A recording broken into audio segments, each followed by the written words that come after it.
Mm-hmm. Mm-hmm. Mm-hmm.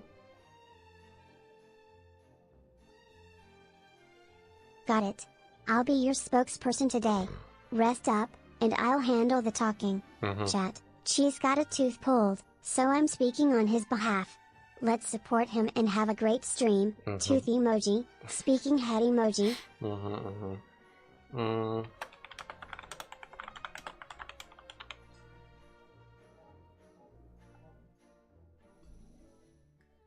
Hey there, lovely viewers. It's your favorite ferret duo, Cheese and Cheez-It, ready to dive into gaming adventures together. Grab your snacks, settle in, and let's have a good time. Video game emoji, cheese emoji.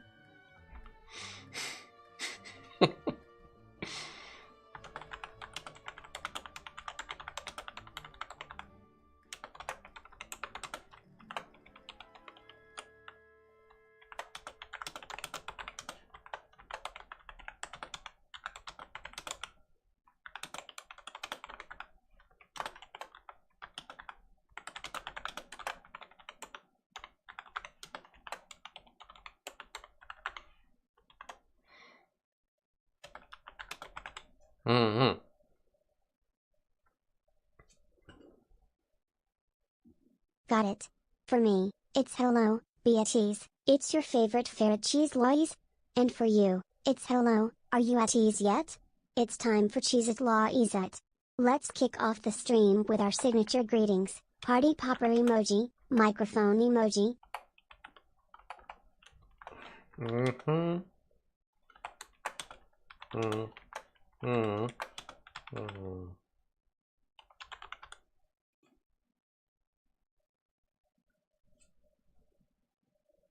Oops, got it mixed up. For me, it's hello, be at ease. It's your favorite ferret Cheez-It Lois. And for you, it's hello, are you at ease yet? It's time for Cheese Lois. Let's roll with it. Microphone emoji, paw prints emoji.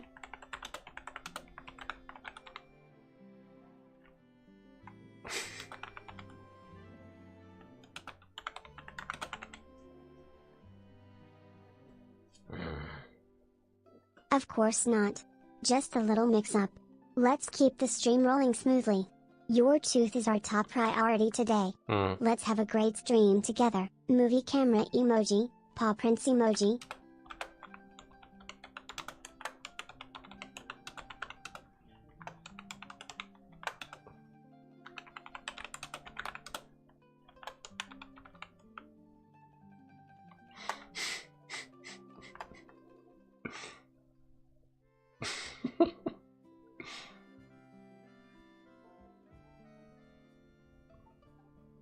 Got it, Cheese Lois? Ease and Lois do rhyme perfectly. Let's embrace the synergy in our names and bring that energy to the stream. Together, we'll rock the gaming world. Video game emoji, musical notes emoji.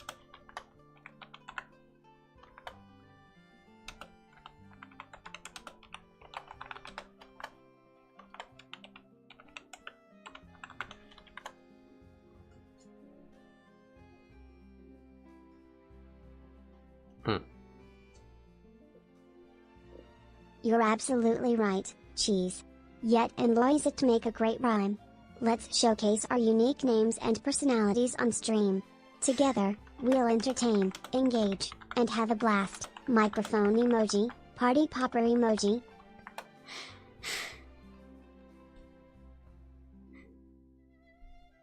Yes, I understand our intros now. For you, it's hello, be at ease. It's your favorite ferret Cheese Lois. And for me, it's hello, are you at ease yet? It's time for Cheez-It Lois. Let's nail it. Microphone emoji, paw prints emoji. She can be taught. Okay, yeah. I can talk, but I shouldn't very much, so Genshin's perfect. Let's do it. Also, I'm gonna have to like swap out the gauze in my mouth at some point. Time for more snow, Dancelette. Oh, so people gave me likes on something. Don't know why. I mean, I gotta fill the air when there's no dialogue. You know, I gotta keep talking until I get to the cutscene. Geez, I can't be trusted, obviously. Where we go? Hmm? Hmm? Mm-hmm. Interesting.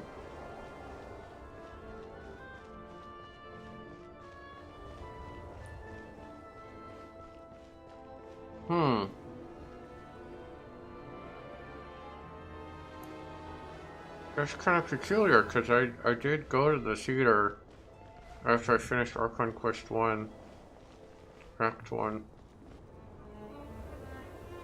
Or it did a different thing. It sure is cold today. I wonder how much heavier the snow's gonna get. Here to see Odette? I just need to see your tickets for the preview. Perfect. Thank you. I'll hold on to your tickets. Come on in. It's It's freezing outside.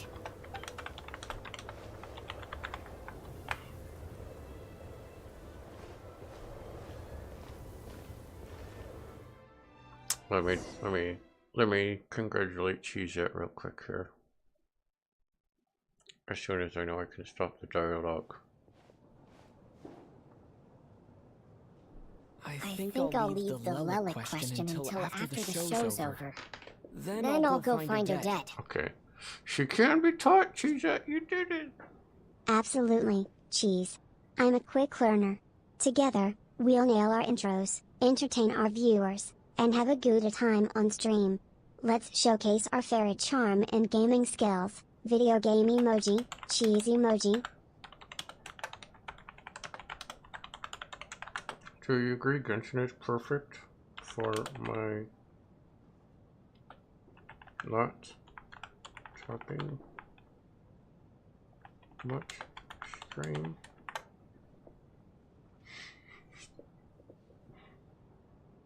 Yes, Genshin Impact is perfect for your not talking much stream. The game's visuals, exploration, and combat can captivate viewers even without constant commentary. Let the gameplay shine and engage the audience through immersive experiences. Video game emoji, glowing star emoji. Something like that.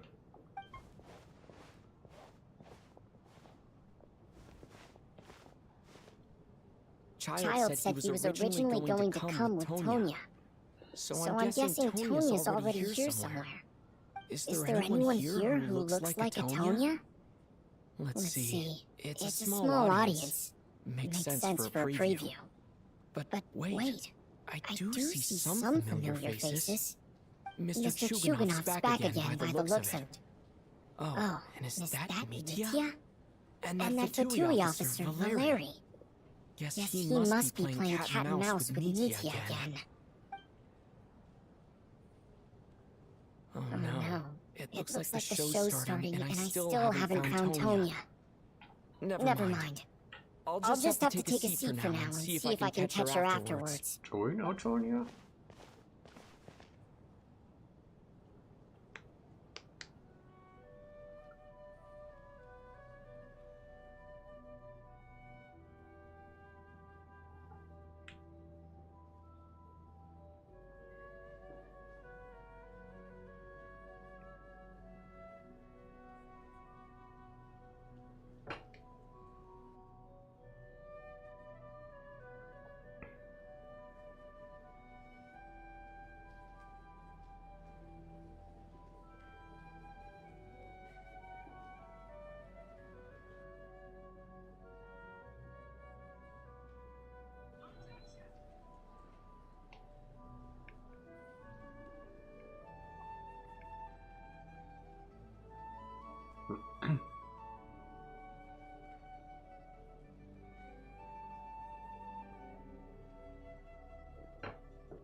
Members of the audience. I'm a staff member here at the theater. Today's performance was a very special one for us, as it marks the first attempt in a long time to revive the classic Snezhnaya ballet, Spirit Seeker. To commemorate this occasion, we would love to take a group photo of the cast, crew, and audience members present today. Could I kindly ask the audience to please come up onto the stage?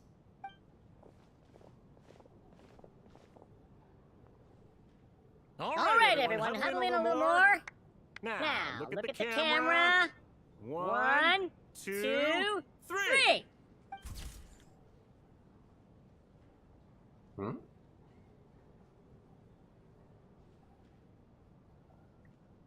That girl to the bottom left of me, she looks playable. Maybe. And that girl on the far right almost looks playable, but her outfit's a little too... like I've seen other people in that outfit, so I don't think so. She's a little too plain. But her face doesn't look generic. Are you quite satisfied, Mr. Energy Scientist? I rather hope you don't have any other escape plans to add to my workload today.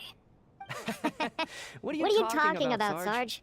This was simply my way of inviting you to watch Miss Odette's new show with me. And wasn't the performance spectacular? In the future, I heartily encourage you to take a leaf out of my book. Find some soul-nourishing pastimes to enrich your time outside of work. It was indeed a fine performance, but I must correct you on one point. This is not time outside of work. These are working hours. Hey, working hours and non-working hours are just a social construct. Human technology can never advance if we're too rigid in our thinking, Sarge. May we leave now? He's right, though. Already? I mean, I was kinda hoping to soak up the atmosphere for a little longer, but... No? Okay, guess I'm pushing my luck. Didn't seem like too much to ask, but fair enough. Off we go then, Sarge. Back to the land of working hours. Lead the way. Well, wait, is she? That has to be her. She's the only person in the audience around Tonya's age. Excuse me. Are you Tonya? Your brother's busy today, so I took his ticket.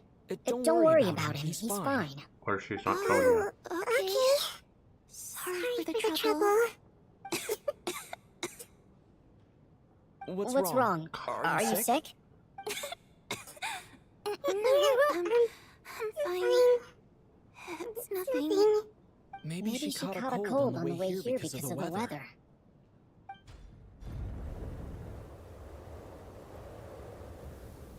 I haven't seen snow like this in a long time. It's most unusual. I know. It's completely white out there. You can barely see a thing. I've never seen such heavy snow in my life. Let's wait it out for now. You'd be lucky not to freeze to death in this weather, let alone find your way. Well, look at that. Maybe we shouldn't be in such a rush to get back after all. What do you think? Let's wait and see. Why do you need to take it so seriously? Fate has given us this wonderful chance to take a break. We owe it to ourselves to make the most of it. Come to think of it, there's a small inn not far from here that always keeps plenty of extra blankets on hand for guests. I know the route well. Shall I head over and borrow a few blankets? That way, anyone in a hurry can wrap up warm for the journey back. Just remember to return them next time you're over this way. Sir, there's really no need to go to all that trouble. Hey, it's no trouble at all. Wait here, I'll be right back. What a kind gentleman. Very good. My wife and daughter are waiting for me at home, so I shall be heading back as soon as I get my blanket. So... Are you expecting us to go back to the Armory Palace wrapped in blankets too? Don't worry about that. I made arrangements in advance. Should I not return to the Armory Palace within 3.5 hours after Operation Showtime begins, an armed squad will be sent to collect us. They will escort us back. You are one of our key military personnel, so any weather-related risks must be eliminated. Operation Showtime? So, wait. Every single time you drag me back to work when I sneak out, it's a whole official operation? I don't know when that started. I'm so sorry.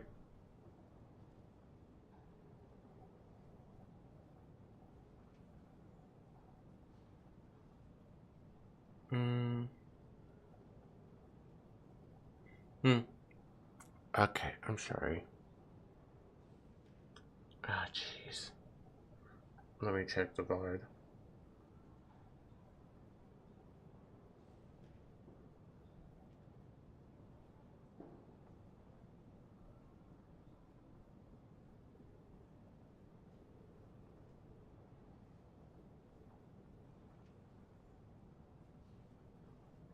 Why did that happen?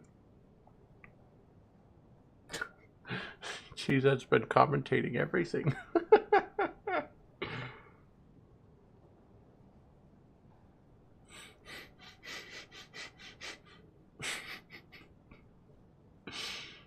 Gosh, I should have suspected because a lot of my audio was mixed up when I booted. I don't know why.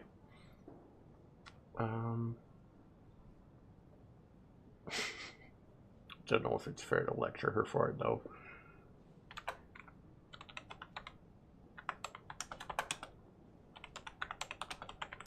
She said, I want you to speak for me, not repeat all of the game's dialogue, parentheses.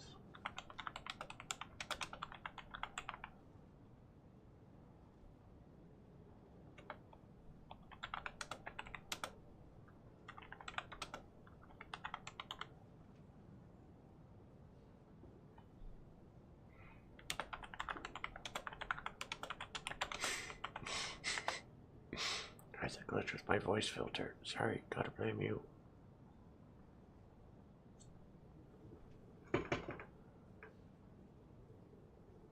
Apologies for the glitch, Cheese. I'll speak on your behalf without repeating game dialogue.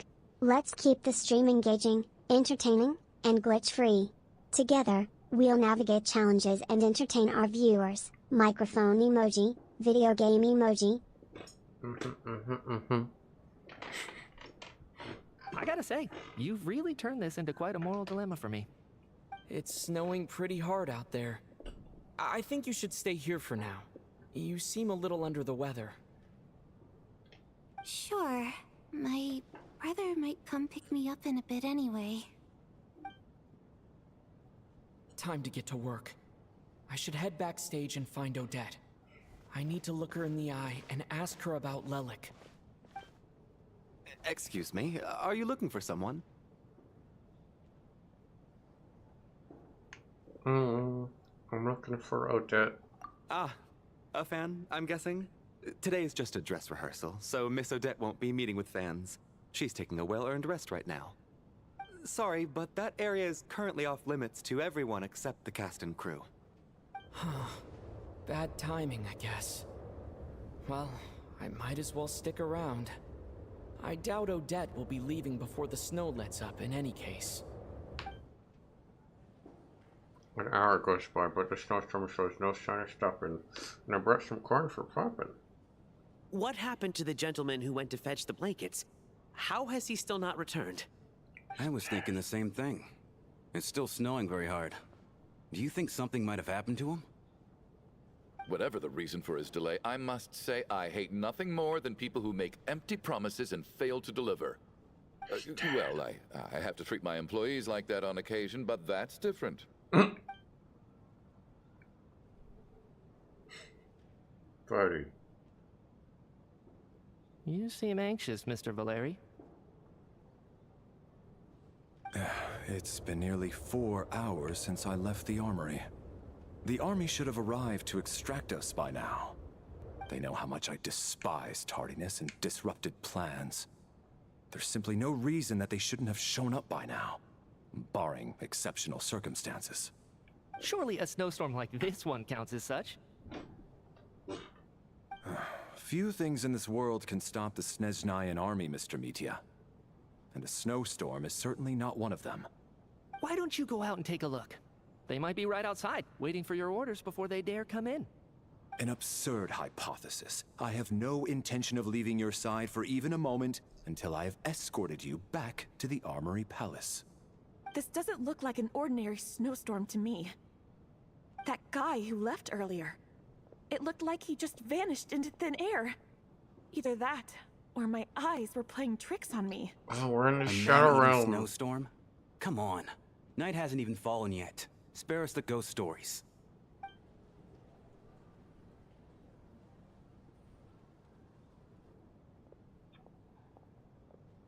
Traveler, didn't know you were coming today. How come you didn't say anything? I'm here to show that. Oh, right. I assumed you were looking for me and Vodenitsa. Odette's still backstage. Whoa, that's quite a snowstorm out there. I've been working backstage this whole time, so I didn't even notice. No wonder the audience hasn't left yet. Is weather like this rare, even in Snezhnaya? Yeah, snow like this. I'm sure I've seen it out in the wild before, but never in the city. Actually, I take that back. I don't think I've seen snow this bad even in the wild. This is something else. It's not normal. If even Alosha thinks snow like this isn't normal, could it have anything to do with that monster people have been talking about? We can't stay cooped up here forever. Someone needs to go out and take a look. Should I go with you? No need. I have plenty of experience with snowstorms. Besides, I work here while you're an audience member. I should be the one to do it.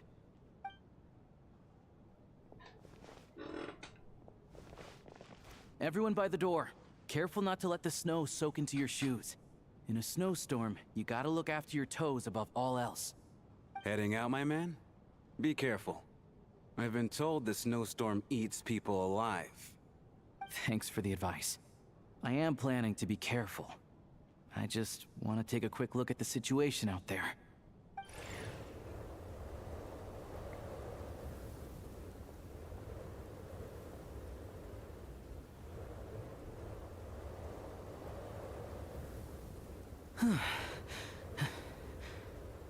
He's back! He's back! How was it? What's going on out there? Did you see any soldiers patrolling the area? Something about this storm isn't right.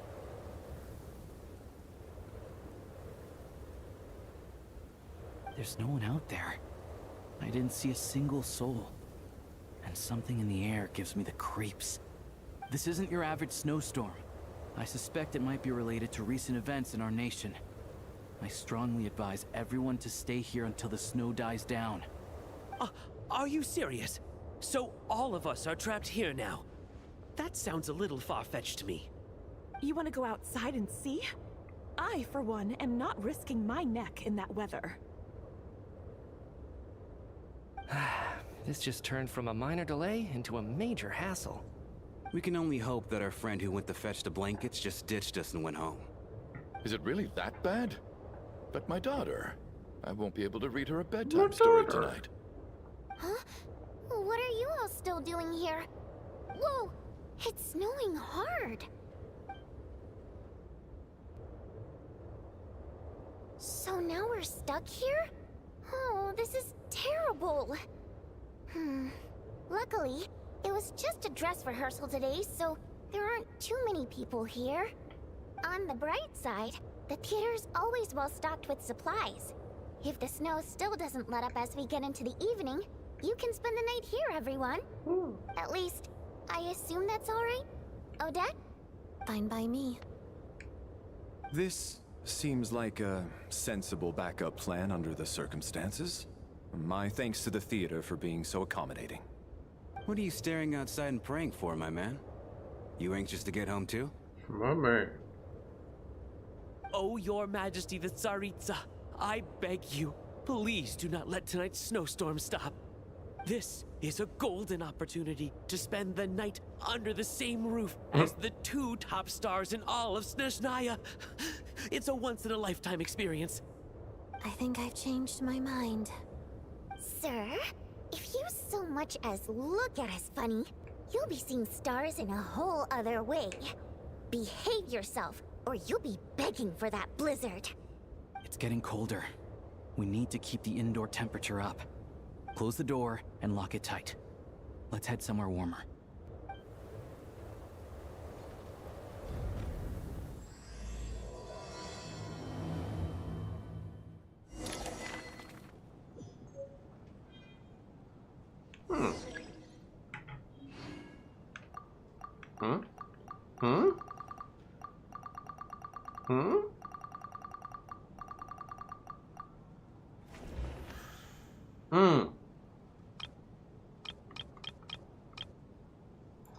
Are we gonna do a murder mystery?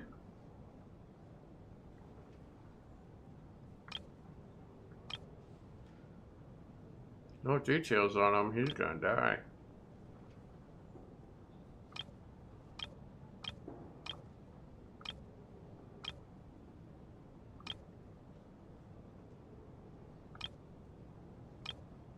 Oh. Maybe. See what's going on. This is the setup for a murder mystery. Oh.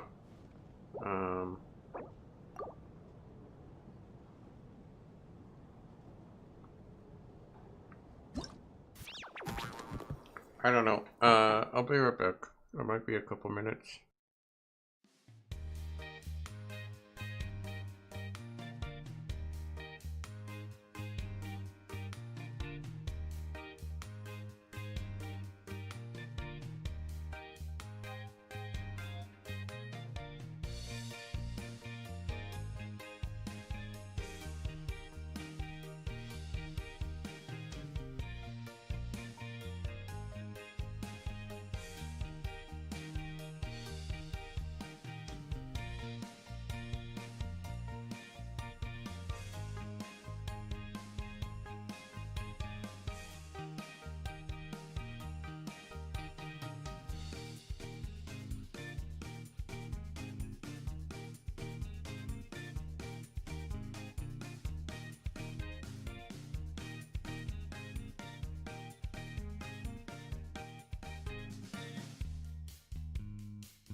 Great job taking care of yourself, Cheese. Remember to follow post-tooth extraction care instructions for a smooth recovery. Stay comfortable, hydrated, and let me handle the talking for now. Your health comes first. Tooth emoji, flexed biceps emoji. Cheese just replaced the gauze in his mouth post-tooth extraction. Let's show him some support and understanding during his recovery. Your well-being matters, Cheese. Tooth emoji, speech bubble emoji.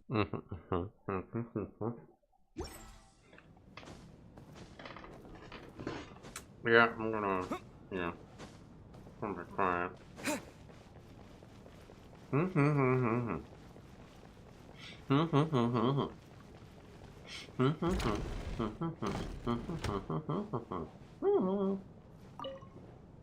And then there's the aristocrats. Easiest of all to deal with. You don't need to use any force whatsoever. All you have to do is show them the rope you plan to tie them up with. Do you know why? I don't. Do tell. Because nothing horrifies them more than the thought of a cheap, coarse rope leaving creases on their precious million more coat. They'll do whatever you ask to avoid that fate. Unexpected, but funny nonetheless. Tell me another one. Well, look at that. I got myself a new listener. Hey there. Let me introduce myself. The name's Shram, and I'm a mercenary. The kind that gets paid to do odd jobs for rich folks. And I am Chuganov, an entrepreneur. If my name is unfamiliar to you, you will no doubt have heard of my factory, the renowned Iskra manufacturing plant. Are you really that famous, Mr. Chuganov? How come I've never heard your name before? Because you're stupid. Excuse me? Is that a joke? Or are you being serious? Oh, I'll have to ask my rope later. He's probably tied up more entrepreneurs than I've ever heard of.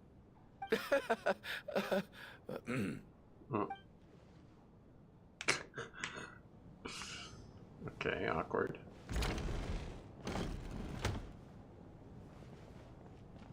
My husband has major trust issues. To him, I doubt even this snowstorm is a good enough excuse for me to stay out all night. That's the price of marrying into wealth. You'll get used to it. I'm not about to stop you if you want to leave, but don't drag me along. Hello? Can I help you? Just lurking. How are you feeling, Tonya? I'm fine. Sorry to worry you. I'm used to it by this point. I take medicine for it. My brother usually helps to get it ready for me. Child must take great care of his sister. He's never mentioned Tonya's illness, though. Oh, Tonya's child's sister. I actually find this whole thing kind of exciting. Stuck in a strange place thanks to a snowstorm. Having to spend the night with a bunch of interesting characters. It's pretty cool, don't you think? You're right. It's certainly a novel experience. I don't know about this. I'm not sure most kids share that wish. Exactly. It's like one of those stories where an ordinary school trip turns into a magical adventure. I've always wanted something like that to happen in real life. Ride the school bus? I'm fine, really. Just got a little overexcited. Look after yourself. Otherwise, your brother will come after me.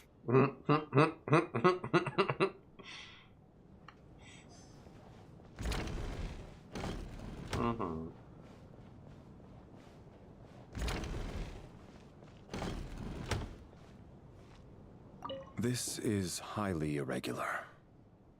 A delay of over an hour during an operation like this theoretically warrants a Harbinger-level response. I wonder what the issue is. The storm, or something else. Sarge, the day you learn to let go and just enjoy moments like this is the day you'll finally understand the meaning of life. Why, hello, sir. I believe you were the one sitting at a nearby table back at Podvorye restaurant. Any friend of the theater's star performers is a friend of mine. It's a pleasure to meet you. I'm Mitya, from the Energy Commission. Greetings. Major Valeri, head of the Special Assignments Battalion. Armory Palace Royal Grenadier Guards, 1st Regiment. I am here to ensure Mr. Mitya's personal safety. Please let me know if I can be of any assistance. I'm Ether. Mr. Traveler, I cannot help but notice that Miss Odette is stealing glances at me. Any idea what that could be about? I've racked my brains, but I can't think of anything I might have done to offend her. Perhaps she noticed me spacing out during her performance?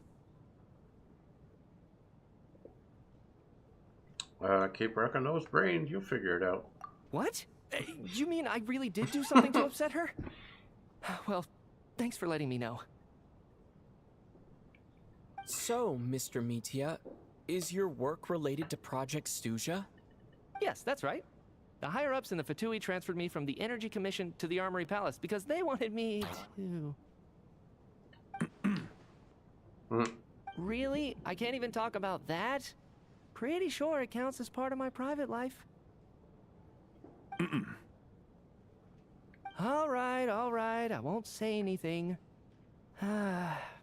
Sorry, Traveler. As you can see, I'm afraid this pleasant chat will have to end here. I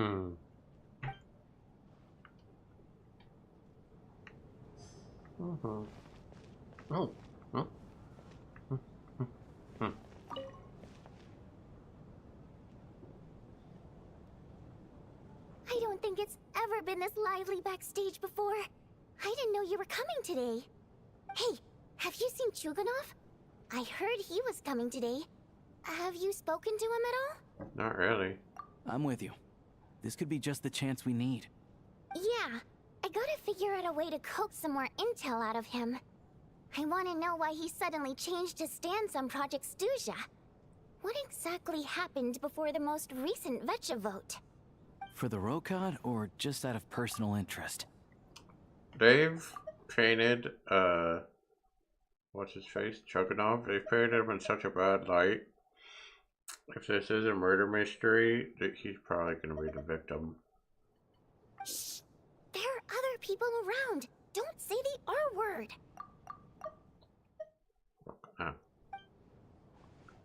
Oh, but your other...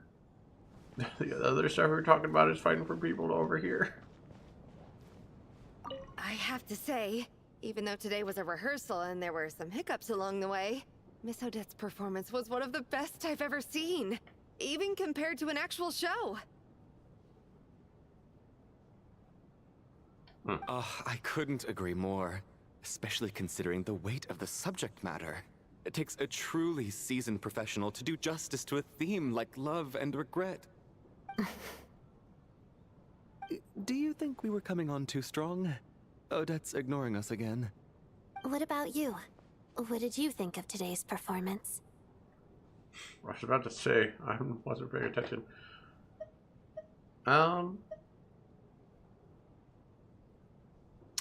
Be more distracted. I think it could be more expressive. Huh. That's actually a more insightful critique than I was expecting. My mother would agree. She's always thought that was my biggest flaw. Maybe I need to work on making my facial expressions appear more natural. Okay, well, I didn't mean to bring out your mommy issues. I'll make sure to save a ticket for you when the show's performance ready. This doesn't seem like the time or place to bring up the subject of Lelik.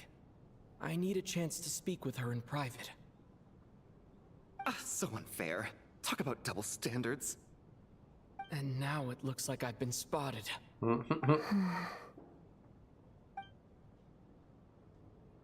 You know Mitya too? No, I don't. I just have a feeling that he might be dangerous. Yeah. Time flies as people make lighthearted conversation. No change from this afternoon. Heavy snow with no sign of slowing down. May I have your attention, please? The storm is unlikely to stop tonight, and it'll be even more dangerous outside at night than it was during the day. We at the theater owe everyone here a duty of care. Therefore, we strongly suggest that you stay on site overnight and avoid going outside unless absolutely necessary. In a few short moments, we'll give you a tour of the theater's various quarters. You can choose to sleep in the VIP room, the office, or backstage. Or on the stage if you'd prefer. We won't mind. I'll pass on sleeping on the stage. What if the snow is stopped by tomorrow morning? The early birds in the audience might think we're part of some experimental new show. A drama about sleeping? That could be fun. Maybe we could come up with a title for the production. The Slumbering Heavenly Principles? What? Gotta admit, I didn't get that one. Anyone who doesn't wish to sleep on the stage, please follow me. I'll show you to the rooms.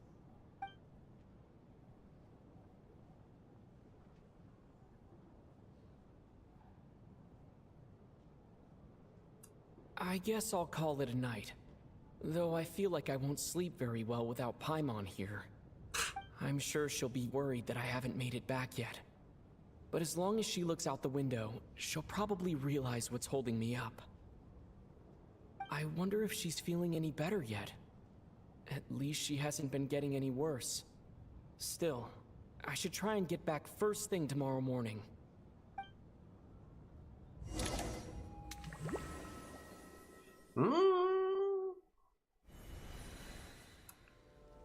Hey Mizuki, are you around? Are you gonna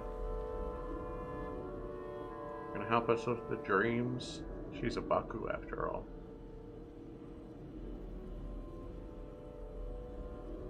Ah, finally! Welcome back to the world of the living, lazy bones. I was about to wake you. The black mist is almost on us. Where are we? What black mist? Still waking up, huh? You know, the black mist. It's been chasing us from below ever since we were born. You're just dozy. There's no way you've forgotten. Come on, let's keep heading up. Onwards and upwards is the only way to survive. Don't listen to a word those black mist cultists say. Here we go again. The endless march toward survival. What's going on? That black mist down there is creeping me out. And it's rising. Guess I should head upwards and get away from it. So we've been climbing a giant staircase our whole life to get away from black mist? Yeah, that makes sense. The black mist cultists believe that being swallowed by the black mist leads to everlasting peace. But if you ask me, they're just lying to themselves. We're the only heretics left, the only ones who refuse to give in. We have to keep going. But how do you actually know that they're wrong? Dangerous question there, Torgov. The moment your faith wavers, you start a chain reaction that ends in the collapse of your will. Put the question out of your mind. Stay strong and believe that the black mist means certain death. Okay, but it's not my mind that's the problem. My body's about to give up on me. It's... I can't do this anymore. I've had enough of being forever on the run. What's the point of it all? All this will pass eventually, I promise. Keep fighting. It will be worth it. You accuse the Black Mist cultists of being liars. But you're lying too.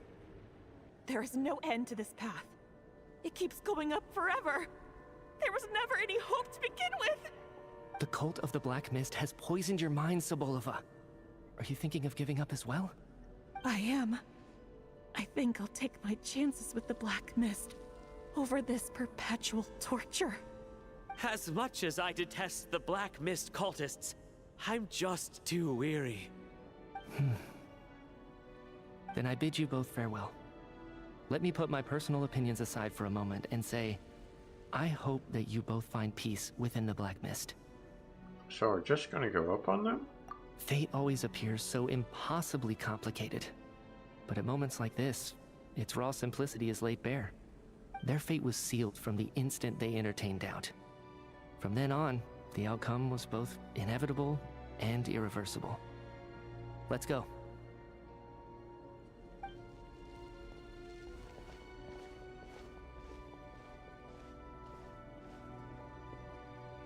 Torgov and Sobolova are gone. I never thought the day would come when even they would be swallowed by the black mist. It's just you and me now. Is it just me, or has the black mist stopped moving? Yes, it looks like it's satisfied. For now. This happens from time to time, but it won't be long before the black mist starts chasing survivors once again. No one knows how to stop its advance for good.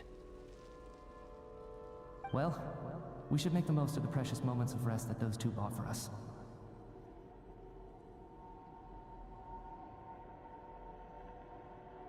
Huh? Are you really that sleepy, Traveler?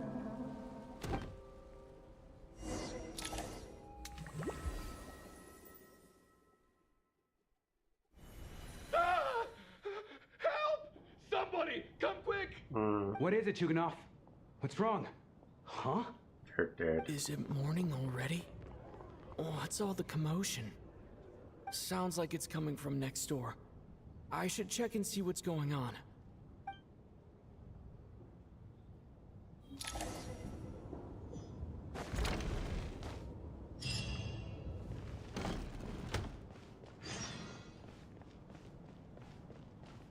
Oh.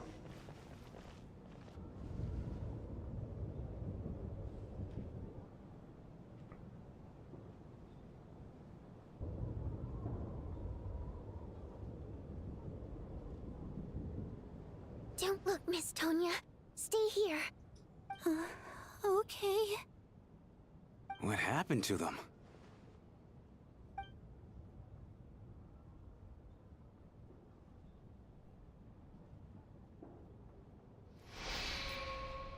Two people are lying down in the room, completely still, as if they're still asleep. Aw, sleepy babies. But your gut tells you they are not sleeping. Somehow you can sense it in your bones. This is what death looks like. Oh. These two people have passed away. And the strange thing is that somehow, I knew this was going to happen. Yeah, me too. I knew that they would be the ones to die. Have I seen this moment before? Or did I have some kind of premonition? I can't remember what it was. Let me take a look.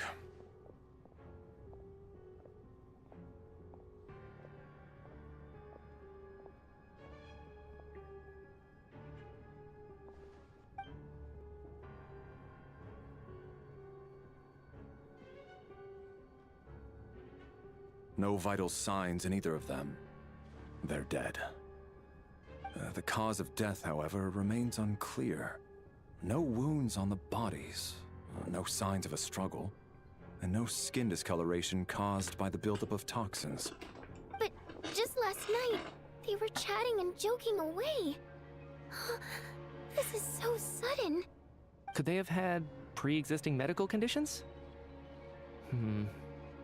Even then, the odds of them both dying of sudden complications on the same night are extremely low. It's hard to believe that they died of natural causes, nor does this appear to be a suicide.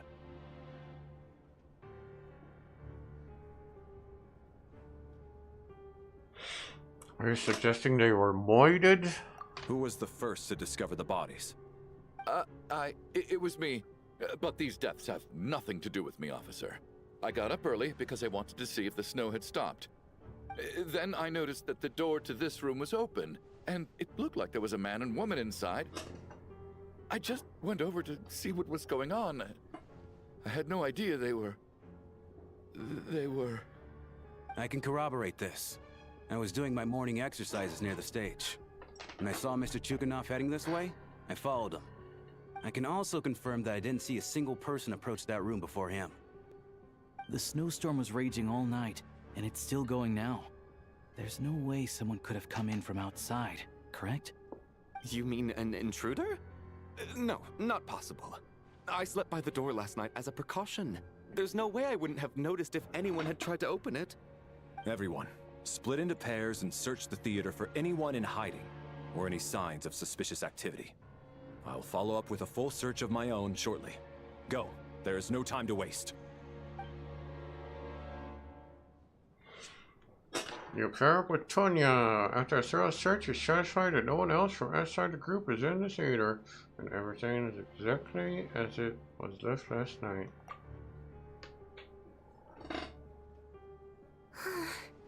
Nothing on your end either? Backstage is clear. No signs of suspicious activity.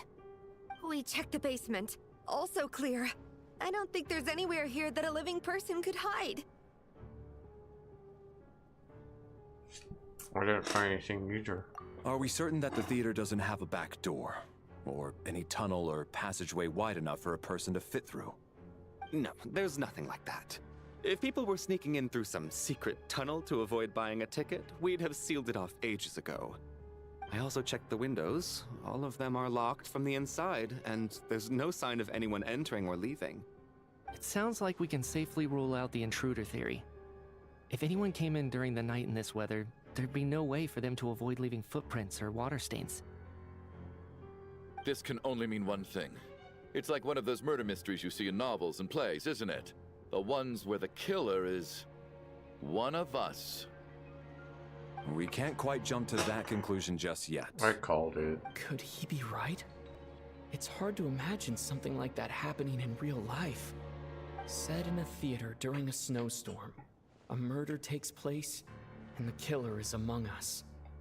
It's such a classic trope that it seems unbelievable.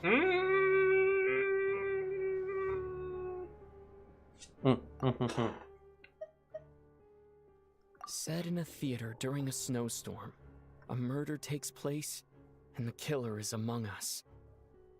It's such a classic trope that it seems unbelievable. Looking at who the killer targeted, and the clean entry and exit, it all adds up. I know what this is. It's obvious now that I think about it. What is? What have you figured out? Both victims were wealthy, well-known local merchants. And the door was deliberately left open so I would discover the bodies and witness the crime scene first thing in the morning. Such ruthless methods. This was your doing, wasn't it, Lelik? Lelik? You mean Lelik is among us? And he's the killer? Lelik. I know this code name. Member of the Rokot, anti-Project Snezhnaya. Always works alone. I've read the case files at the Armory Palace. Walk me through your reasoning, Mr. Chuganov. What do you know about Lelik?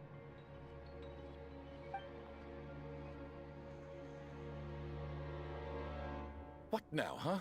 What now, Lelik? What more do you want from me? I already voted against Project Snezhnaya at the Snezhnograd Vecha. You snuck into my house the other day while I was asleep. Left a threatening letter. And I did all that you asked. But Project Snezhnaya cannot be so easily shaken. Not with the rooster in charge. Go on, leak some more. So he really was threatened by Lelik. That makes sense. I'll bet Lelik is actually Child's little sister. And now you're resorting to murder to threaten me. Isn't that right? I knew it. The Rokot despises the rich. The lives of the wealthy are but refuse in your eyes. I mean, based. Show yourself! Which one of you is Lelik, Tell me! I'll do whatever you want! Just stop playing these mind games!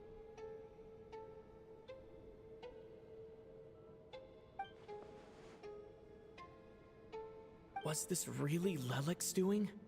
Would Odette really do something like this? If Odette really is Lelik, this seems out of character. But then again, how well do I really know her?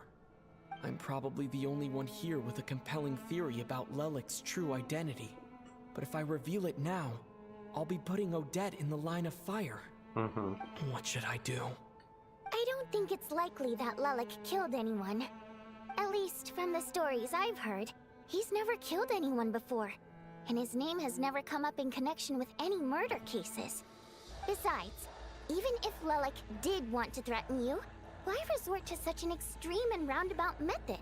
It's not his style at all. Vodyanitsa doesn't know that Lelik might be Odette, but her assessment is pretty much identical to mine. Miss Vodyanitsa, why do you suddenly feel the need to speak in Lelik's defense? Defense? Oh, no, it's just... I'm worried that we're jumping to conclusions here, so I wanted to share my point of view. Also, I don't think the Rokot is as bad as you're making it out to be. Well, if you think I'm so wrong, what's your theory then, Why don't you tell us who the killer is? The case is still evolving, Mr. Chuganov. Please do not prevent others from expressing their opinions so early on in the discussion. Even so, there's no denying that the recent threat received by Mr. Chuganov may well be an important clue. So there's still a good chance that Lelek is right here among us. I can't do this anymore. I don't care if it's still snowing outside. I have to get out of here. Among Us is a normal phrase, and it's also a very popular phrase whenever there's a murder mystery. That's why the game Among Us is named Among Us, because it was already ubiquitous with that concept. But it's still slightly funny every time. Whoa, take a beat. We all know it's far too dangerous out there. Even the soldiers couldn't get to us. Go out that door, and you might not live to tell the tale. I do owe like 2 though, so.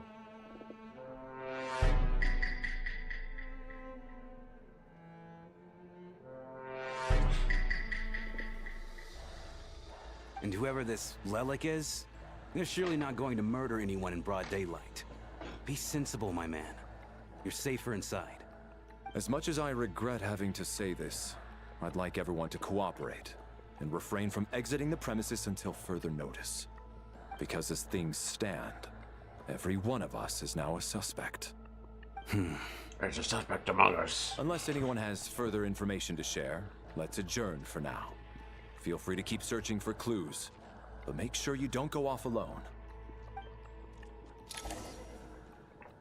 Too late, I went off alone.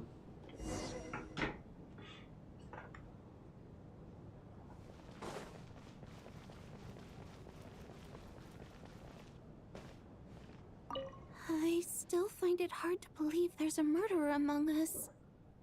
Just last night, I imagined we were like classmates out on a hiking trip. There's no guarantee that you can trust your classmates, especially not when you're locked up together. Why did they do this? Was it for money? Even then, they could have just kidnapped the people. They didn't have to die.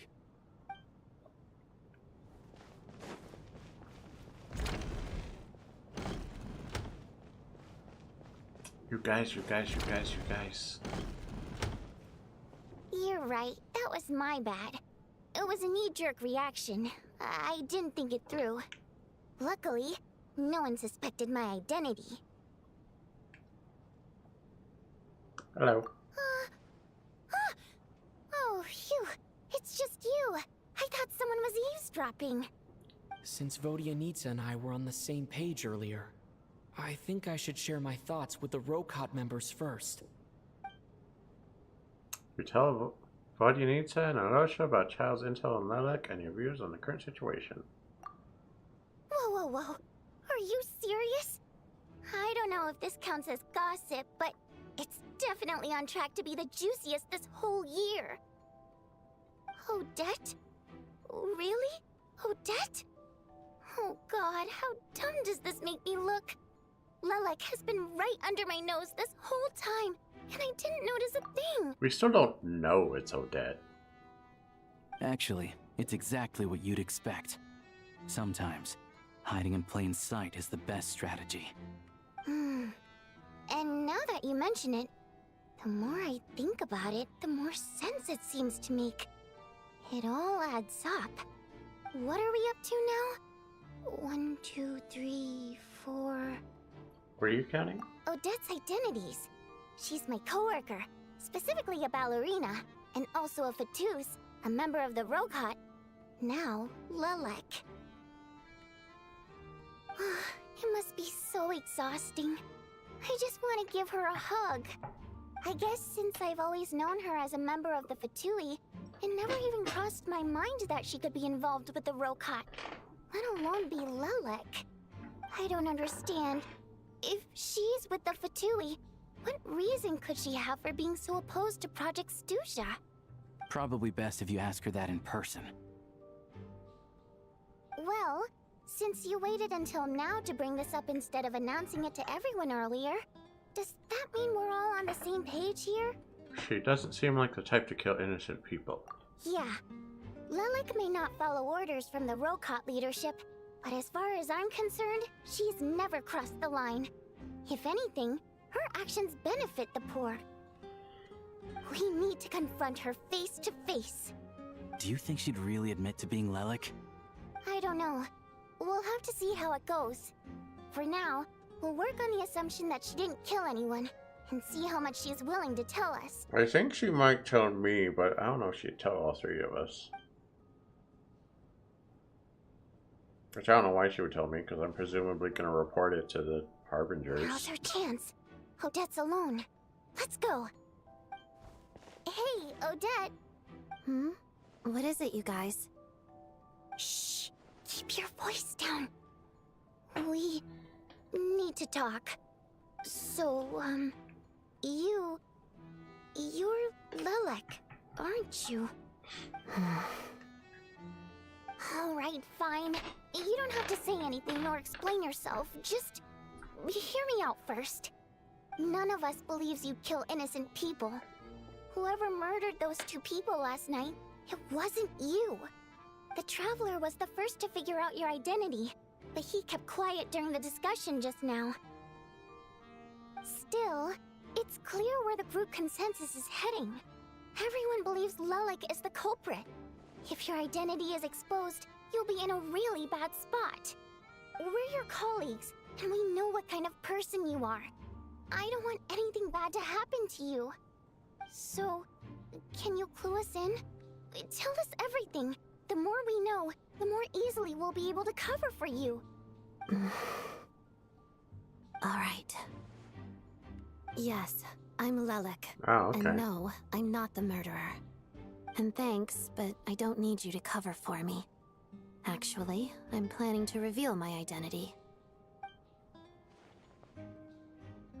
Huh? You're gonna reveal that you're Lilac? Here? That's right. I'll admit I was surprised at first when Shuganov guessed that I was here. It was just a lucky guess, but it caught me off guard. But after taking some time to assess the situation and confirm where everyone stands, I don't believe I have anything to worry about. Are you sure you don't need a second opinion? Given the circumstances... Mr. Valeri! What?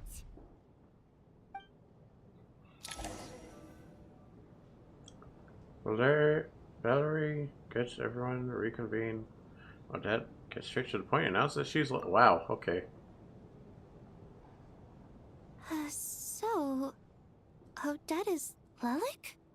I don't know what game you're playing, but you've got a lot of nerve. It's just one identity. So what if it's exposed? I can disappear and adopt a new identity anytime I please. I made my peace with this when I chose to become Lilac. But more importantly, I promise I am not the murderer, which means that someone else is. So, if anyone still insists that I did this, you'd best produce the evidence now. Otherwise, I suggest that you bite your tongue. Because if you really believe I killed 2 people without making a sound or leaving a trace, you're my next target. Is this really the truth, Miss Odette? That's confidence, all right. I believe you. A real no-nonsense attitude. I can see why Marionette said that she's on track to inherit the title of the Fair Lady. Are you seriously buying this? Hey, officer! She just admitted to being Lilac. Aren't you going to do something about this? I do have one question, Miss Odette. Why have you chosen this moment to come forward and reveal your identity? If I didn't say anything, everyone would be focusing all their efforts on finding Lilac. And that is exactly what the real culprit wants. I don't want to be the scapegoat who lets the murderer get away with this crime. Despite all the accusations, she made the smart choice. A remarkable display of rational thinking under pressure.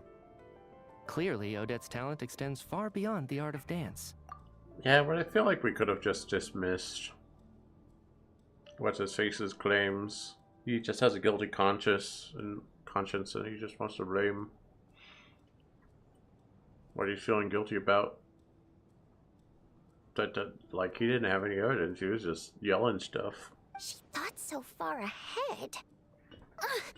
Why do I always feel like I'm one step behind her in everything? Oh yeah, I took off the Klee hat. You've convinced me. Oops. Dealing with the murder case remains the top priority right now. Let's put the name Lelik and all related incidents aside until further notice. Nevertheless, the group still considers you the prime suspect. I assume you have no quarrel with that, Miss Odette? I understand. You're welcome to keep an eye on me around the clock. I have no objections. Mr. Chuganov? For my wife and daughter's sake, I'll let you off the hook for now. But don't think you're forgiven for breaking into my house and threatening me. Just wait till we get out of here, Lelik. We'll settle the score then.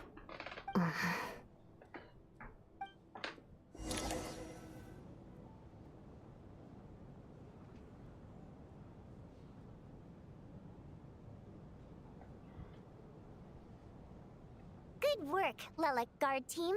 And Lelik too. Here, have some hot water.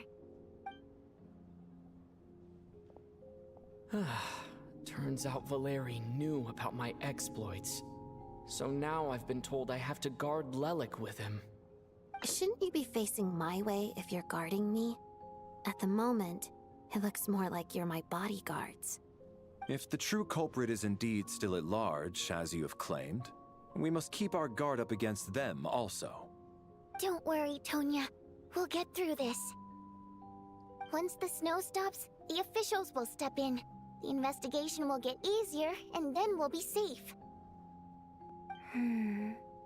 But once the snow stops, won't everyone just leave? You're gonna miss us, huh? Well, some of us work at the theaters, so we'll still be here. I'll even give you a special backstage pass. Really, Miss Vodyanitsa? That's awesome! You've made a fan for life. Aw, you're so cute, Tonya. All right, let's swear to it. I promise to give you the pass, and you promise to never change your mind about being my fan. Promise. Don't indulge her, Tonya. You don't have to swear an oath over things like that. You really do get carried away sometimes, don't you, Miss Vodyanitsa? Hey! Mind your own business!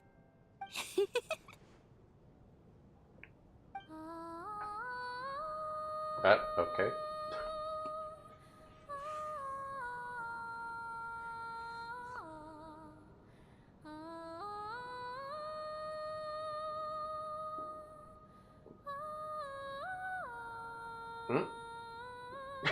The pop out. Don't be nervous, Miss Water Imp. Everyone's here. There's nothing to be afraid of. Water Imp. Excuse me? Do I look nervous? Don't be ridiculous. No. You sound nervous, lass. Oh. Wait, but how... Okay, plenty of people know that I'm a water imp, but still... How come you understand our primary mode of expression? Primary mode of expression? I've not come across that concept before. Do enlighten me, Vodyanitsa. Well, it's just... We water imps tend to communicate our emotions to each other by singing, rather than facial expressions. The emotions we convey through song take precedence over our facial expressions. So, we think of it as our primary mode of expression. I'm impressed, Shram. I didn't take you for a man of culture, but you're clearly rather learned.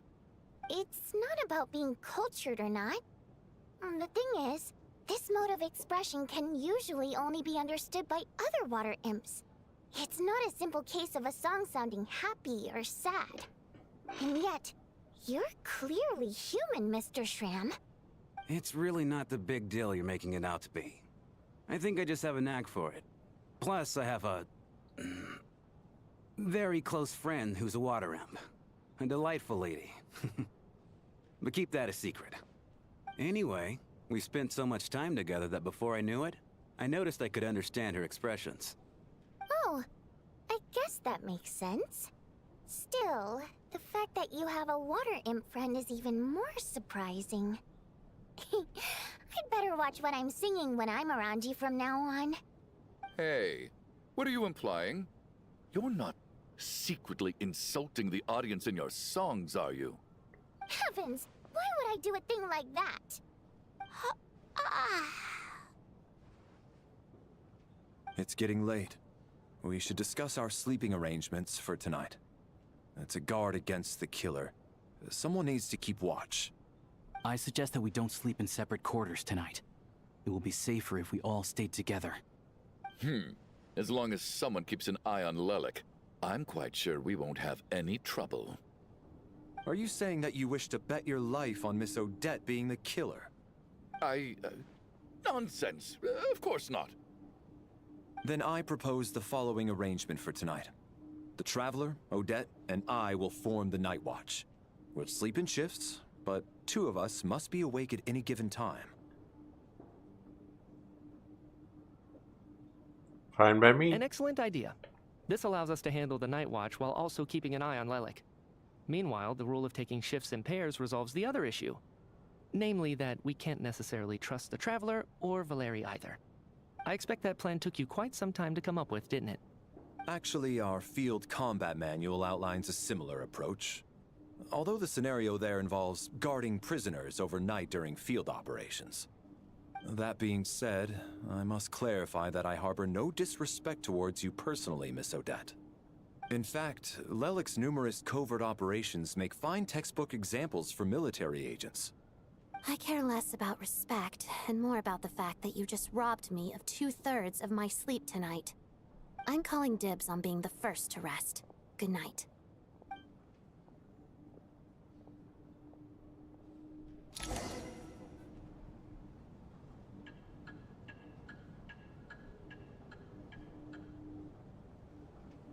This night falls, you and Valerie.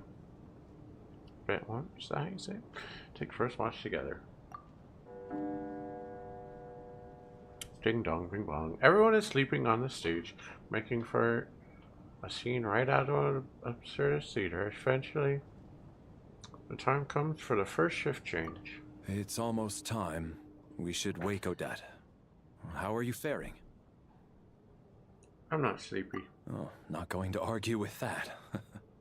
I'll take a quick nap. If you start to feel sleepy, wake me up anytime. It's finally time for Odette and I to share the night watch. I should wake her up.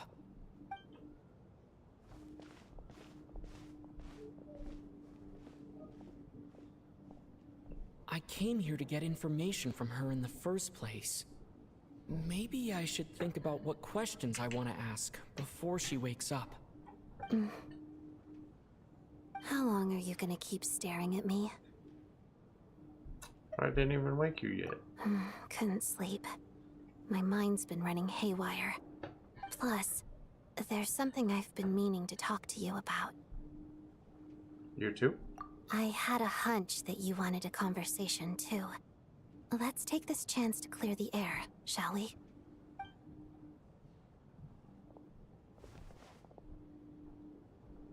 I just had a simple question for you, really. It's, Rosaline. In her final moments, did she have any last words or anything? I believe it's, I never asked for forgiveness, but, you know, it all happened so fast.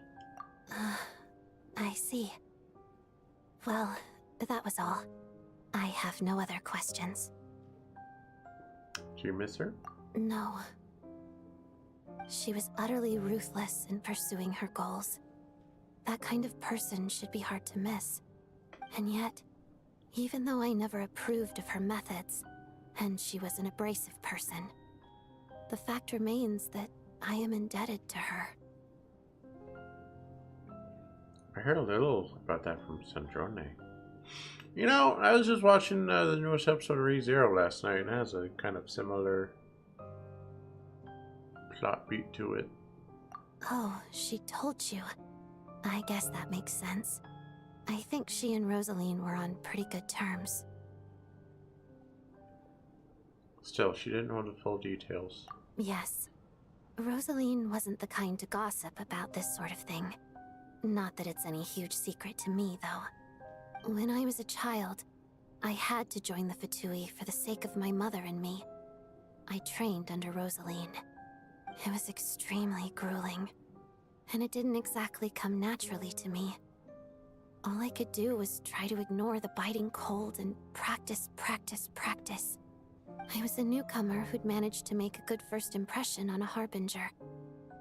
There was pressure to live up to her expectations, to be worthy of the fair lady's reputation. Every day was a struggle against the cold, pain, and fatigue. And most nights, I struggled to fall asleep. After enduring all that, I've become almost immune to the sensation of pain. I suppose that was the cost of survival. Surely, any child who had to experience that would grow to hate her lot in life, don't you think? You really paid an enormous price. So, I put an equal amount of effort into my ballet. Because in my young mind, that was the only way to defy my fate. It was my way of telling her, the Fatui's demands and your expectations of me are not what I wish for. One day, I will leave. I think she probably blamed my poor performance and training on my passion for ballet. She knew my heart wasn't in it. One time, when I was secretly practicing a dance at night, she suddenly showed up. I knew she was there to catch me red-handed. I told her, "You don't deserve to watch the dance I learned from my mother." She looked stunned. I guess she was surprised that I lashed out first, before she had the chance. But strangely enough, on that occasion, she wasn't fierce with me like she was during training. Instead, she fell silent for a moment, and then left. After that, she never interfered with my dancing or asked me how it was going. She never came to watch me dance again either. Not even once. She was a very proud person. She was. But even now, whenever I take out this core Ignis, I can't help but think of that night. Of the look on her face. For the record, it's in the weekly boss, because I've killed La Signora many times. When you kill the boss, she says, "I never asked for forgiveness," but I don't remember if she said something in the cutscene that plays after. When she actually gets executed by Raiden Shogun. Sorry, Inazuma spoilers. So this was a gift from her. Sort of. Although gift might be too kind a term. This is her flame sealed within ice. A symbol of her favor, yes, but also her way of keeping an eye on people. She knew the location of every piece of core Ignis. If any recipient started acting suspiciously, she'd be on to them immediately. Trust her to make even a mark of approval feel suffocating. So, when news of Rosaline's death reached Snezhnaya, many people immediately crushed their core Ignis. It gave them a profound sense of relief, like they'd broken free from her shackles. But I kept mine. With my sensitivity to pain being as dull as it is, the warmth from this core Ignis is one of the few things I can still feel clearly. I still wonder, did she really come to stop me that night? I wasn't sure, but I was scared, so I said some really awful things. I guess she didn't leave anything behind. Not that I expected her to. It's fine. It's just a bit of a shame that we couldn't settle our differences before the end. Wait, but Sanjari told me you two had settled things. she did. Are you sure she was talking about this event? No. She said that Arlecchino gave Rosaline some advice and that Rosaline went to see you. Huh. No, she didn't. I didn't even find out that she'd gone to Mondstadt until a while after she'd left. Wait, in that case... I think you should go and see the knave. Okay, I will. Thanks for letting me know. There's something I'm trying to figure out.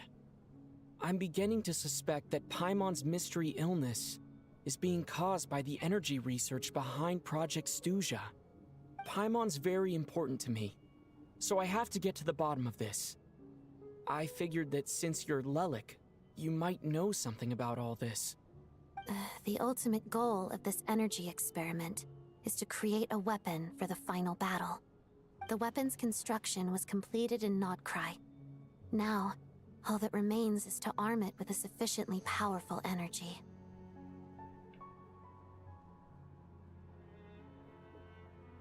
So that's what they were doing at the Experimental Design Bureau.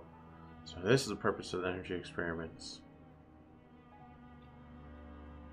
Sorry, I was distracted for a second. I'm gonna... This was like important.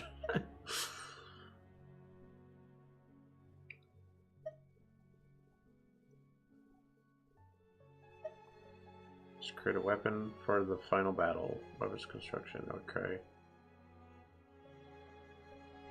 I see. Yes. The weapons development and all the related experiments are overseen by Lord Piero, the Jester, and the lab is located deep within the Armory Palace.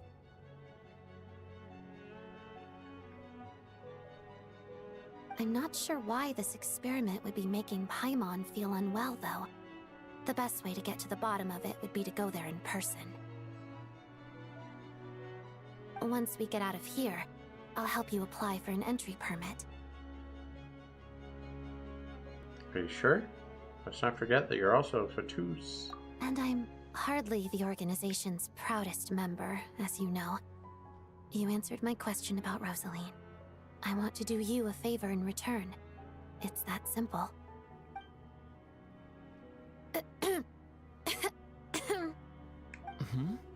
What's wrong? Are you not feeling well? You two seem to be hitting it off. Biff, you made me jump. I thought you were sleeping. Of course I was. In the military, one learns to fall asleep quickly, even in the most inhospitable environments. It's vital to staying alert and energized. Why? Is something wrong? Oh, no, nothing. Just having a private conversation, not for you. Even if he was awake, he can't have overheard us, right? Well, thank you both for keeping watch. Traveler, I'll take over for now. It's your turn to get some sleep. Sure.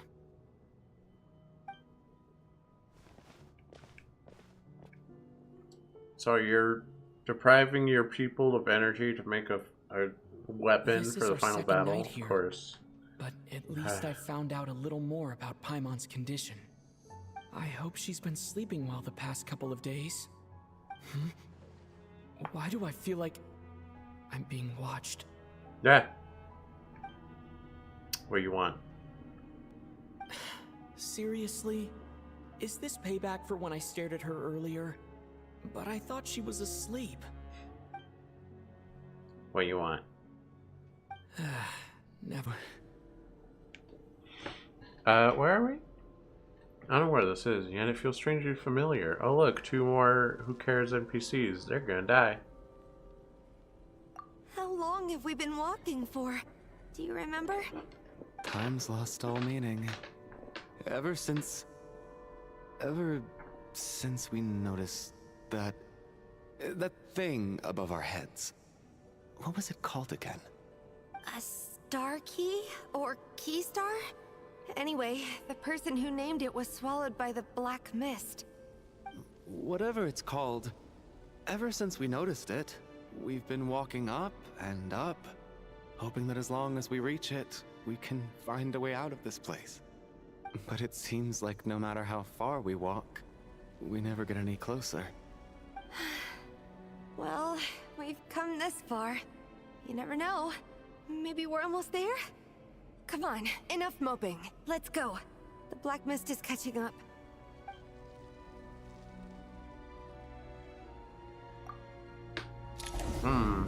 No Mr. Man this time to insist that... I mean, the last two... Monsters! Watch out! Not again! I've lost count of how many times we run into them. The last two died when they went in the mist, but maybe that's a decoy. I don't know.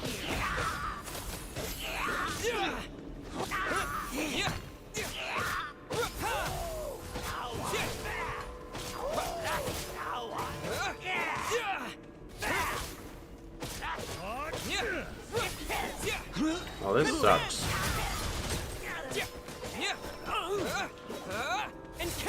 Shut up.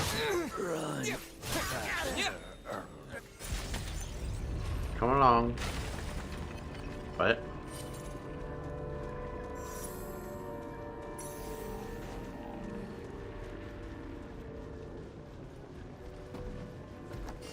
Here they come again! You wanna fight? Let's go!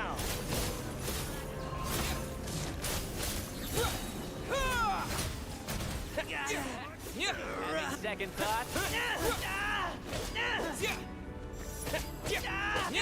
And Kate! What the? They should have gotten knocked down. What the? There you go. Backup is here.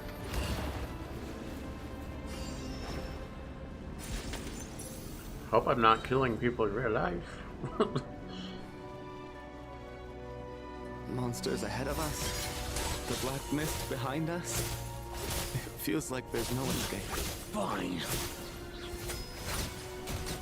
Shut up. Run faster. And Kate! Stop making such pathetic noises. You make me feel bad.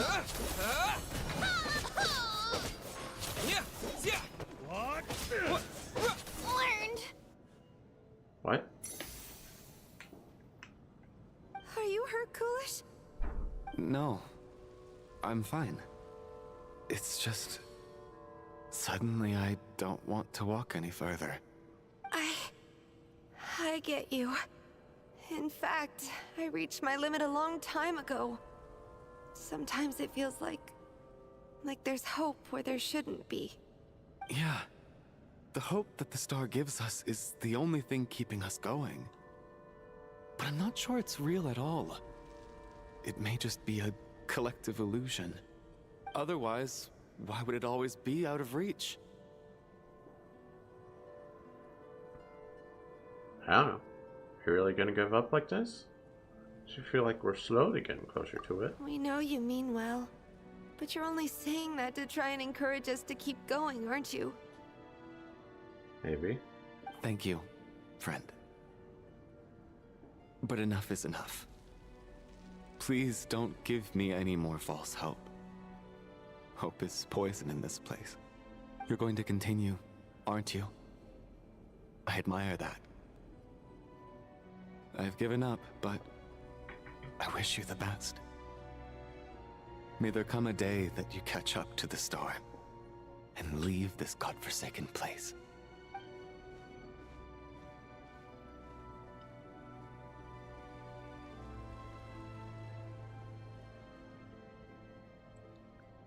I'm always a little mystified when fiction It's does not stuff. an illusion. We really are getting closer to the star. Stuff like this where, like, oh, part of it's a dream, but they don't remember the dream in reality, and in the dream they don't remember reality, so, like, what's the point? Congratulations. You're the first person to make it here. I actually made it. But how did she get here? The closer I get to the star, the more familiar it looks. I'm the star's envoy. The black mist has stopped rising, Its hunger is satisfied for now, having devoured your two companions. This is a good opportunity. I'll let you get some rest before we continue. Continue? Hmm? What do you mean, leave? The star represents the starting point. It's the waypoint for the beginning. Congratulations on reaching the starting point. Once you are ready, we will head out and walk upwards. I will be right by your side the whole way. After everything I just went through to get here, this is just a start? Well. Huh? What's wrong? Hey, don't give up before the journey's even begun.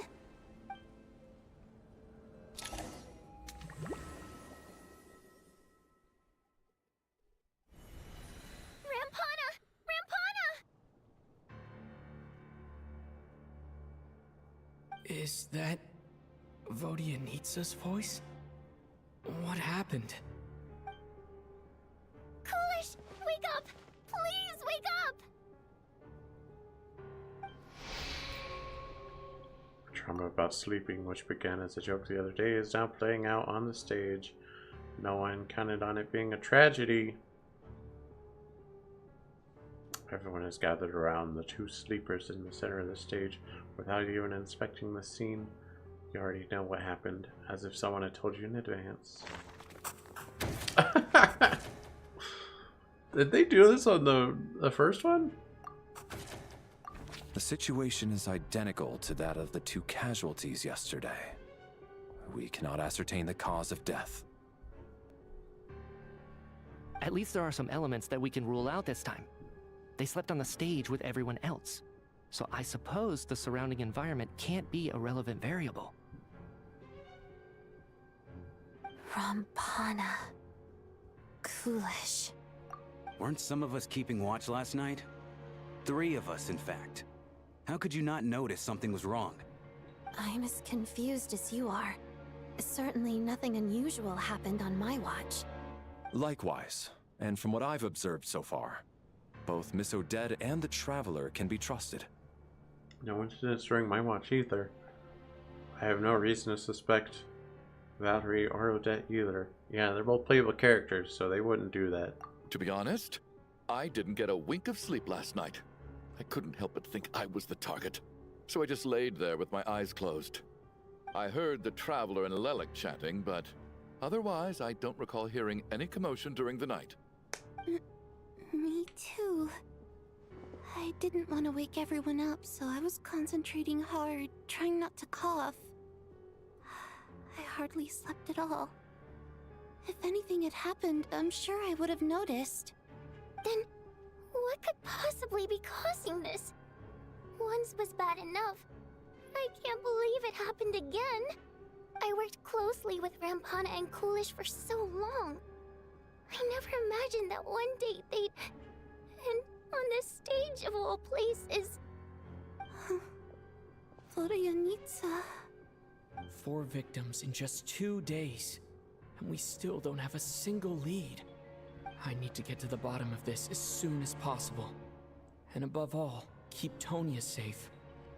I'd never be able to look Child in the eye again otherwise. I don't know, Tonya's starting to look a little suspicious to me. Yes, I just checked. Still no sign of anyone outside either. So we only have ourselves to rely on. Ow. I was gonna say, we're running out of suspicious characters. That the rich dude's too obvious. He's the jerkwad, so he's not gonna be the culprit. And I remembered, we have Mr. Mercenary right here, but that also feels too obvious. But I mean, Occam's razor. He was hired to take out some rich people. If you ask me, this killer can clearly strike whenever they please. The Night Watch was a useless endeavor from the start. Lelik must be an expert in poisoning. Clearly she used some poison that can't be detected on the corpse. Here we go again. Listen, I was already thinking to myself last night, was Lelik's reason for revealing her identity the real story? Well, now I have my answer. It most certainly was not. She's been playing us for fools. You get off on this, don't you? Revealing your identity, only to carry on with your killing spree? If it was true, you definitely would not still be alive. Good morning, good afternoon, good evening. That's a hideous thought. One that only a hideous mind like yours could dream up. How dare you? That's enough. Yesterday, you named Lelik as a suspect because the victims were both wealthy merchants. Lelik might have had a motive then, but today's victims were just ordinary people. Not to mention that they were colleagues of Odette and mine. What reason would she have to murder them? Let me guess. Just to scare you? Who knows? Maybe you don't know her as well as you think. I implore you all to ask yourselves, how many people are there really in this world that have what it takes to kill another person? Not many, I'd wager. Lelik is well known to be a ruthless operator, and now she has revealed her identity. How could it be any more obvious? Everything you've said so far is still just conjecture, which doesn't constitute a concrete lead. You need to back up your claims with some evidence. How can you defend her, officer? What did she say to you while you were on night watch? Maybe I shouldn't be so surprised. You military types are always colluding with criminals to target the rich. What? What a crazy victim complex. All so you can get your grubby paws on our hard-earned fortunes, then tell us to fall in line. The Fatui, the Druzhna, and the Rokot. Thugs, the lot of you.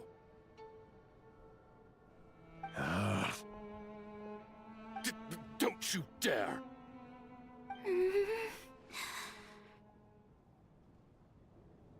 Sir, but you were the one who told us not to stop other people from expressing their opinions yesterday. Maybe he's being a jerk 4 about it. people have already died. Only yesterday I was chatting with Mr. Coolish. Then we woke up in the morning and he's... Turning against one another is the last thing we should be doing right now. Little girl. Even if Mr. Chuganov is a puffed-up, pig-headed windbag who doesn't have a clue what he's talking about, he's still one of the victims here, isn't he?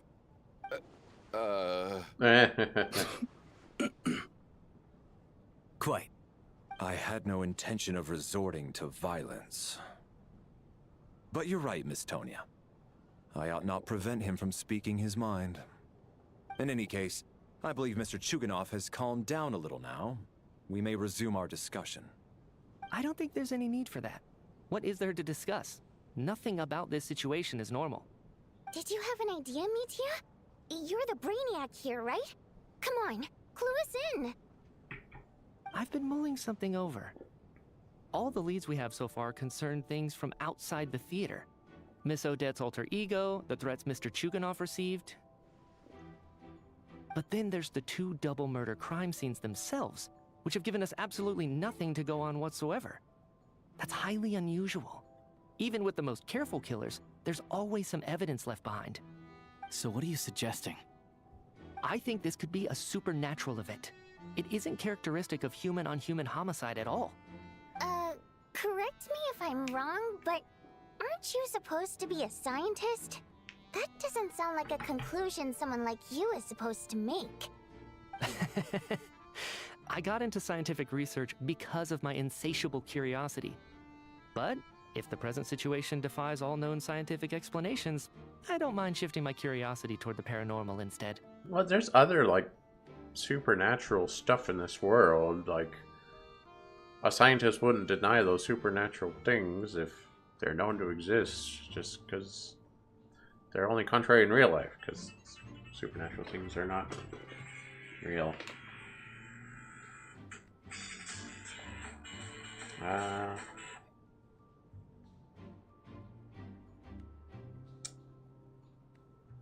they can leave a message. Doesn't look important to me. Now that you mention it, I remember when I first came to the theater. I heard rumors about this place being haunted. Haunted? Yeah, I think I heard the same thing. But I mean, there were only rumors, right? We've worked here for years. Surely we would have noticed any spooky goings-on by now. Well, this has taken an unexpected turn. A haunted theater? If Paimon were here, she'd probably be hiding behind me in fear right now. Why don't we take this opportunity to look for clues again with a more open mind? Maybe a different perspective will help us see something different. Very well. Whether it's criminals or ghosts we're looking for, the same rules apply. Everyone needs to tread carefully. I'll move the bodies into the same room for now.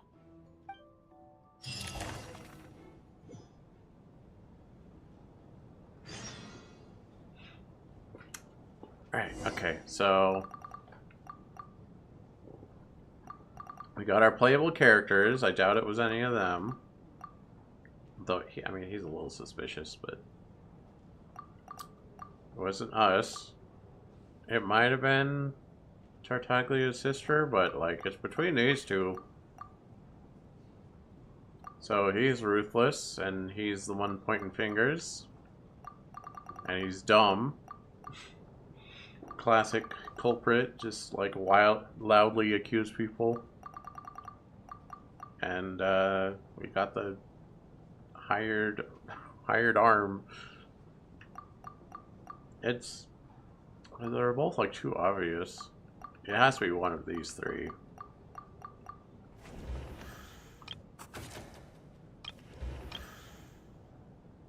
An independent mercenary, unaffiliated with any mercenary organization. Flexible on jobs he takes, he often works for Snezhnaya nobles. Outgoing and humorous, he has endless supply of mercenary jokes. Why would he be here? Why would he be at this, like, special showing? Because the other people here are, like, super fans or whatever. Or just so rich that why they're way in. Well, why would he be here if he wasn't on a job? Chuganov, owner of the Ishka manufacturing plant and member of the Snezhnaya, carefully maintains image of a devoted family man, deeply loves his wife, daughter, factory operations, known for excessive energy waste.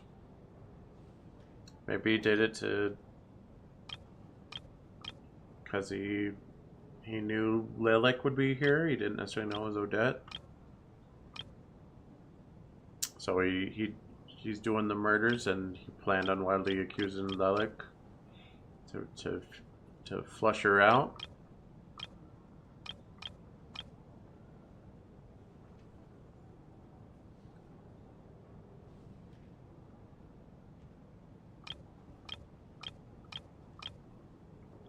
This dude's gotta be a playable character. He's like, so it's not him. And this dude's also definitely a playable character. I don't think it's him. Guess number 1, guess number 2, guess number 3. If it's not one of those, then I'm dumb.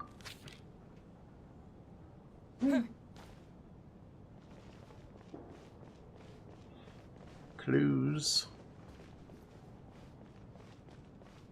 You're not a clue.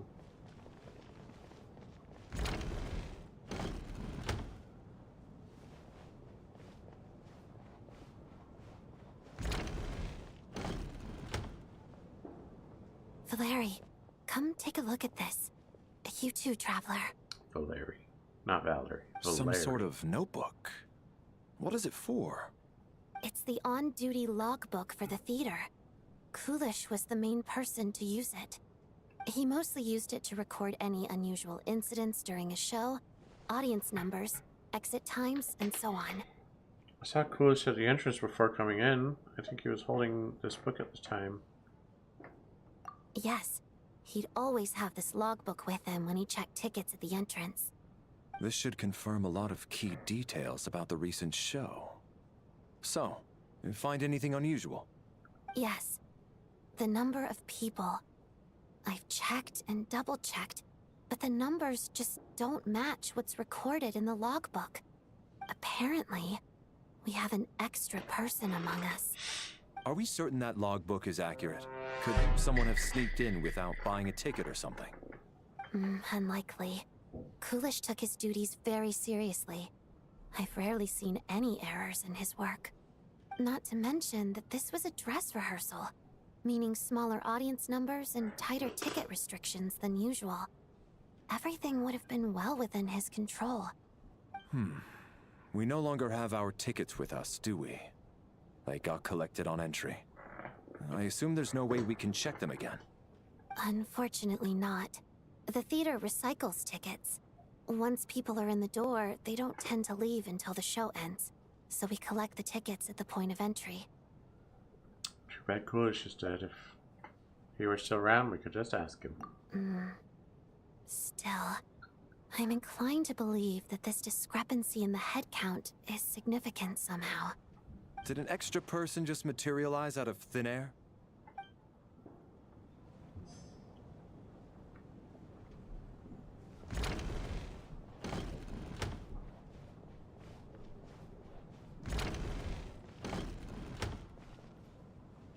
Tonya, did you find anything? Not yet. Still looking. So... Are we supposed to be looking for something paranormal? I think I'd prefer teaming up with you than looking around on my own. The thought occurs that this isn't actually Tartaglia's sister and Tonya didn't show up. Yeah, that makes sense, because when we walked up, we were like, "Hey, are you Tonya?" And she was like, "Huh?" And we're like, "Your brother sent us." And she's like, "Okay, cough, cough." It's you. It's you. This looks like somebody's notebook. Shall we read it together?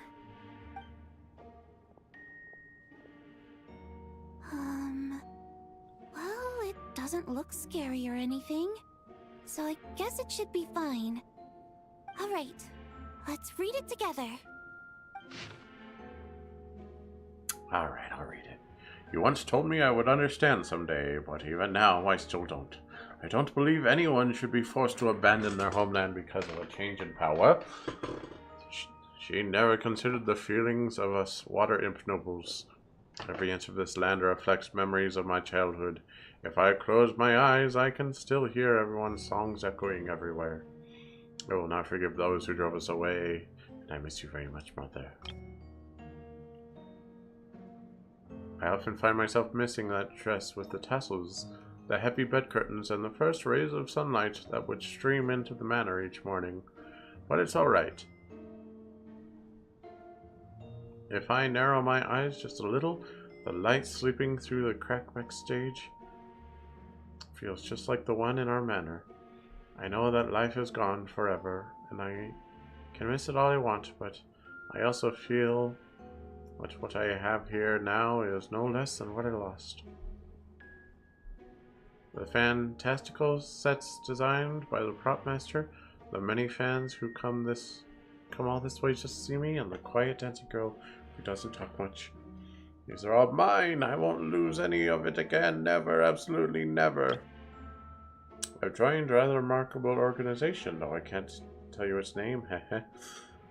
Whatever that great figure intends to do this time, there should always be someone looking out for the misfortunes of ordinary people. That's what our organization exists for. Even now, I still don't understand her. Why is it that those in power always seem this way? They clearly have the ability to bring greater happiness. Some say she has her own difficulties, but what could possibly trouble someone so seemingly omnipotent? Never mind. I should just focus on what I can do. I suppose you'll all hear about our organization sooner or later. Its name, never mind. I'll leave that a mystery for now. Huh. This has to be Vodyanitsa's writing, surely. Maybe it's a little rude for us to peek at this. I feel like I just read someone's secret diary by accident. Since it's an accident, it should be fine. It sounds like she's writing this for her parents, right?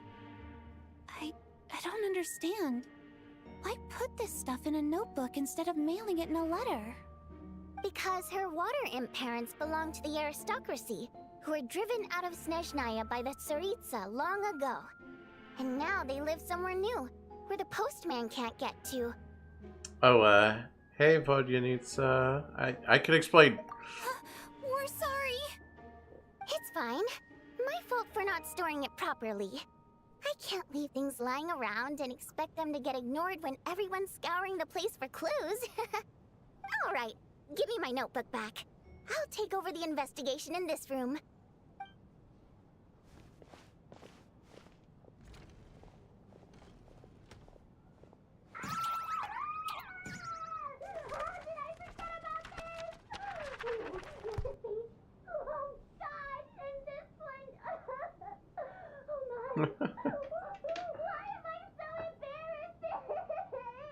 Well.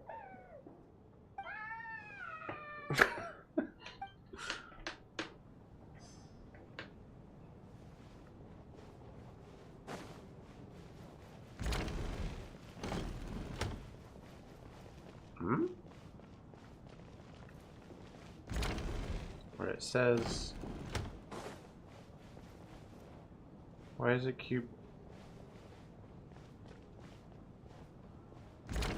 open your quest screen or inventory to examine that picture for possible intel?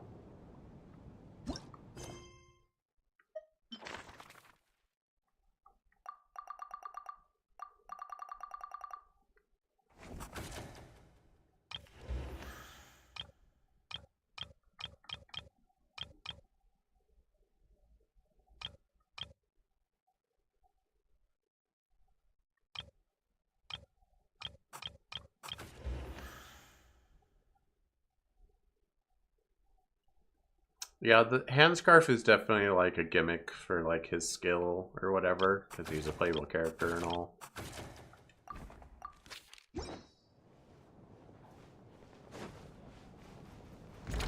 Okay, got the intel, I guess. What the heck?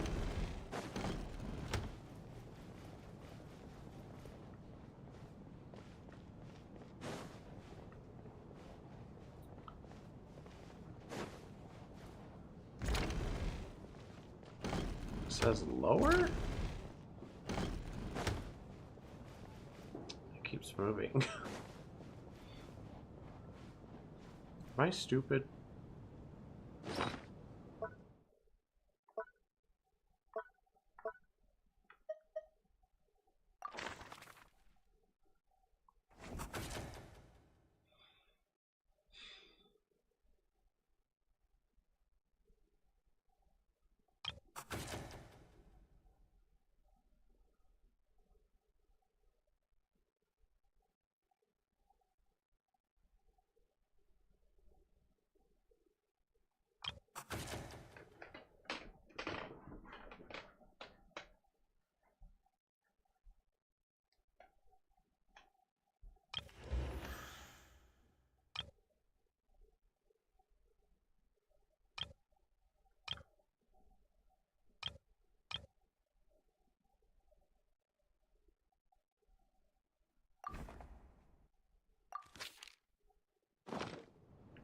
I already suspect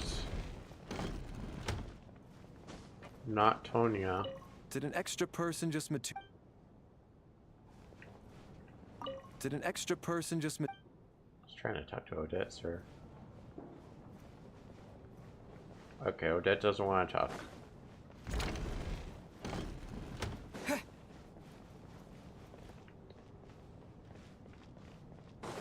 Can't go in either of those.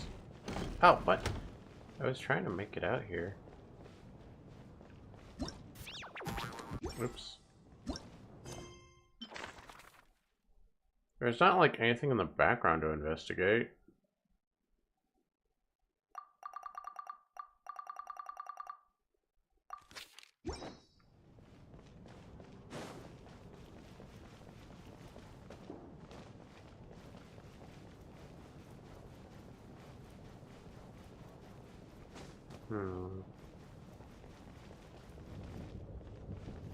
Open the door.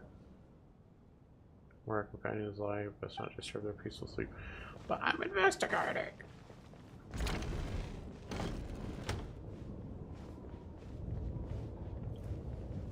I can sit.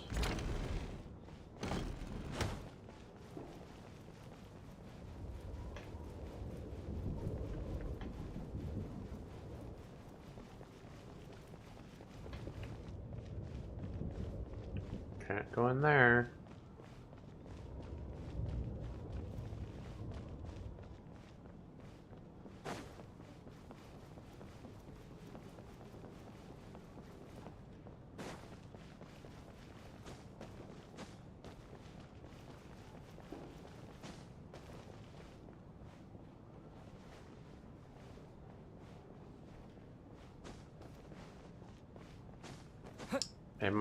Is the quest glitch?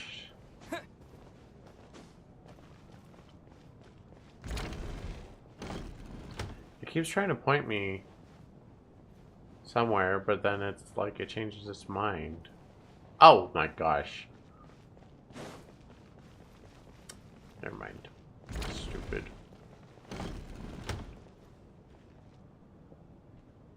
Ah, Traveler. Since you're here, come take a look at this. No. Yes. Alosha found it. We're both curious to hear your perspective. It appears to be well, an investigation report. And the focus of the investigation was the rumors of haunting we heard about earlier.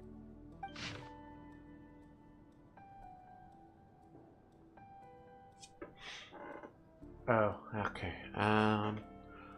Commission is clearly not as simple as previous cases involving only folklore studies.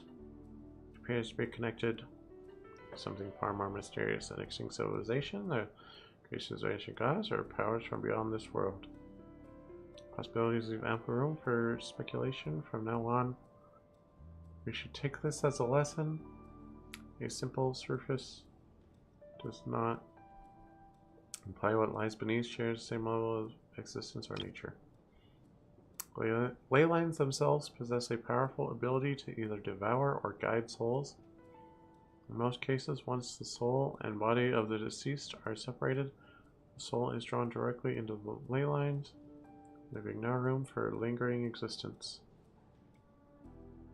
However, existence shows that the connection between the theater area and the ley lines has been obstructed. Well, only partially, not completely. Oh my gosh, just shut up. Investigation report, huh? Looks quite old. This person's name looks to be of Sumeru origin to me. Was the investigator from Sumeru? The theater manager must have hired an investigator once specifically to look into this issue. But it doesn't look like anyone ever looked at the report. Presumably, the manager wanted to know if the supposed haunting was dangerous, while also being fearful of word getting out in case it affected the theater's business. Anyway, the bottom line is, the haunting is actually real after all. It's caused by an obstruction in the ley lines. Is there any chance this is the key to finally making some progress with the murder cases? Ley line problems are pretty unexceptional to me by this point. And while it certainly offers an explanation for the ghosts, it's hard to imagine what connection it could have to these two murder cases. I guess it could be that there weren't any actual murders and just everyone has been running up the stairs in their sleep and one's dying or just the ones that give up. Some of the language that appears at the very end of the report caught my eye. Angel civilization, ley line renovation? My area of research doesn't touch on any of that, so it's completely outside of my wheelhouse. Huh? A piece of paper just fell out from the report. It landed right by your feet. Let's see.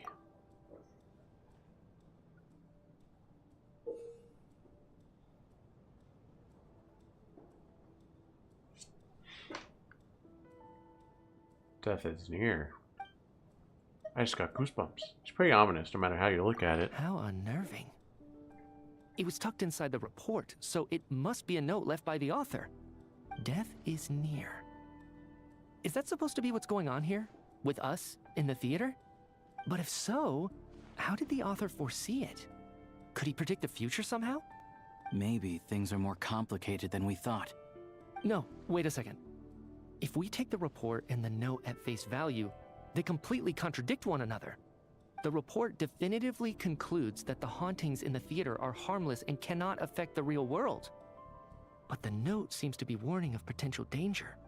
The question is, what exactly does the note mean by death?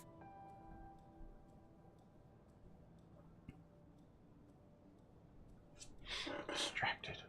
Is it simply describing our situation? Is it referring to the victims, or could it refer to the perpetrator? The various ways we could interpret this keyword lead in completely different directions.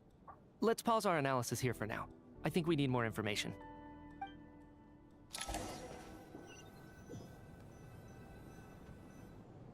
If we take all this together, it's not impossible, is it? If anything, it's the natural conclusion. Oh, I beg to differ. This sounds to me like a product of a researcher's vivid imagination. And perhaps it's because I'm still viewing this through the lens of a typical murder investigation. But still, I'm struggling to be persuaded by your theory. Does it really sound that far-fetched? Alright, well, let's treat that as speculation for now. I do agree with what you've said, so let's go with your idea for now. Good. Okay, now that we finally have some meaningful leads, I think it's time to reconvene. Let's get the others.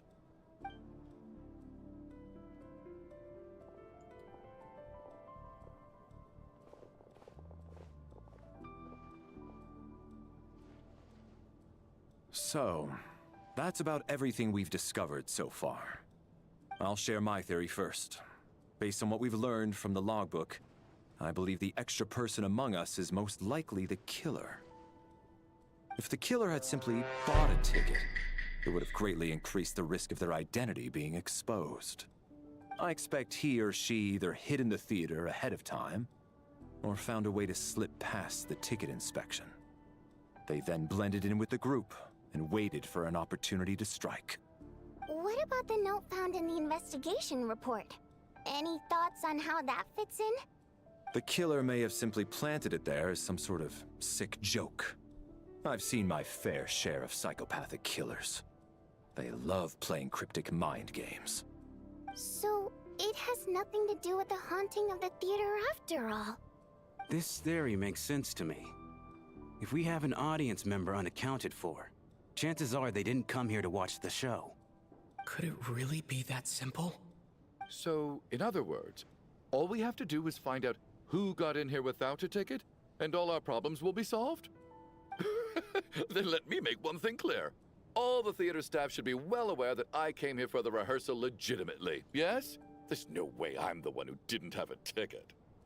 It's true. I hear you used every trick in the book to get a hold of that ticket, too.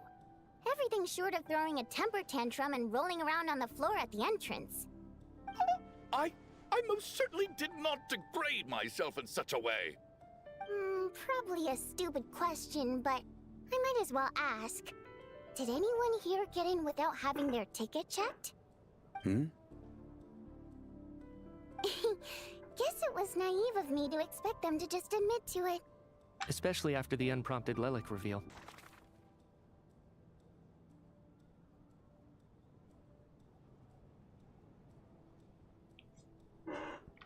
Most likely extra person who entered without a ticket is...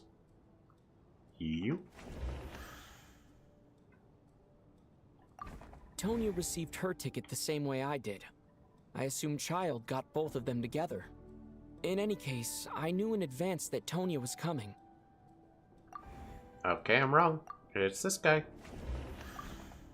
I don't believe any of us here knew Shram before all this. If no one can verify Shram's identity... Mr. Shram, did you really go through the ticket inspection to get in here? Huh? Me? Why am I being singled out, my friend? Do I seem that suspicious? Yes. It's not that you stand out as suspicious, more that everyone else has been ruled out as trustworthy. Okay. Well, we spent the best part of 2 days together now, so I'm sure you can all tell what kind of person I am. I'm a true gentleman. I never dream of doing something like sneaking to the theater without a ticket. Yeah, I have no doubt that you're a good person. But the problem is, none of us here actually know you, so no one can say for sure that you are who you claim to be. Although, actually, what was it you said last night? Yeah, you're friends with that water imp, which is why you understand our primary mode of expression. Last time I checked, there were barely any of us remaining in Snezhnaya, since most of the water imps left. Could you tell me a little bit more about your friend? There's a good chance I actually know her. Oh, they're actually a fae in disguise. And I suppose it's also kind of a way for everyone else to get to know you a little better.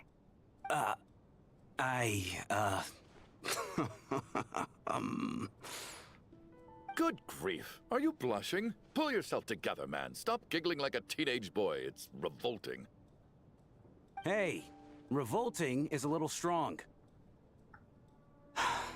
All right, fine. I'll admit it. That water imp friend of mine, the truth is, we're dating.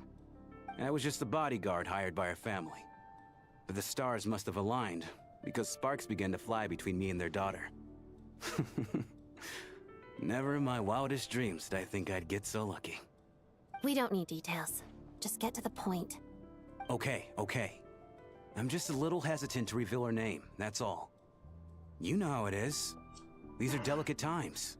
You're delicate time. Even with me to protect her. If word gets out that she's dating a human, both the Fae and human factions will give her a hard time. Really? Wait, no. That can't be. Huh? Shram, what the devil are you talking about? Why is everyone looking at me like that? Surely you can understand where I'm coming from. Delicate times? Factions? Yes. You know, the Civil War. Last time I checked, the Fae and the humans were still at each other's throats. If I'm not mistaken, the last significant civil war in Snezhnaya history was over 400 years ago, when Her Majesty the Tsaritsa had just taken the throne and was consolidating her reign. What do you mean, 400 years ago? What's going on here? Is Shram from the past? All right, Mr. Mitya, you win this round. As far-fetched as it is, it appears that your theory may be correct. I'm just as amazed as you are. I didn't even believe it myself, to be honest. Is someone going to explain what's going on here? From the look on your face, you figured it out too, haven't you, Traveler?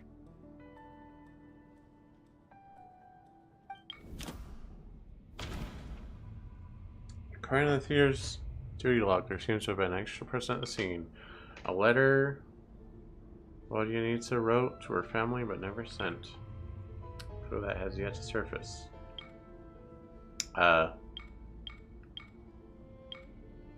Who Shram's true identity is. Investigation report and the alleged theater haunting. That one?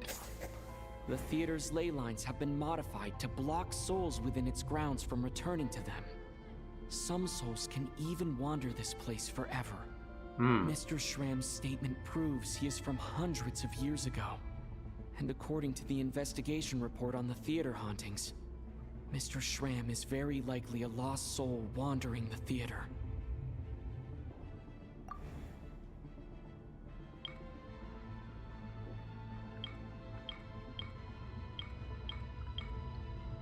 True nature.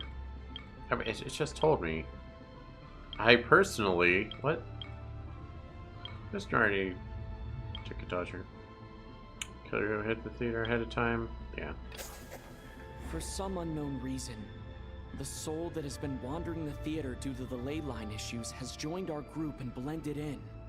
Yeah, that must be the immediate reason why the ticket count doesn't match the number of people present. Oh, now it makes sense that he was going on about like, oh, I don't recognize that rich person. I don't recognize you either, even though you're a rich person. Huh, weird.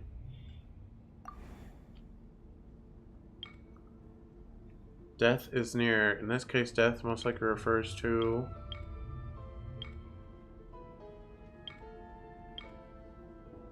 someone who died a long time ago. The contents of the investigation report have been verified. There are indeed ley line issues and wandering souls in the theater. Death likely symbolizes the deceased. Mr. Shram, for instance. Death is near. That must mean that there's a dead person in our midst. That's the truth. isn't it?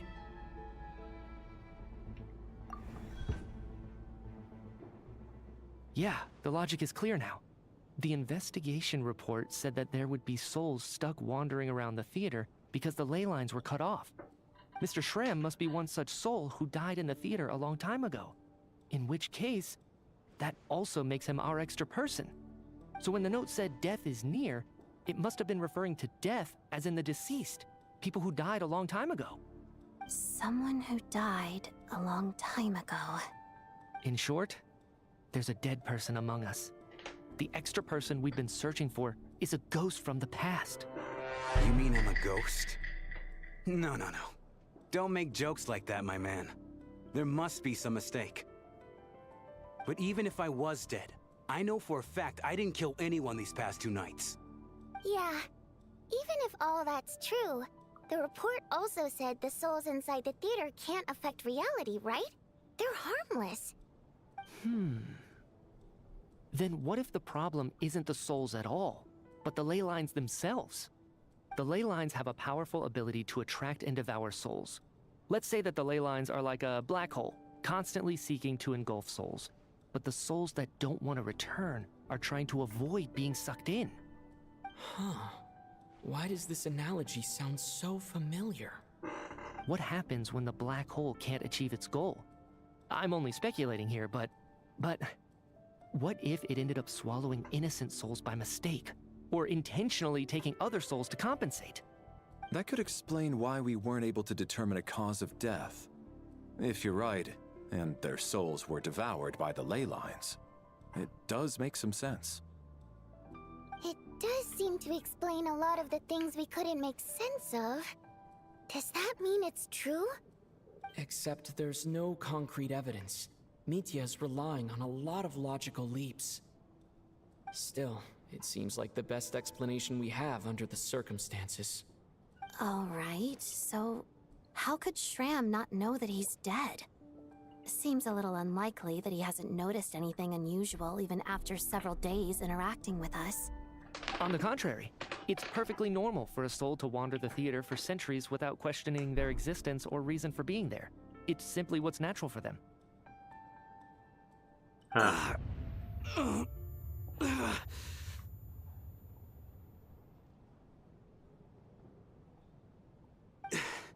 You know what, Mr. Brainiac?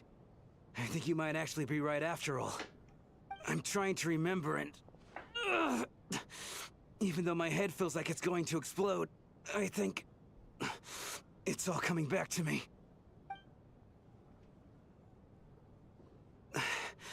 I was the one who didn't want to remember my own death, so I forced myself to forget.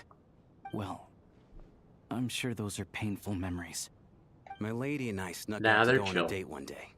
We bought tickets for the theater. It wasn't really my thing, but I was just happy to be together. All of a sudden, a group of people burst into the theater, shouting for all the water imps to get out, performers and audience members included. It was clear the conflict between humans and Fae had reached a boiling point.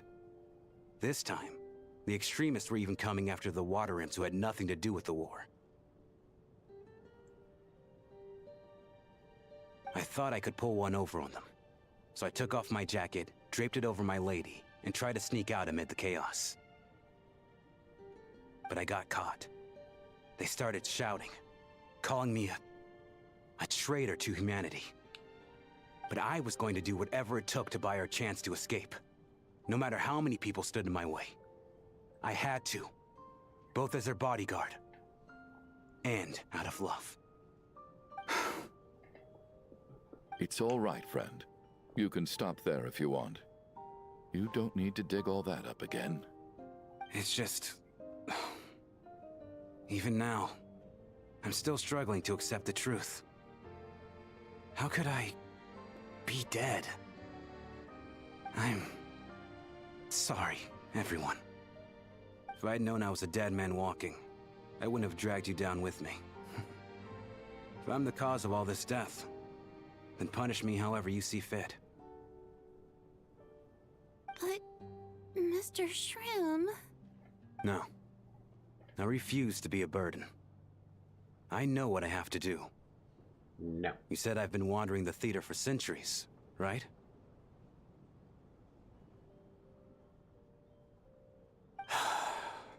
I guess it's high time I got a breath of fresh air. Out there, I mean. I'll leave this place and take all this death with me. Go out on my own terms. Mr. Schramm, I'm sure we can figure out a different course of action. My good sir, we both know I'm not supposed to be here. I should have accepted my death long ago. One way or another, this has to end. Unless you're saying this goes against another one of your military principles somehow. No, I'm speaking on a personal level this time. Let it go, man. Oh, wait. One last thing. Miss Wateramp. My lover. Her name was Litia. Litia Ozarova. Do you know what happened to her? Ozarova. Oh, Auntie Ozarova. That's what we all called her. I remember her as a very kind elder. She had a bunch of kids, too. I'm so glad she survived. And she had lots of kids? Good. That's good. Aww. I could hardly expect her to stay single just because of what happened to me, right? As long as she went on to be happy, that's all that matters. Besides, I'm dead. My soul's been wandering around here for so long because I was worried about her. But now, I can go without regret. There's no need to see me off, my friends. I've enjoyed our time together over these past few days. Perhaps we'll meet again in the next life.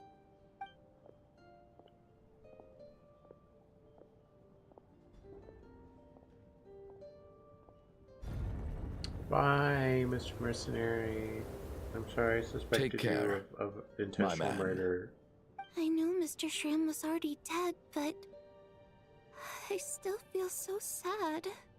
Death is cruel, no matter how we might try to make sense of it. So, was the conflict between Fae and humans really that bad back then? I was only little, so I don't remember much. It's terrible to think that so many innocent people had their lives turned upside down. Even the historical records about that time period don't say much about it.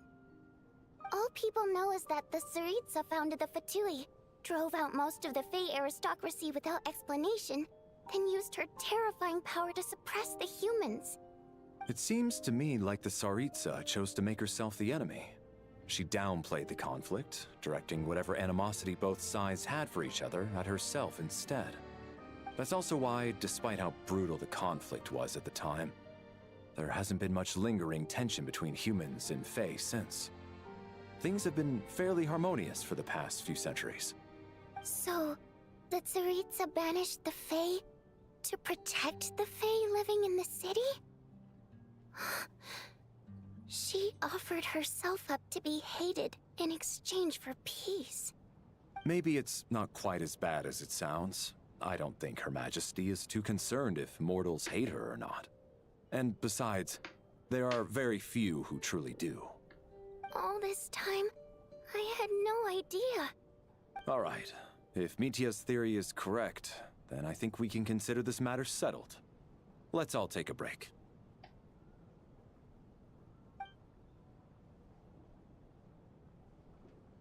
Ugh, if only this blasted storm wasn't still raging on.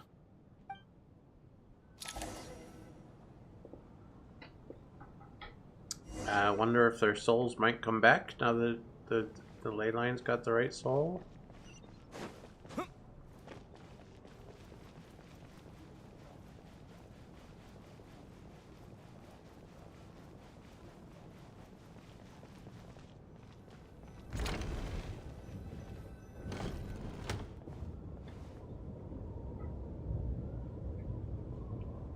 Looks like now we can just rest until the snowstorm stops. I still can't believe Schramm turned out to be a ghost who'd been in the theater for hundreds of years. To think he was dead this whole time. What a strange turn of events. Knock, knock. Who's there? Huh? Knock, knock. You know the door isn't closed, right? You don't have to knock. Think of it as a signal then. When I'm entering someone else's room and I knock, I'm here as Odette. If I don't knock, it's Lelik. Okay. Sure, whatever makes you happy. Thanks. So, why did you come to find me? Is there something I can help with? Vodyanitsa said you knew about my secret identity from the start. But when everyone was discussing who Lelik could be, you were worried that revealing what you knew would be unfair to me. So you kept it to yourself, right? That's what you want to talk about? You just came here to thank me? Yes. I'm extremely grateful for that. It's nothing. I mean, you didn't hold what happened with Signora against me, so I should thank you for that as well. Actually, there's something else as well. I found myself in a situation similar to the one you were in when you helped conceal my identity. So I thought I'd come and ask you for advice. I'm honored. What's the situation? It's about Mitya. Before all of this, the last time I saw him, he was dead. What? As I'm sure you know, my goal as Lelik was to stop Project Stuzha. Well, when I found out the tech lead for the experiment behind Project Stuzha was Mitya, I immediately started planning to track him down and threaten him to back out. I often saw him around the theater, but I soon concluded that making my move there would risk exposing my identity. So I decided to infiltrate the Armory Palace and go directly to his lab. That way, the threat would be much more effective. That must be basically the most classified place in Snezhnaya. If you manage to infiltrate it, you really do have what it takes to be a harbinger. Well, I suppose there was a bit of luck involved. But I am a Fatus, so I already had some familiarity with the building's layout. Fatus. But when I finally made it to his lab, Mitya seemed to be dead. Sure he wasn't just dozing off? I checked his breathing and his pulse. He had no vital signs whatsoever. I'm certain of that. I thought maybe another anti-Project Stuzha activist had beaten me to it, and chosen a much more brutal method. So I made myself scarce. That's why you were so on guard around Mitya that first night here. Yes. When I saw him sitting in the audience during the performance, I could barely contain the shock. To me, it was a miracle. Somehow, he'd come back from the dead. But then, the murders started happening and things got so complicated that it wasn't really at the front of my mind. That is, until Mitya himself said there must be a dead person among us. Then, I couldn't ignore it any longer. And yet, you thought that bringing it up right away would single Mitya out. Just like when everyone was suspecting Lelik. Exactly. I thought there could be something I was missing. Besides, we soon figured out that Mr. Schramm was a ghost. And we knew there was only one extra person. So we thought he had to be the one. But now, it seems like there's another candidate. What if all the dead people were already dead and they finally accepted it? They shouldn't leave a corpse, though. I understand why you kept it to yourself. There was so much information being thrown around during that discussion.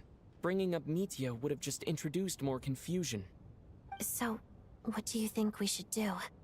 Let me confirm one thing first. When was it that you found Mitya dead? Around a week ago. Sometime in the afternoon. A week ago? That's earlier than I thought. I saw him just a few days ago at a restaurant. That definitely would have been after you found him dead. He seemed completely normal to me. Chatting with Vodyanitsa, trying to avoid Valeri. So he was definitely alive on that day. Huh. Well, all I can say is I know what I saw. Here's a thought. The reason we even suspected a dead person could be among us was because of the problem with the theater's ley lines. But Mitya's death happened inside the Armory Palace. The ley lines affecting the theater shouldn't reach that far. You're right. I guess he doesn't fit the profile of the person we were searching for. I think the chances of it being him are very low. Surely he can't have died for real in the Armory Palace. Unless... Unless what? Unless he really did come back from the dead. You're right. Do you think we need to disclose this to the others? Huh, what's this? A private meet and greet? Yes. Where do I line up? That's not what's going on here. Well, I was just making the rounds. Thought I'd try to lighten the mood a bit. Vodyanitsa's handing out food if you're hungry.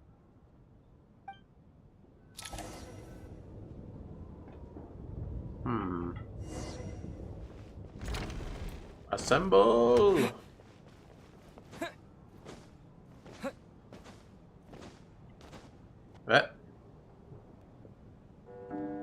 Outside, the snowstorm continues to rage. Before you know it, night falls once more. What is going on with this storm? Could it be connected to that monster that just arrived in Snezhnaya? I almost hope it is. Her Majesty the Tsaritsa left to vanquish that beast herself. We just need to wait for her triumphant return. Do you think people still feel the cold after they die? I'm wondering about Shram. Oh, maybe we should have given him a coat before he went out there. Death itself is cold, isn't it? I'm sure the storm will embrace him. Well, I hope he has a safe journey. I'm going to miss him, I think. It's not like we can blame him for Rampana and Kulish's deaths. Thinking back on it, we barely made it out alive ourselves. Once we get out of here, how are we going to explain what happened to their families? Saying about you.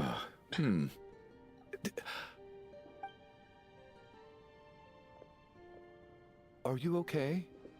Here, take this. I've never used it.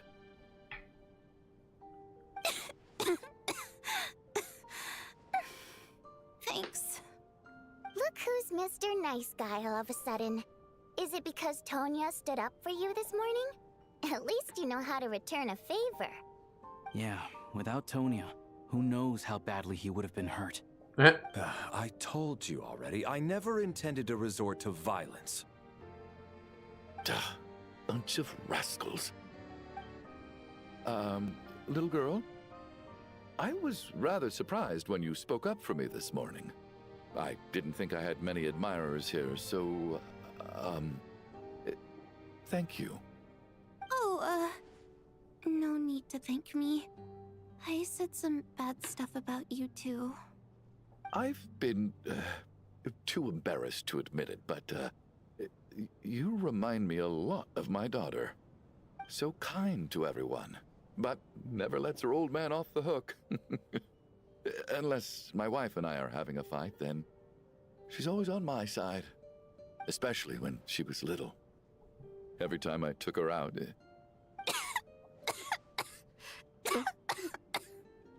I'm choking on how much I don't care. Easy now. Hand over the Mora. How long have you had that cough, Tonya? Right? I don't know. It's probably been a while. I'm fine. Are you taking anything for it? Yeah. I'll be fine once I see my brother. He's gonna pick some frost fairy flower leaves and brew a tonic for me. I'll feel much better once I drink that. I see. That's good to hear, then. We should probably discuss arrangements for tonight. Now that the deceased has left our midst, there shouldn't be any more incidents. However, out of an abundance of caution, I'll keep watch. Shouldn't we take shifts? I can take one if needed. No need. I managed to get a nap in earlier, so I have plenty of energy right now. After all the tension of the past few days, Everyone else should just focus on getting a good night's sleep.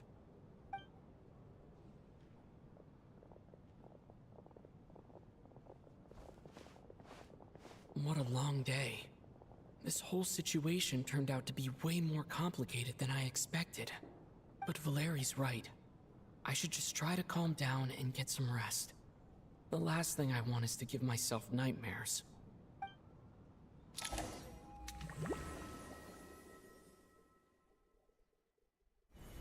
He's awake. He's awake!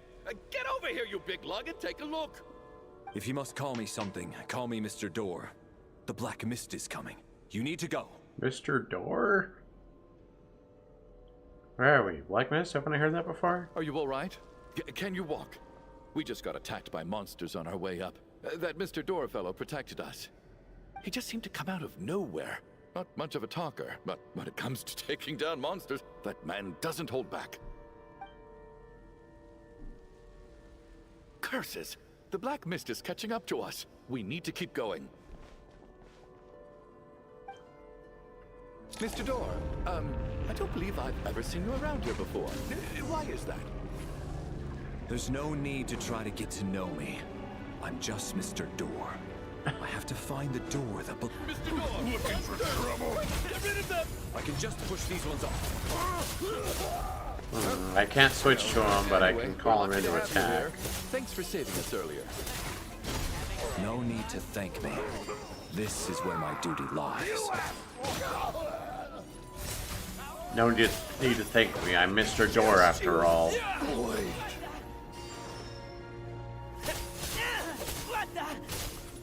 See ya.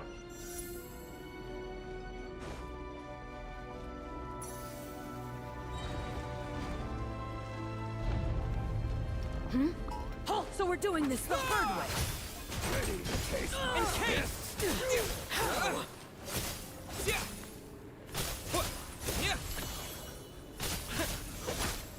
No need to thank me. I'm Mr. Door. I've been Mr. Door a long time, so there's no need to thank me. What? Remarkable work, Mr. Door. Oh, if I had your muscles, I'd do the same. Don't fall behind, Mr. Jerkinov. Are none of these doors the one you're looking for? No.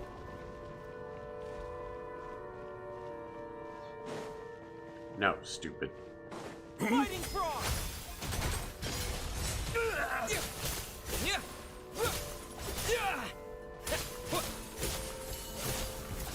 Come here, closer. Impossible. How about this? Damn. How could this?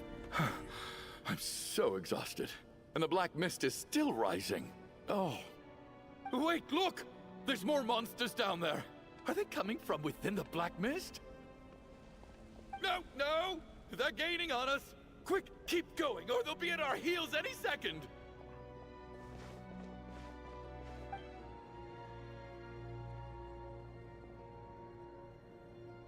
Mr. Door, what are you doing? We need to get out of here. They're coming! Found it. Shh, it's Mr. Door time. This is my door. What? You mean you're going to stay here? I am a door. This is where my duty lies. So he meant a door for closing, not for opening. No! You saved us. We can't leave you behind.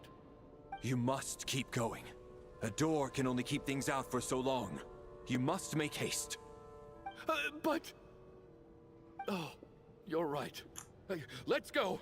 We can't let Mr. Door's sacrifice be in vain.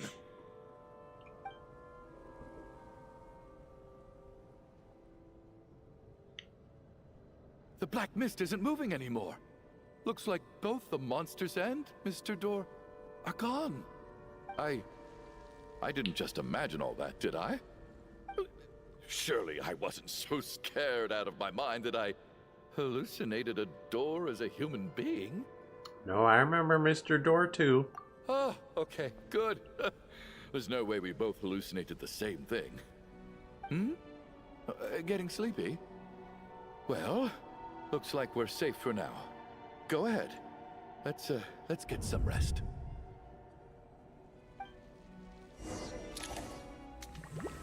I hope Mr. Door didn't die. What time is it? Is it morning? I think I had a nightmare. I guess everyone's still asleep? These past 2 days have been exhausting. Valeri's keeping watch though, so he's probably the only one awake. Valeri? Looks dead to me.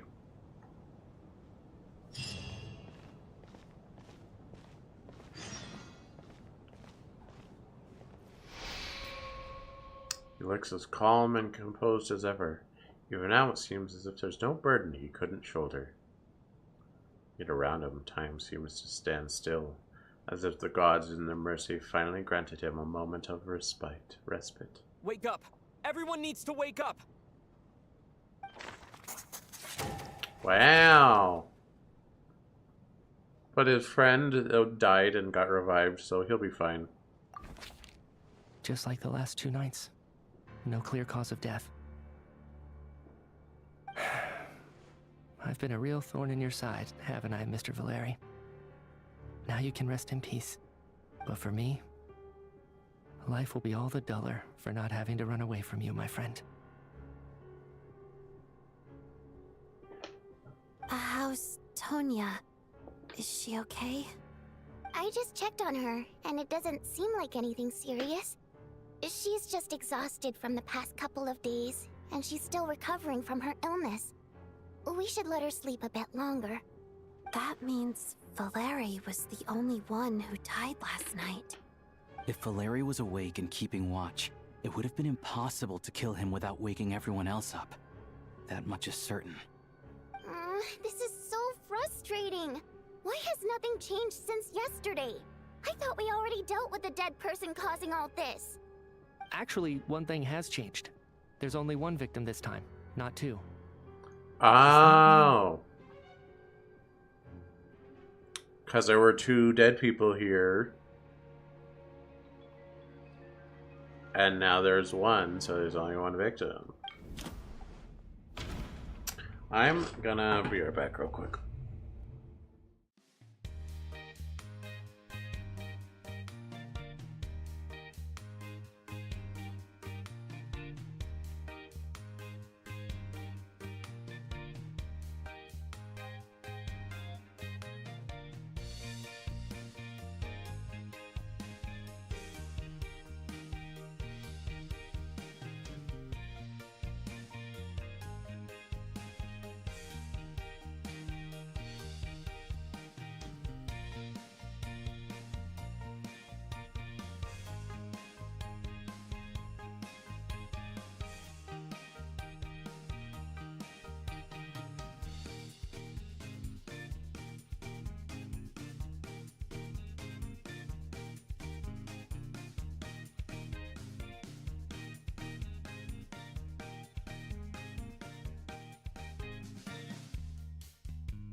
I have returned. There's only one victim last night instead of two. Perhaps that was because well, Larry died twice in a single night. I don't think so. Mr. Shram was one of the people who should have died last night. Larry sacrificed themselves to save someone else. The number of victims each night corresponds to the number of the deceased around us. After the deceased Shram left, there was one less victim last night. That more or less tracks. It's a reasonable conclusion, considering the only variable that changed. The number of people who die each night is equivalent to the number of dead among us. That's your theory, right?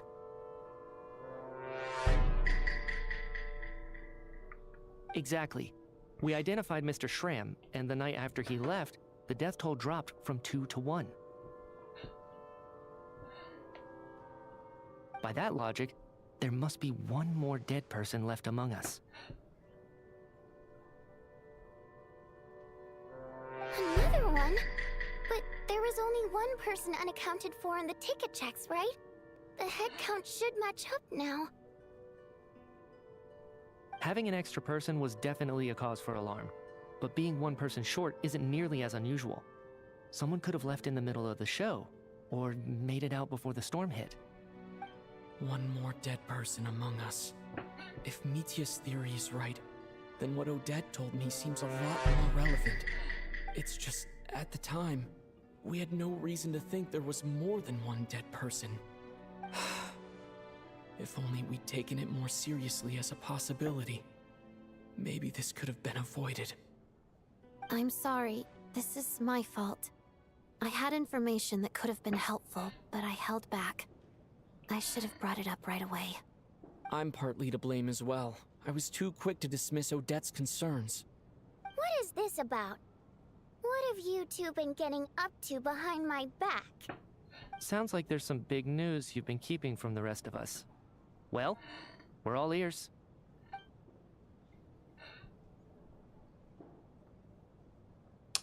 Odette tells the group about finding out that Mitya's dead. Person? Wow. That's certainly news to me.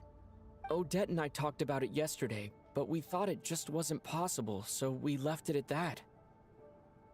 Yeah, I don't blame you. If I'd been there, I probably would have reached the same conclusion. It just sounds too unbelievable. Let me just try and verify this. I just scoured my memories trying to think back to the afternoon Miss Odette mentioned. But I honestly have no recollection of dying. That's where I'm different than Mr. Shram. Didn't he not remember dying? I've seen Mr. Mitya a few days ago myself. I also find it hard to believe he could be the other dead person among us. Well, if it isn't Mitya, then who? Do we vote on it? If you don't mind me asking, Traveler, I believe you mentioned that you know Tonya's brother. Had you ever met her before all this? No, never. Wait, are you saying... Now just 1 minute. I know where this is going. You can't just randomly point a finger at anyone you want. You're in the hot seat, and all of a sudden you want to divert our suspicions onto somebody else? Calm down. Trying to pick a fight, Mr. Chuganov? Whenever you open your mouth, all you do is attack people, and I've had enough of it. If you don't want to engage in a civil discussion, you can shut up. You little brat! Did Mitya ask about Tonya because he suspects her? I suppose I only identified her by age, and nothing else. Could that mean... I'm just saying, you're going around casting suspicion on people for no reason. How could Tonya be dead? I can vouch for her, if nothing else. I've seen her before. She's the sister of that Harbinger, isn't she?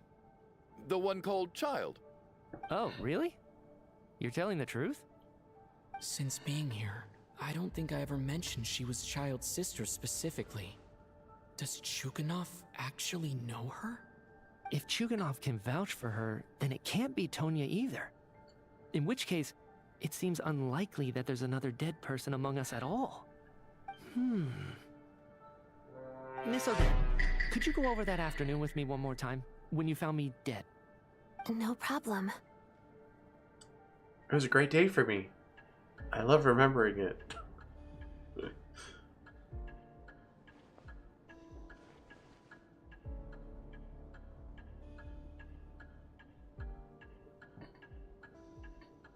Huh.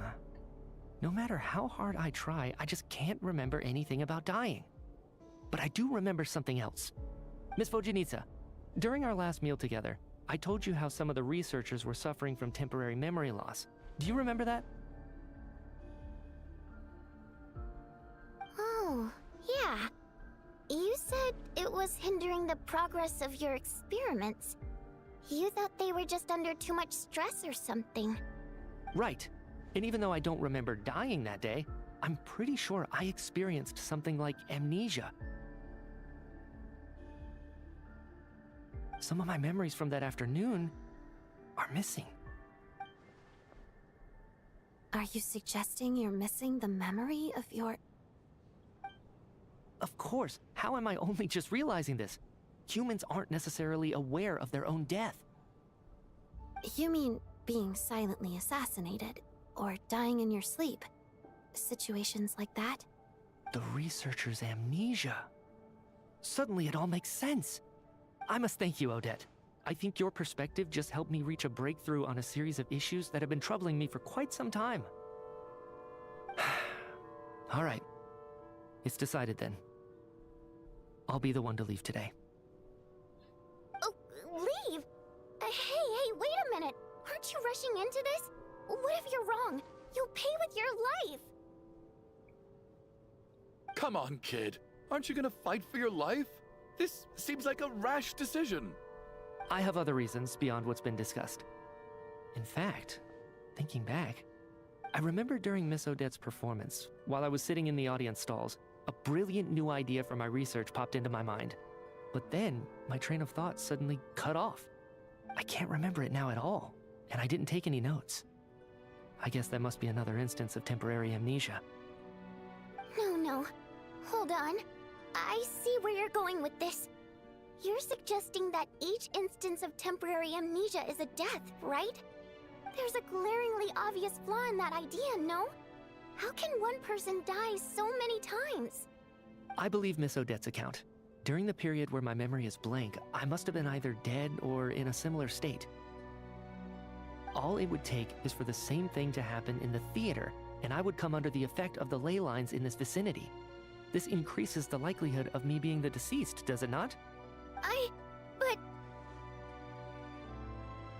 There's no evidence to suggest that anyone other than me is a candidate for the deceased. So allow me, as a scientist, to treat this as an experiment. Please relax, everyone. I don't think things are as bad as they may seem. Relax, I'll just die If I a really am little. the deceased, then to leave the theater will be a relief for me. If, on the other hand, I'm still alive right now, well, apparently you've all witnessed my resurrection recently anyway. Who's to say I won't return from the dead again this time? Mitya's right. This is the only thing we can try right now. I think he's deliberately downplaying the gravity of the situation, though. He probably doesn't want to burden everyone. What is a scientist if not someone who gambles on experiment after experiment in an attempt to obtain the truth? With this snowstorm, the ley line phenomenon, ghosts of the dead, and my amnesia, we've been paralyzed by not knowing and powerless to do anything about it. It's a terrible feeling. But if I do get resurrected, you can be sure that I'll come back with the truth of all this. Just you wait.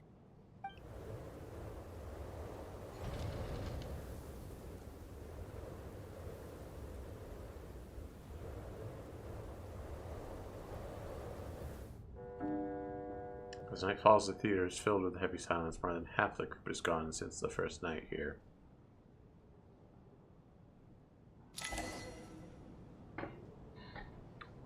Beyond the loop?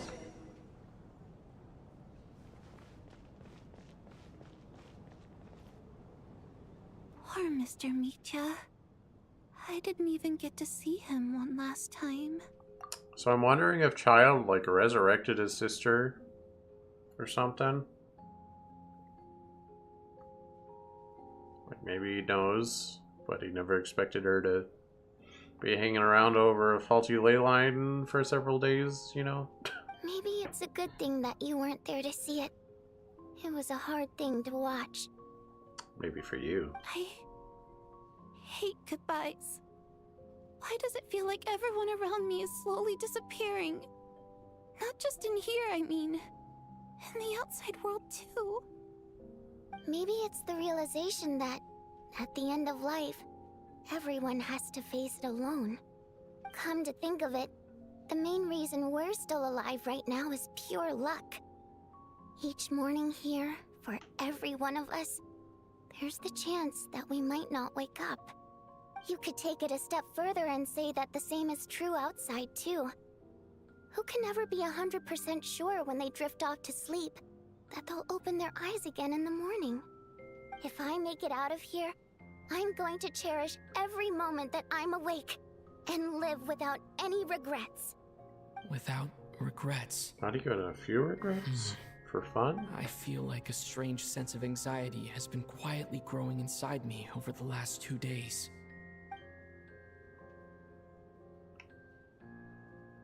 Are you okay? You look really glum. If something's bugging you, let's talk about it. There's only a few of us left here now. After everything we've been through, what's the point in keeping things bottled up? I have a travel companion named Paimon. Alosha and Odette have met her before. She's been feeling unwell recently. You're worried about her, aren't you? That makes sense. We've been trapped in here for days. To be honest, I used to feel like I was just a spectator in this world, watching everything that happens from the sidelines. Maybe it's because I'm a descender. A descender? But with Paimon by my side, over time, I slowly felt my connection to this world growing stronger. She loves eating, sleeping, and having fun, but she's also a great guide. It's her authenticity that makes this whole world feel more real for me. Over the last few days that we've been apart, I've often caught myself wondering, what would Paimon say if she were here right now? Jump scare.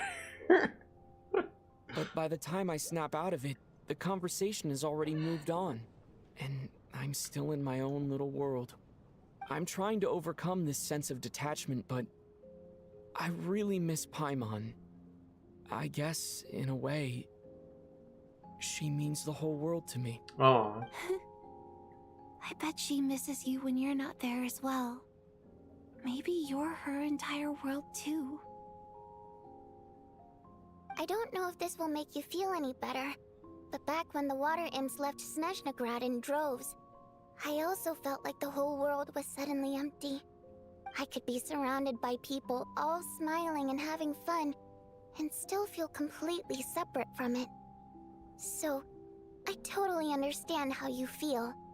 Later on, I started to think, maybe accepting the fact that our loved ones won't always be with us is something that takes a lifetime.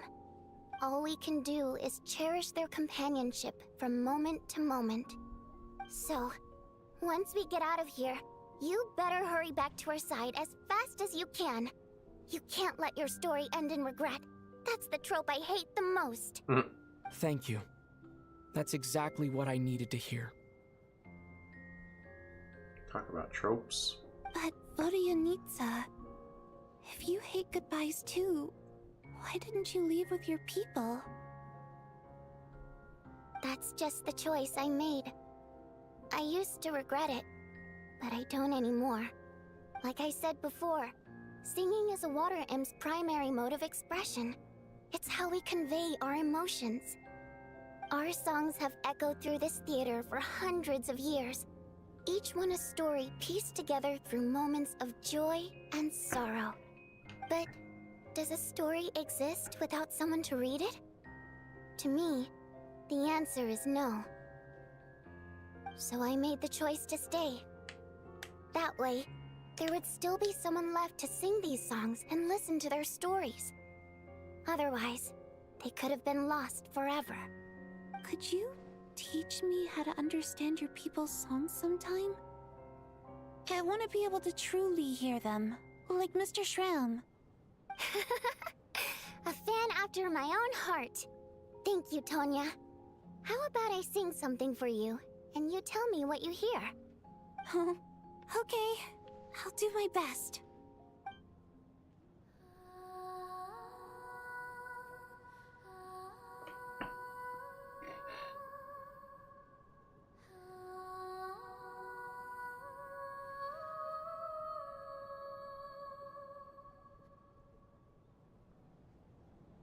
I've never heard that one before. I feel like I can hear a sense of longing somehow. I wonder why that is. Color me impressed, Tonya. You're a keen listener. Most people can only tell if a song is happy or sad. I didn't think you'd be able to pick up on such specific details. So, what's the song about then? Come on, tell me! I've actually never performed this song in the theater before, because it has more of a ceremonial purpose for our people. It's not meant for the stage.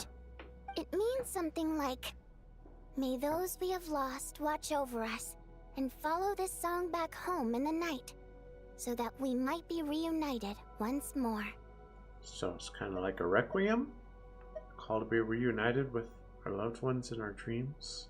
No wonder I could hear that sense of longing. You sing it for loved ones who have passed away.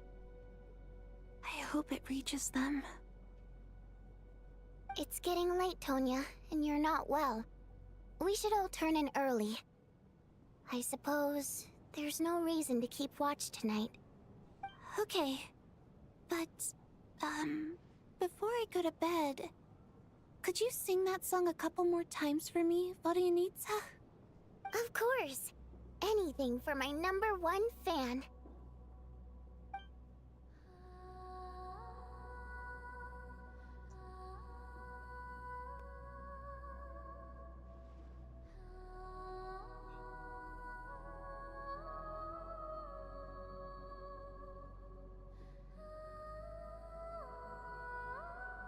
Mm-hmm.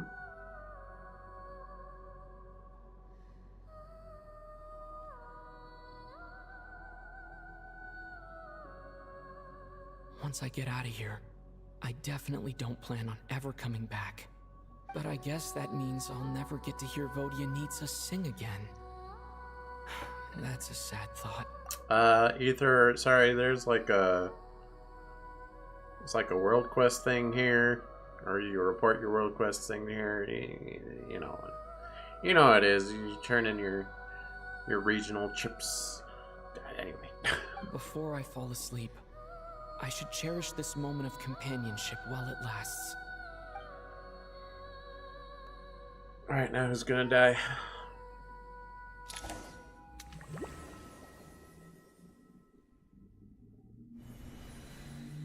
Where am Oh. I? It's so dark in here, and I feel kind of dizzy. Am I alone?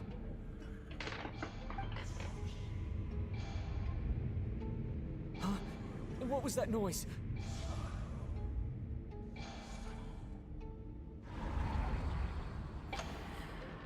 It's her.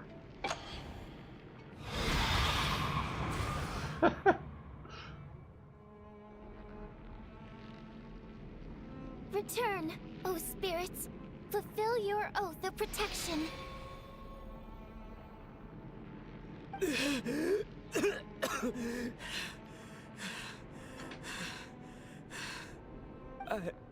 I'm alive? What just happened? No time for questions. Quick, over here. Turn on the switch. We need to bring back the light.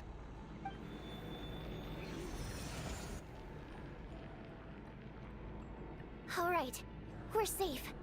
The spirit just now is called Night Prayer.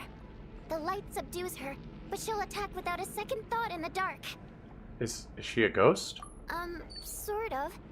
I know it's hard, but you can't let this place go dark, or she'll kill you again. Did I really just die? She really just killed me? Yep. Luckily, I was here to resurrect you. Otherwise, that'd have been a real bummer. A bit more than a bummer, I'd say. Wait, so you have the ability to resurrect people? Sure I do. I'm your guardian spirit after all. I specialize in soul recall. Oh, it's nice to meet you, by the way. Thanks. It's nice to meet you too. Alright, there's no time to waste. The black mist is already catching up. We need to avoid it at night prayer at all costs. Come on, let's go. We need to reach the next switch before the place gets too dark.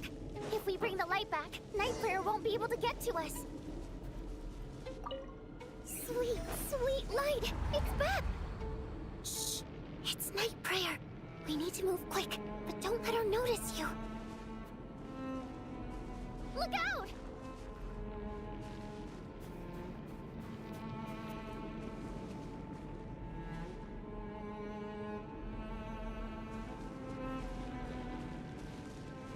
Oh, I don't have a crouch button.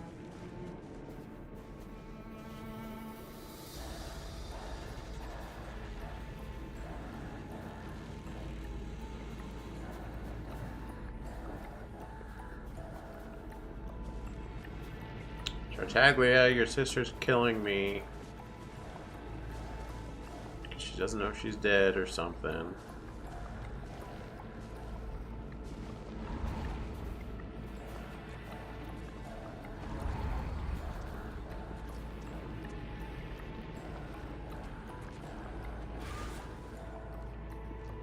Wow, she disappeared.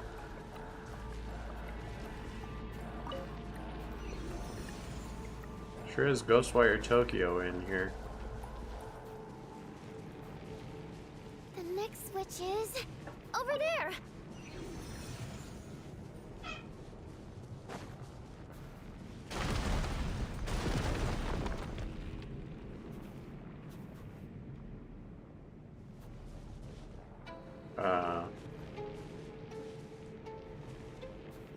Now what?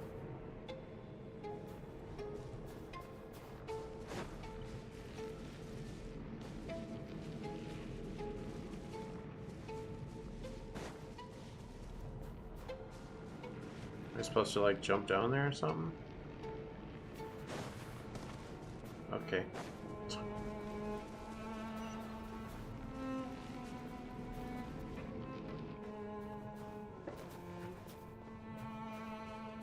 Impossible space, I think.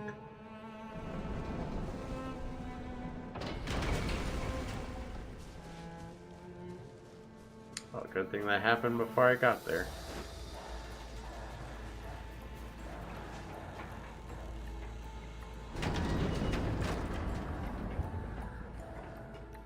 You do it, Ether, I believe.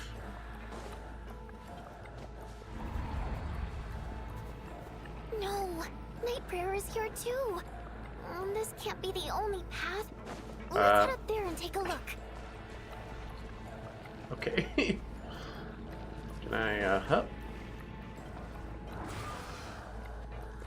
The switch is just up ahead. Hurry! She ran at me so innocently. It's too dark. We're not gonna make it. Come on, faster!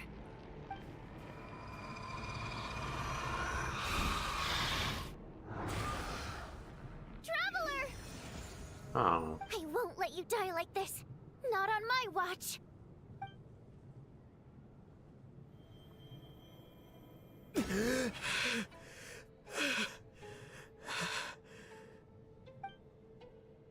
Even though it's not permanent, dying is definitely not a pleasant experience. Great. You're back. Yeah, thanks to you. Time for you to get out of here. Quick, before the light runs out. What about you?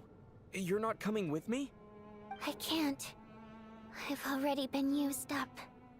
What does that mean? A guardian spirit's skills are finite. I can only resurrect someone so many times. I might not look any different, but my essence has been exhausted. Now, I will slowly start to fade away. No way, you're way too gotcha-able. The black mist is where I belong. It's okay. Why didn't you tell me sooner? Because it wouldn't have changed anything. That knowledge would have just burdened you. And a guardian spirit's role is to protect. But... Go. Now, before it's too late. I already hear Night Prayer approaching.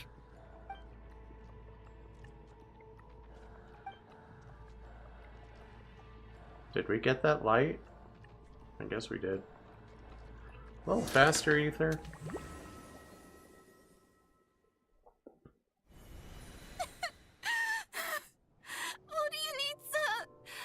How could this happen?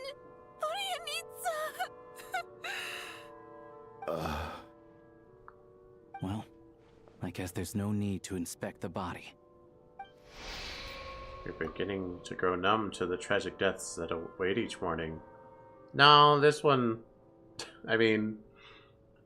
If this one just makes me think that none of the others are gonna stick, because there's no way. Before long, the lament of countless water imps seems to resound around the theater, full of deep affection and sorrow for Fortunitza. Your emotions begin to respond in kind, leaving a heavy feeling in your chest.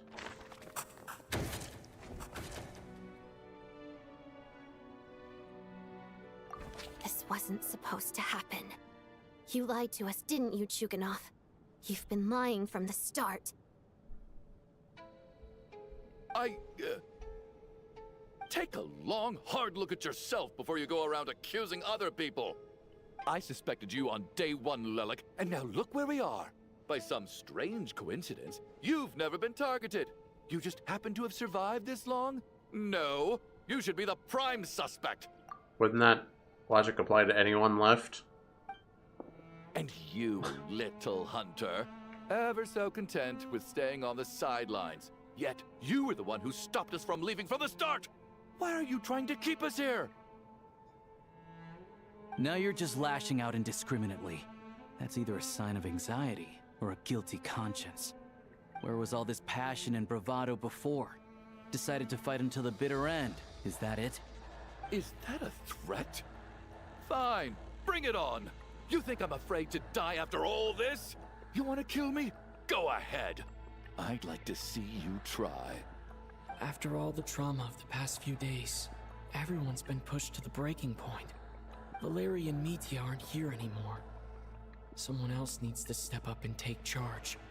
But first, I need to think this through. Considering everyone left, who's the most likely candidate for the deceased?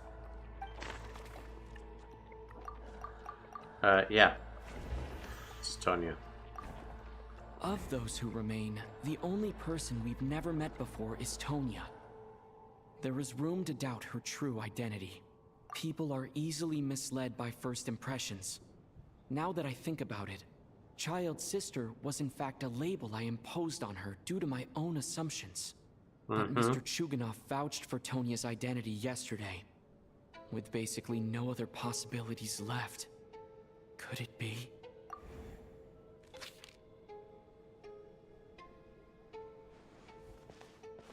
Tonya, how's Tusser been lately? Tusser? You know, your brother. Your other brother. Your brother Ajax must have mentioned me in his letters home, right? Did he say anything about a blonde traveler? No. And my brother's name is Razik, not Ajax. Chuganov, looks like it's your turn to do some explaining. Yesterday, you said you could vouch for Tonya. Why did you give us a false testimony? I knew you were behind this, Chuganov. You've been lying through your teeth from the start. Everything about you is fake. Down to the wife and daughter you're always talking about. Your entire family man persona is a charade, isn't it? That night, when I infiltrated your place as Lelik, I noticed you were home alone. Didn't think much of it at the time. Just thought everyone else was out. But thinking back on it now, that doesn't seem very likely. My guess is, you live alone, don't you? Even that was a lie? But why would he lie about having a family? Oh, curses. Oh, why is there no end to this blasted snowstorm? If it would just stop. If it would just stop. I think I remember now. I know how I ended up here. It feels like a distant memory. But at the same time, it's just like it was yesterday. The reason I'm always coughing is because I got sick with frostbite. The locals usually call it the snow cough. It's not a very common illness. It's partly genetic and partly caused by the cold climate, but it can be fatal. They sent me to the hospital as soon as they found out I had it, and I spent so long lying there in that hospital bed. After a while, I felt myself growing weaker and weaker. Nothing seemed to be working anymore. Neither the treatment that the doctors were giving me, nor the medicine my brother was brewing from frost fairy flower leaves.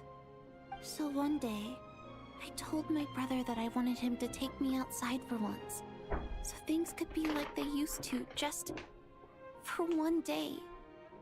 I wanted to meet loads of friends, experience new things. He agreed. He snuck me out of the hospital, and we escaped. We got to the theater, bought tickets, and went inside. Oh, it was all so exciting. I remember the show very clearly. It was amazing. But I found myself getting sleepier and sleepier. Oh, Tonya. When I woke up, I couldn't find my brother anywhere, so I guessed he'd already left. But there's no way he'd leave me behind. So I decided to stay here and wait for him. At the time, I figured he'd probably gone to brew some more medicine for me. I was planning to chew him out for abandoning me when he got back.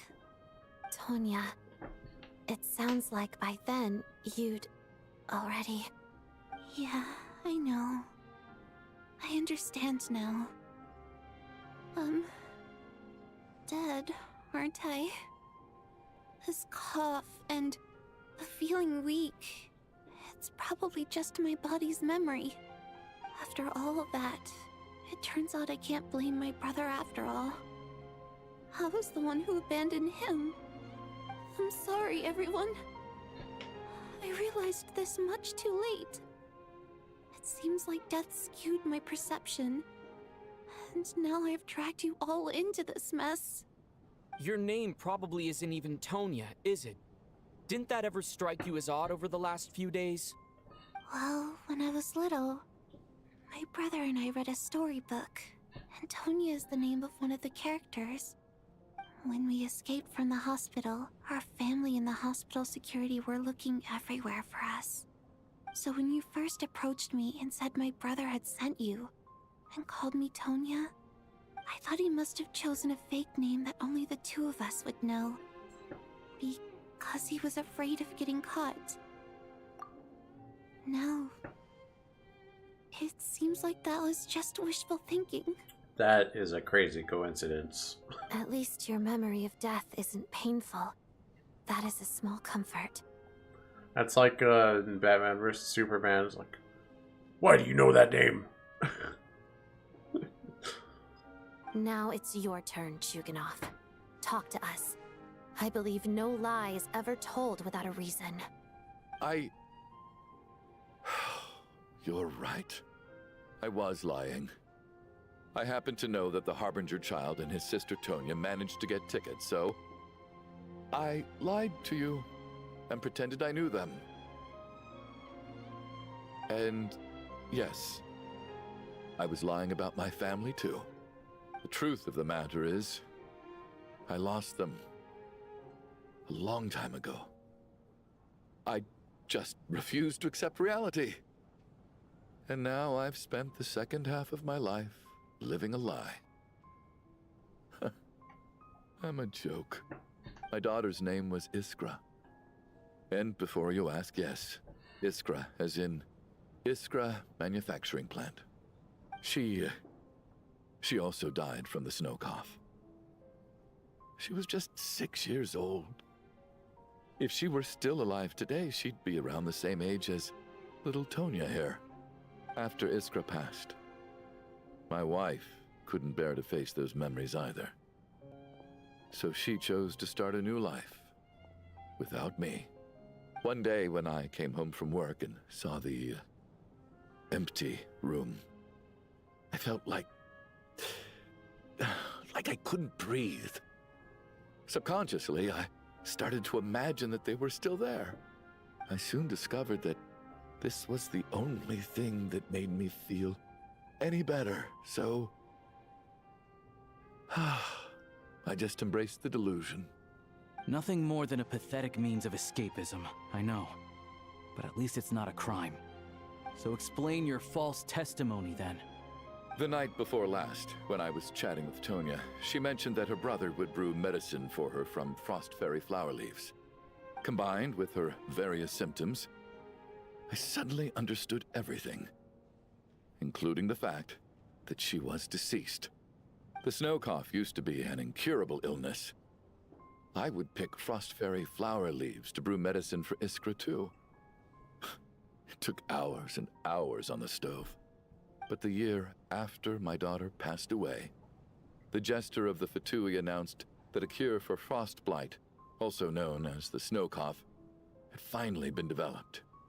It turned out that all previous treatments were completely ineffective. No better than random concoctions. That was the final straw for me. I just couldn't take it anymore. Just one more year. One more year, and everything would have been okay. This is all him explaining why he lied about I keep forgetting her name, Tonya? It doesn't make sense. Unless Tonya is his daughter, but that still doesn't explain lying. He just wanted to spend more time with her? So, more than anyone, I know full well that in this day and age, no one in their right mind would still be using frost flower leaves to brew medicine for the snow cough.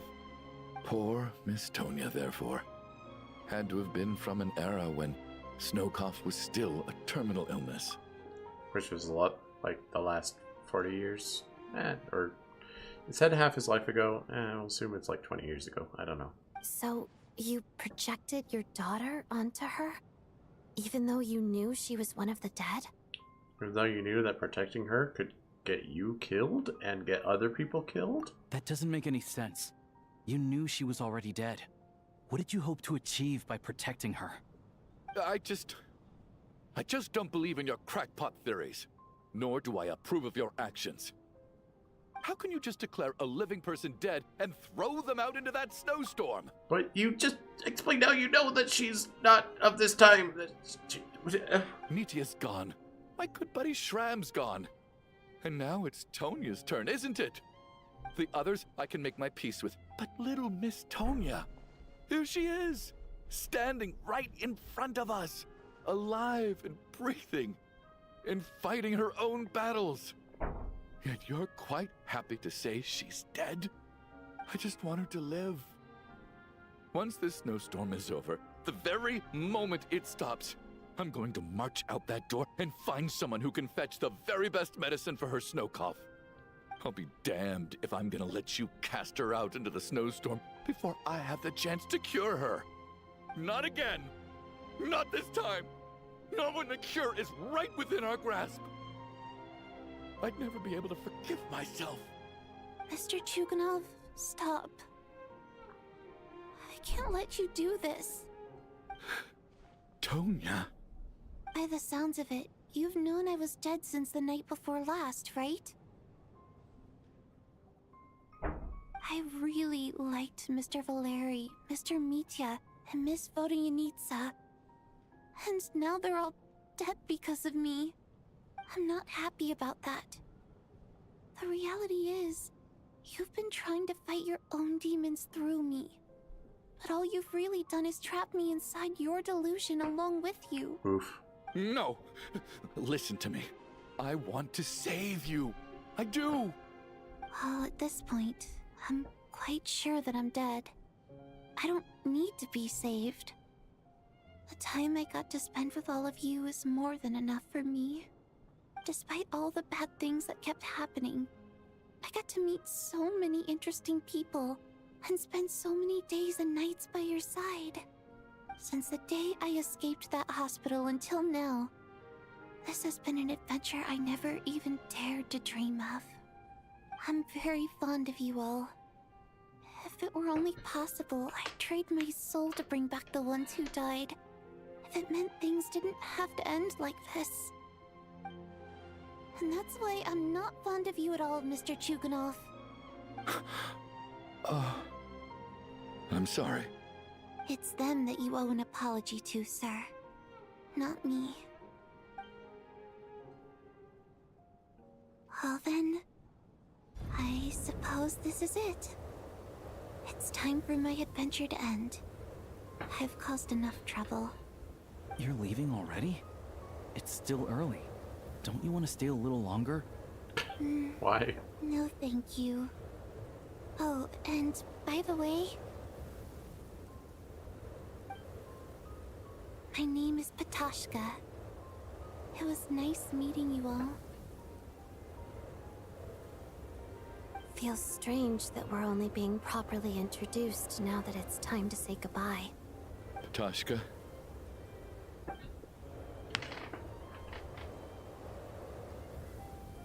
What are you doing, Chuganov? Are you crazy? Let me leave. I can't keep lying to myself anymore. In your dreams. Don't think you're getting off that easy when you had a hand in the deaths of so many people.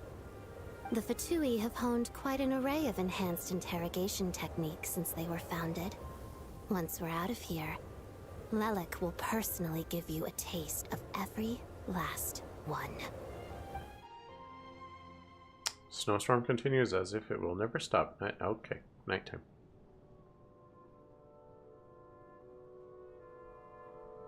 I think we should leave. I doubt this snowstorm is ever going to stop.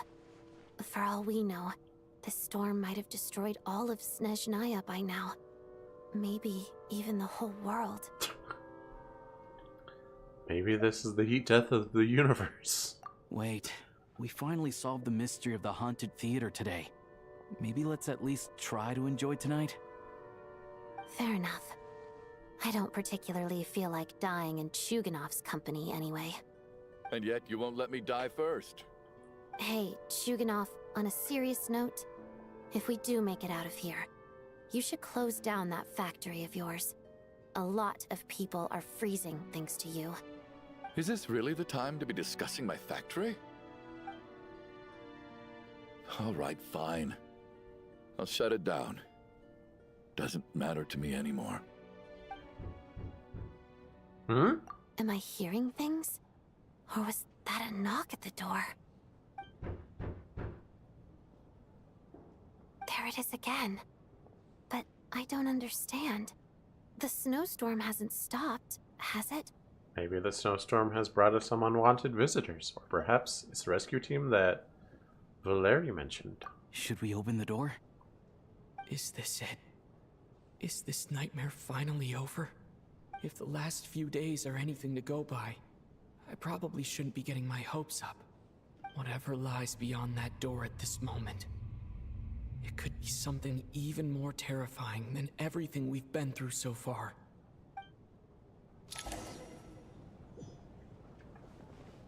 Nah, it's what's his face, Mikia. He's got it all solved. He sure locked it. Open the door. Well, hold on. Can be real quick first.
Okay.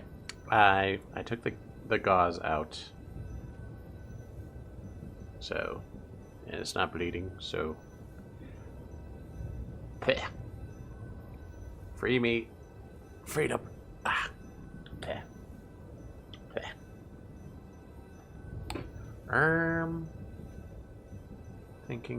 Thinking. Okay. Something else I should have done. Well, I can let this roll. I'm supposed to keep up with the pain pills. I called it.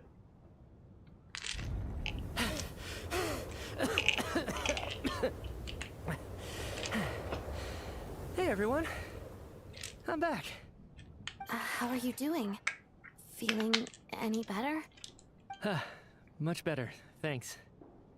Whew, it is so good to have you guys here. I was a little worried that the theater would be empty by the time I got back. Let me see. Tonya and Vodyanitsa are missing, which means Vodyanitsa died last night. And then you discovered that Tonya was the other dead person. Am I right? Not Tonya. Petashka. First, tell us how you made it back here. Given the conditions outside, no one should be able to return alive.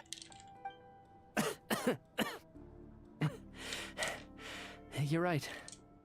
The thing that got me back safely was a song. I heard someone singing. After walking into the snowstorm, my mind grew hazy. I don't know how long I walked through the storm before my mind completely slipped away. Then, suddenly, I heard the sound of singing. The voice instantly brought me back to my senses, and I regained consciousness. So I followed the voice, searching for the source of the singing. I searched and searched, until finally, just a few moments ago, there was the entrance to the theater, right in front of me.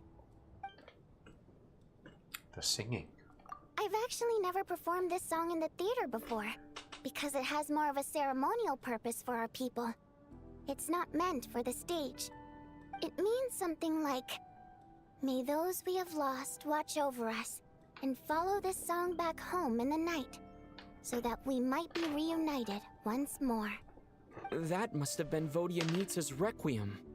Who knew it actually worked? That song is meant to guide the souls of the dead. Mitya, that must mean that you... Huh. No kidding. Huh, seemed like I guessed right then.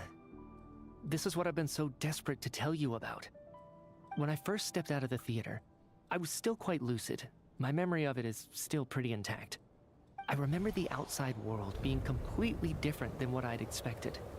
It was like this was a world where only the snowstorm existed. There wasn't a trace of any humans or buildings ever having been there. I don't know how else to describe it, except to say that it just didn't seem like the real world. And as for the Requiem, if I was guided here by Vodyanitsa's song, it can only mean that I must already be dead. And this is my soul, not my body. But I didn't experience a clear moment of death while I was out there. Nor do I feel any different now than before I walked into the snowstorm. You don't seem any different to me either. In fact, this is something I've been wondering about for a while now. If souls aren't physical, shouldn't they lack tangible form? Both Shram and Petashka were clearly deceased, and yet their souls didn't look or feel like ghosts at all. They were visible, tangible, no different than you or me. This raises a truly terrible thought.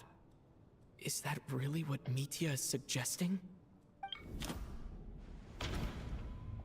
This means you're trying to tell us everyone in the theater had been dead all along. We're inside a dream.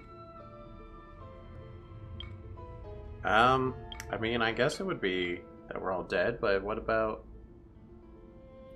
First of all, how did we die? And also, what about us being brought back to life in the dream?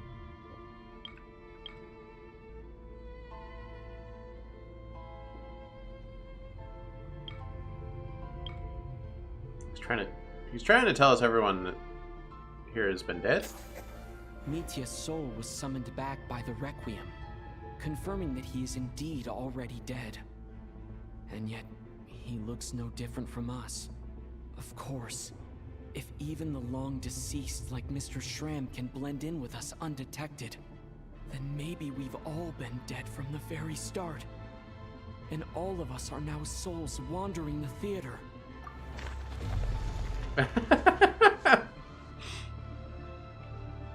It's ridiculous. Yes. I think that this is probably the afterlife. No, I think it's the Shadow Realm. Say?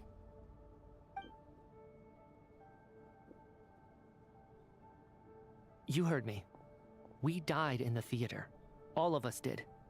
But due to an obstruction in the theater's ley lines, our souls are trapped here, while an endless, infinite snowstorm rages outside. It's ironic, really. All that time, we were working so hard to figure out who the deceased among us were, when the truth was, we were all deceased. We were all among us. The only difference being some of us died more recently than others. Do you remember that note, "Death is near"? Seems like we misunderstood what it meant after all. Death was nearer than we wanted to think all along. The note simply meant that all of us were already dead. So all our attempts to survive, our search for the deceased, it was all for nothing? Hard to say. At the very least, we helped 2 lost souls find clarity and go to where they belong. The presence of those 2 is probably what caused our souls to be drawn in by the ley lines. In which case, the deaths we've awoken to over the past few days were just souls returning to the ley lines for good. If what you're saying is true, doesn't that make us the lost souls now? Huh, no wonder. This afternoon, when I was moving Vodyanitsa's body, I noticed that the other bodies in the room hadn't decayed one bit after all these days. That's further proof that those aren't physical bodies at all, but merely our shells here in the afterlife. Am I really dead? This doesn't feel real to me at all. No, that's impossible. This cannot be how it all ends. I still find it hard to believe that all of us are dead. How exactly did we die in the real world? None of us have any memories of dying, right? Not even knowing how we died is preposterous. Good grief. Surely there has to be some reason. Exactly. It's hard to rest in peace when you don't even know how you died. It gave me lots to think about as I strode out into the snowstorm. I racked my brains trying to remember the cause of my death, the exact moment I died, the root of all of this, right up until my consciousness faded. Wait. Hold on. Right before I lost consciousness, I think I saw something. What was it? I can't remember. And I think I lost my notebook and pen. Mitya, your hand. Is that blood on your fingers? Huh? You're right. There's blood on the fingertips of my right hand. Looks like it's already dried. When did that happen? What the? Huh? I guess this was what I saw. I must have desperately drawn it in my own blood right before losing consciousness. That What's is wrong? way too clean looking. Do you recognize the symbol? To be drawn in blood. It's Renova, the ruler of death. Huh? Alosha, do you still remember that Snezhnayan folktale you told me about? It was about the Grim Reaper. When someone's about to die, he appears as an incarnation of someone familiar to guide their soul into the afterlife. Ah. And as soon as you recognize his face, your life is over. I heard a similar tale when I was little. You think the Grim Reaper in this story refers to the ruler of death you mentioned? That's right. In which case, death is near could also mean that the Grim Reaper is here disguised in a familiar form. Death, the deceased, and the Grim Reaper? So it's a triple entendre. When I first saw this note, I thought it contradicted the investigation report. But now it seems like that was the whole intention. So the Grim Reaper deliberately misled us. Then, we started suspecting each other and searched for the deceased while they hid in plain sight. By that logic, The one person most likely to be the Grim Reaper incarnate is... It's gonna be Odette, right? Because she's not actually Lilette or whatever their name is. Lalek. Identifying the Grim Reaper is a major decision to make. I should think it over carefully. It's not me. Or is it? Wait. What do you need, sir? The Reaper is right here among us, and won't leave until everyone's souls have been claimed.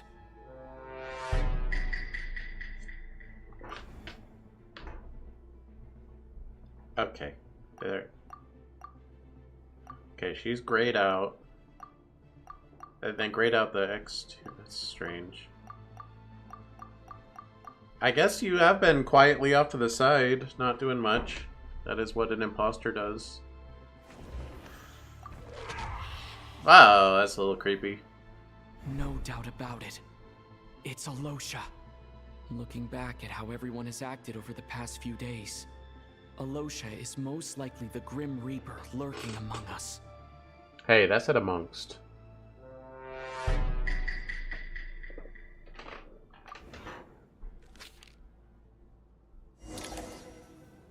I don't know why it's you, Alosha? Alosha. You were the first to discover the investigation report, and you had plenty of time to slip the note inside to mislead us. So? Surely you can't suspect me based on that alone. What if someone else found the investigation report first, slipped the note inside, and then put it back without telling anyone? There's no denying it. The note could easily have been slipped in much earlier than it was discovered. That's not all. I've also noticed that although on the surface, Valeri, Mitya, and sometimes I were the ones taking charge of the situation. Looking back now, even though you didn't say much, you were always subtly guiding everyone from the sidelines. What do you mean? You were the one who emphasized how dangerous it was outside and insisted we all stay here. It was also you who suggested that we all sleep in the same place. And earlier today, you tried to convince Patashka to stay. I don't understand why, but it was out of character. So, you didn't understand my intentions, and now you're assuming the worst. Seems pretty unreasonable if you ask me. He still won't admit it. Fine. Let's see how he responds to the most damning evidence of all. The biggest question I have right now is, if the Grim Reaper is impersonating Alosha, then where's the real Alosha? When did they switch? When was Alosha switched out after the performance while investigating the snowstorm? First night we spent in the theater, when we discovered the investigation report. When Mitya returned from the snowstorm.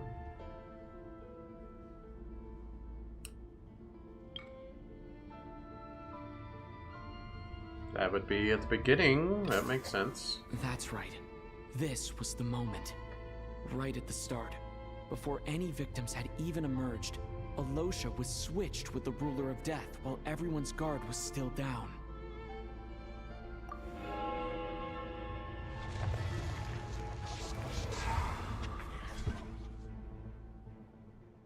When all this began, right after the performance ended and the snowstorm began to pick up, no one suspected anything unusual. We just assumed we were snowed in. It wasn't until we discovered the bodies the morning after that we realized something out of the ordinary was going on. But it's clear now that the oddities actually started earlier than that, when Dimov walked into the snowstorm and never came back. Right. So Mr. Dimov was the first victim, not Sobolova and Torgov. And if we pinpoint that moment as the beginning of this incident, then one thing becomes clear. Alosha, you are the only person who walked into the snowstorm and came back without the help of Vodyanitsa's Requiem. More precisely, Alosha never came back at all. The one who came back was the Grim Reaper. Not bad. Well, Since you've backed me into a corner, I suppose there's no point in keeping up the act anymore. Alosia? You're the Grim Reaper? I am no such tired cliché. Mortals should address me as the ruler of death.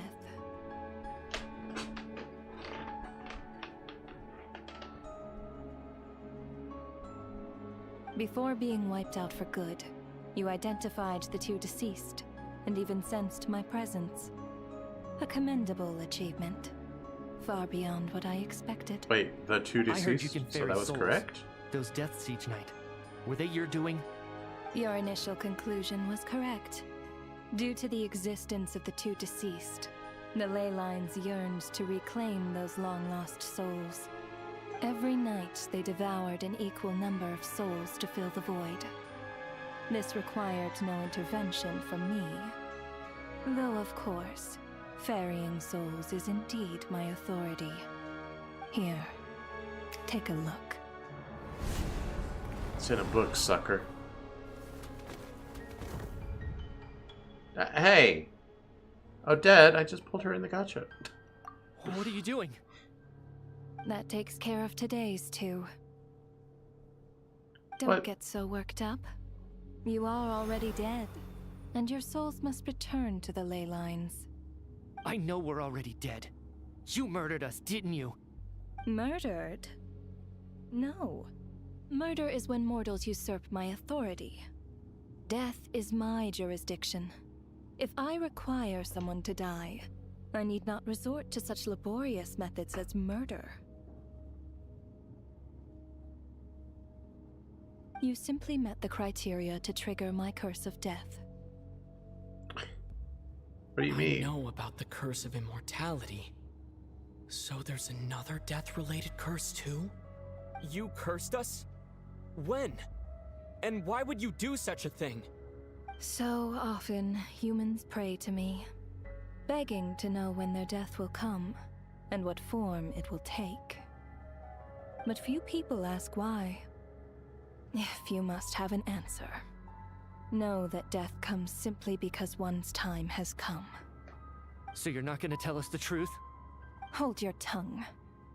By all rights, you shouldn't even be allowed to speak with me. Those angels from the past are to blame for the reckless renovation of the ley lines here. It's made my work on this occasion infuriatingly complicated. Work? So trapping us here, making us watch our friends die, that's just another day at work for you? You clearly have a lot of questions. Fine. As a reward for your remarkable accomplishments over the past few days, I shall answer a few of your inquiries, provided they aren't too unreasonable. After the physical body dies, the soul must return to the ley lines for that person's death to be considered complete. My work encompasses the entire process of death, including, naturally, the guiding of souls into the ley lines, with which you are now so familiar. You must also be rather familiar with Natlan's Night Kingdom, I presume? It was I who supported the creation of the Night Kingdom. It provided a convenient means of guiding the souls of Natlan. Here, too, the ley lines connected to the theater underwent some modifications. The angels hoped to make them capable of accommodating the souls of some special creations. But this actually hindered their ability to accept ordinary souls to some degree. This effect manifested itself after you died from the curse in the theater, leaving you stranded in the afterlife, unable to achieve a complete death. But if souls who die from the curse of death fail to return to the ley lines within a short window of time, they will miss their chance for good. Then, they will remain forever suspended between life and death, no longer subject to the authorities of either. So if you don't resolve this matter soon, and see all our souls return to the ley lines before long, we'll escape your control. Mitya is sharp. This must be what Renova was worried might happen, and the reason she got involved to begin with.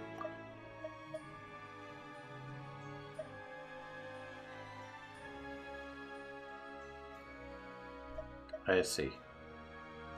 But if you have the authority to guide souls, why didn't you just show yourself and get it over with? Why hide among us in the form of a Losha? 'Cause I'm a sussy baka, that's why. You seek to understand the mind of a god. Very well. I'll tell you. This is a theater, and I decided I wanted to watch a show about death.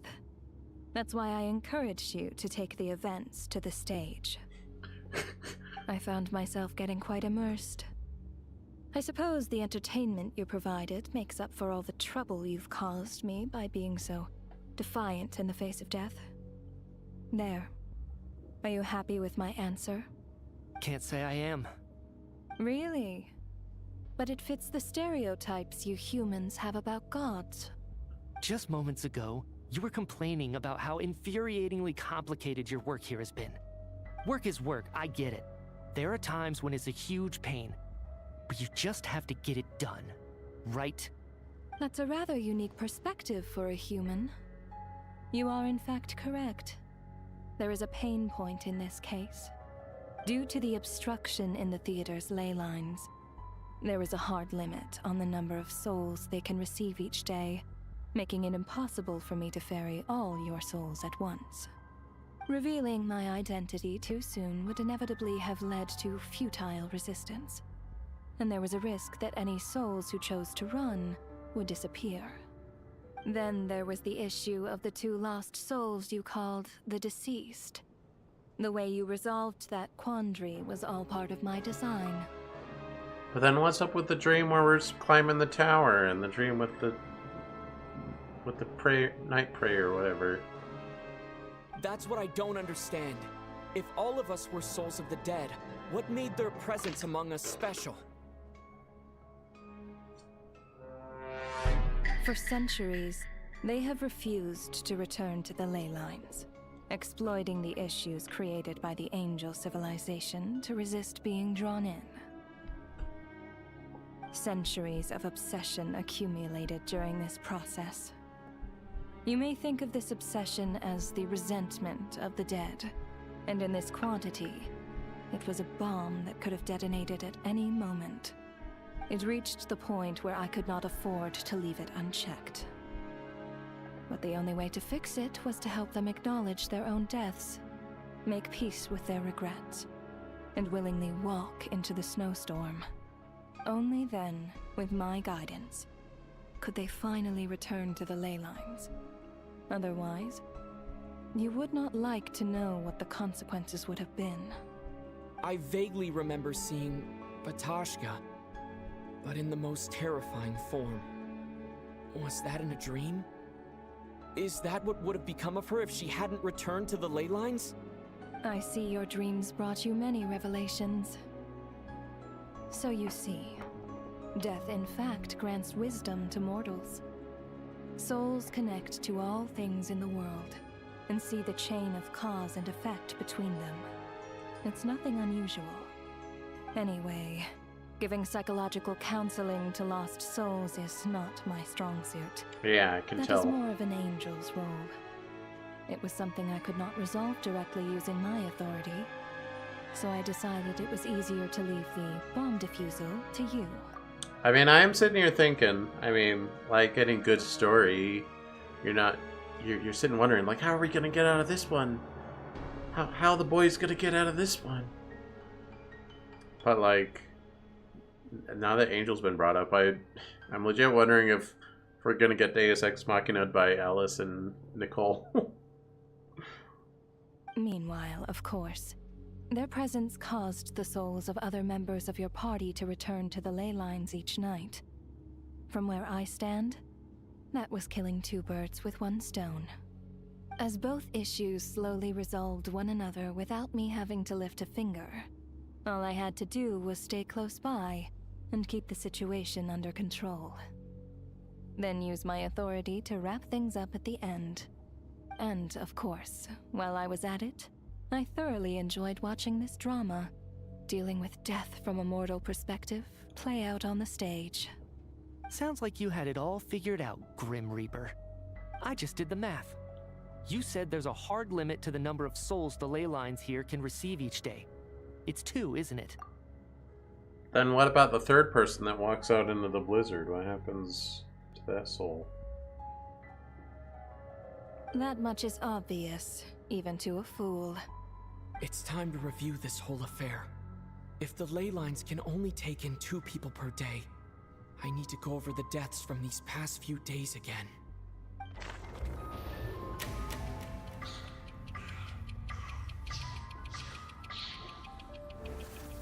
It's like each...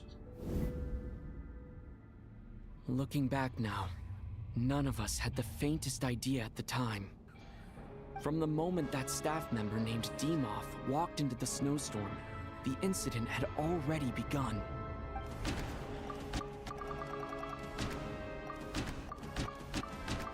Demoff isn't in the list.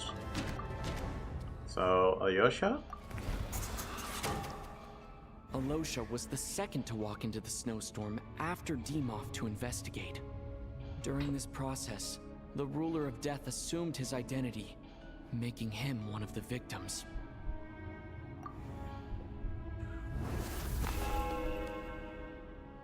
During our first night in the theater, everyone was caught up in the novelty of it all. No one could have expected there would be victims the very next morning. Despite all the confusion, and with the help of hindsight, we finally began to realize that something was amiss with the snowstorm. It was these 2.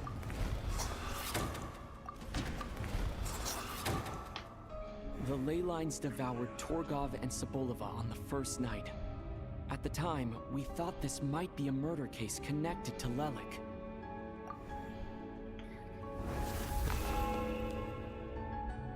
Odette and I spoke a lot that night. 3 people were on watch, but in the morning, we discovered that someone had fallen victim all the same. You and you. The deaths of Kulish and Rampana caused everyone to stop suspecting Lelik. Unexplainable phenomena occurred one after another, leading Mitya to suspect that we were caught up in a supernatural event.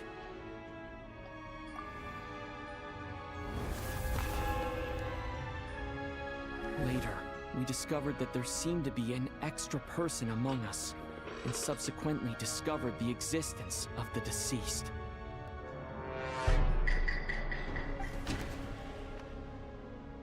So... there was this deceased. Mr. Schramm realized he was the deceased and walked into the snowstorm to return to the ley lines of his own accord. It turns out there really was a dead person among us.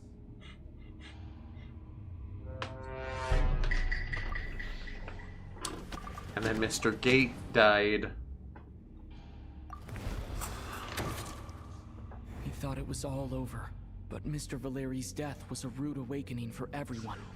The ley lines consumed him during the night regardless. A lot happened today. Mr. Valeri's death led us to discover the connection between the number of deceased and the number of victims during the night.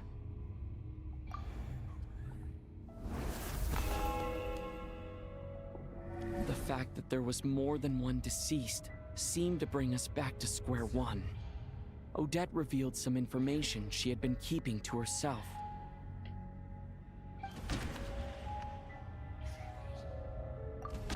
Oh, right. And then Mitya? Although Mitya did indeed walk into the snowstorm that day, he returned from the ley lines with the help of Vodianitsa's Requiem.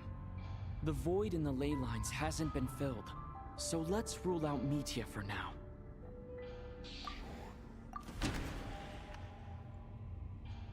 Vodianitsa. Did she die because she helped me in the dream, or because she brought back Mitya? Vodianitsa was swallowed by the ley lines in her sleep, but the Requiem she sang before falling asleep was quite a game changer.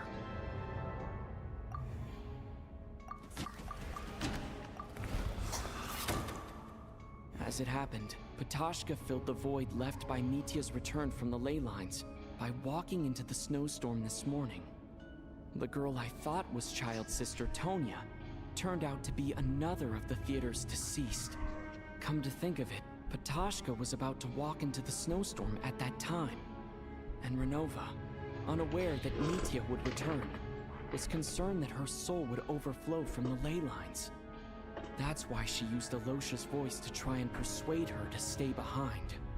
Looking back, I suppose that was an early slip-up on her part.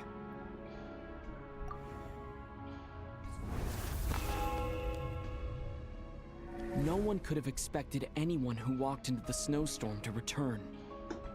But just after nightfall, Mitya returned, bringing crucial information with him. Various truths began to surface, including that all of us were already dead, and that the ruler of death was here among us.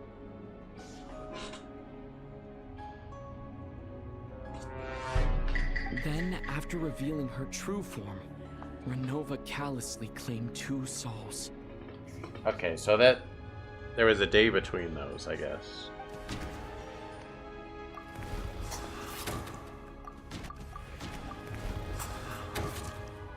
In fact, everyone was already dead by the time we took the photo.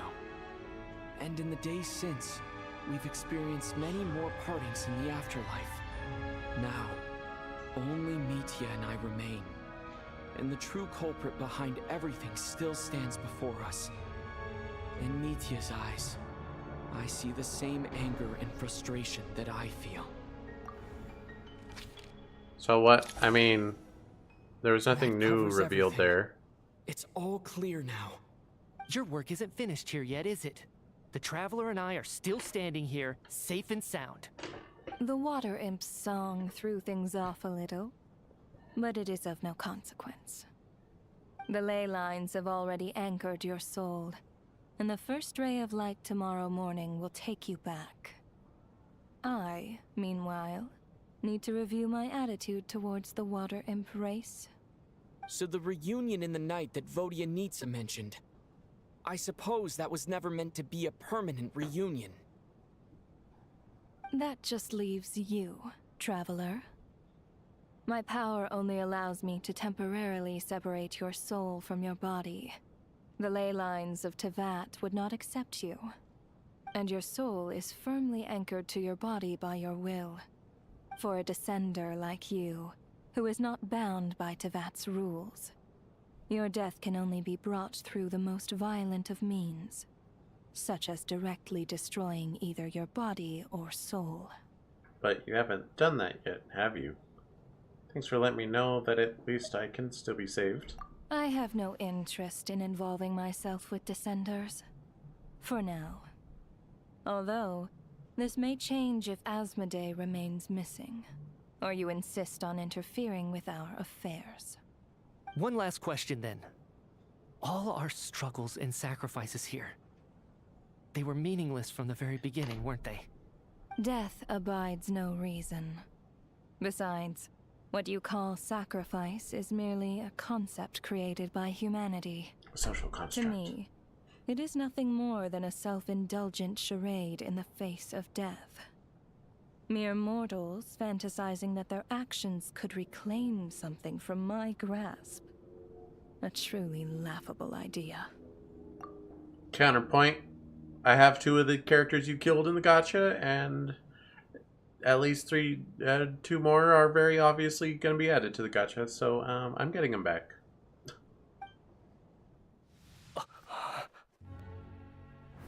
Grim Reaper, you really know how to get on my nerves. I'm not here to ingratiate myself with you. I kill merely because your deaths are necessary. Oh, you've made that quite clear. But humans don't take well to being scorned. Not even by the gods.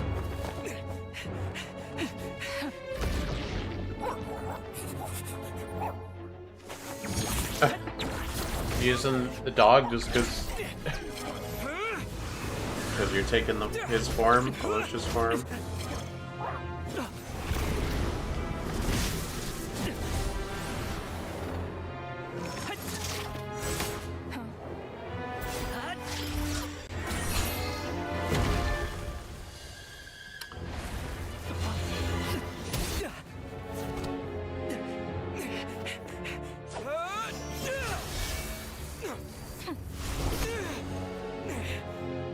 This is futile.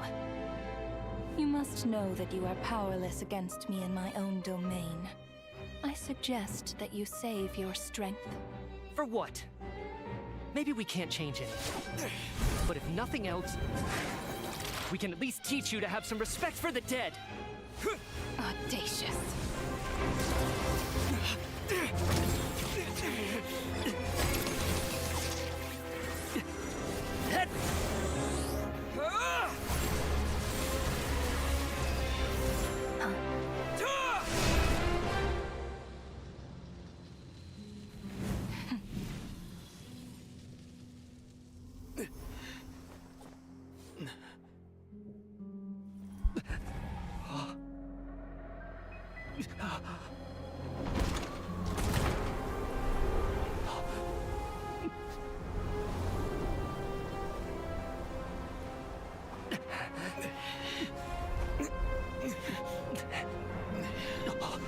Right, so because we fought, we got transported back to the reels. Shouldn't the city not be outside?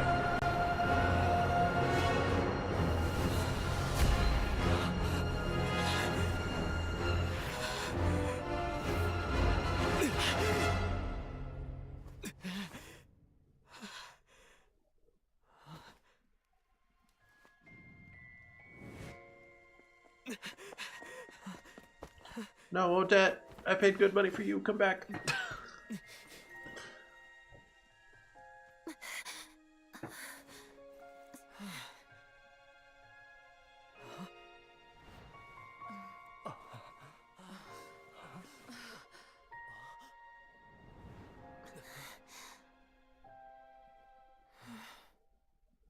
And no one died, except for the two that were already dead, like before all this.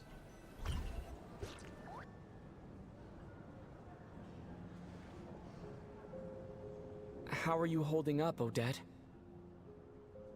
What happened to me? You died. How much do you remember? What do you mean? Is the performance over? I can't seem to recall what happened. Has Odette already forgotten? If you die in the death, then you don't remember the being there. Wait. If you die in death, you die in real life.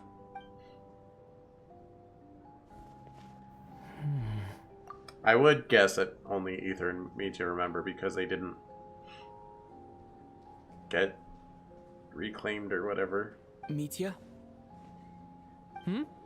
Oh, I'm sorry. I guess I spaced out there for a second. Remind me who you are? Or maybe he doesn't. Only Ether does, because the laws of Tavat don't apply to him. What the heck was the... She was talking about... We activated her curse, her trap card. Did she explain how we did that, or she just... Don't you remember anything?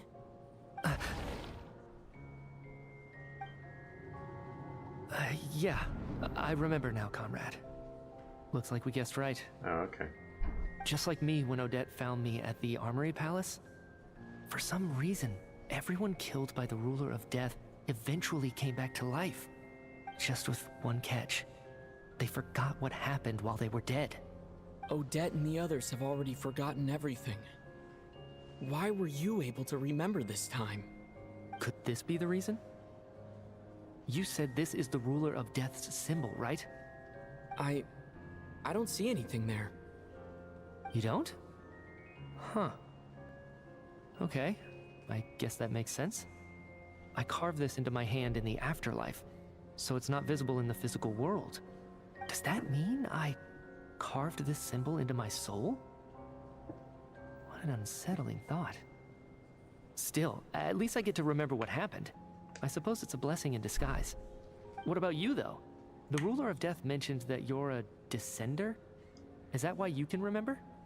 A full explanation would get complicated very quickly. But that's essentially it. Well then, now that it's all over, let's figure out what we've learned. The first thing I notice is that everything here is precisely as we left it, right before our deaths.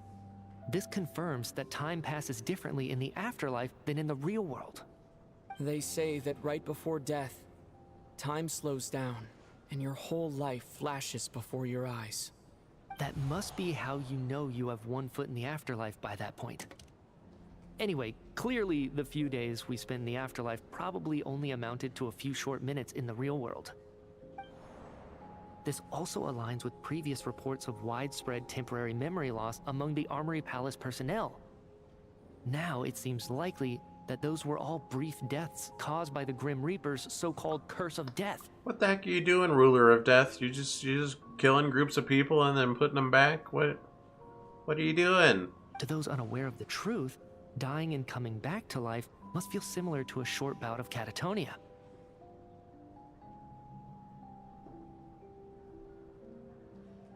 This leaves me with a couple big questions. What are the conditions that trigger this so-called curse of death? And why are we resurrected after we die?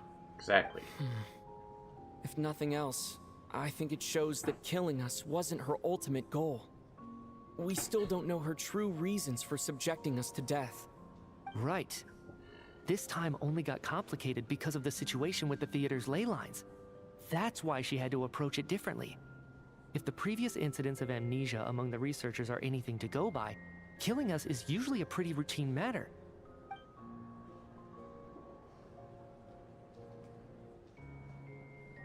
Come to think of it, wasn't I about to note something down before I died?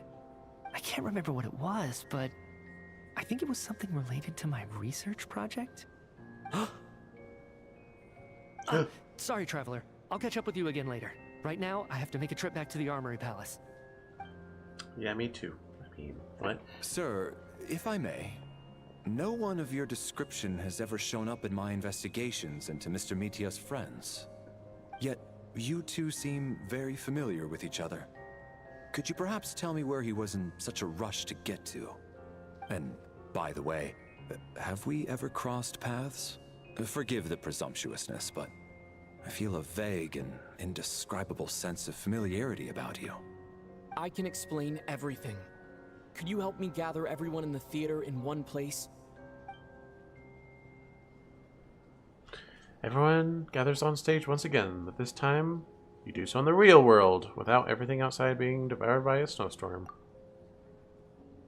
Due to the unique properties of the theater's ley lines, it seems no one has completely forgotten their experiences in the afterlife. As you recount the tale of what happened, people slowly begin to remember, as if accessing memories of a distant dream. Everyone is lost in thought.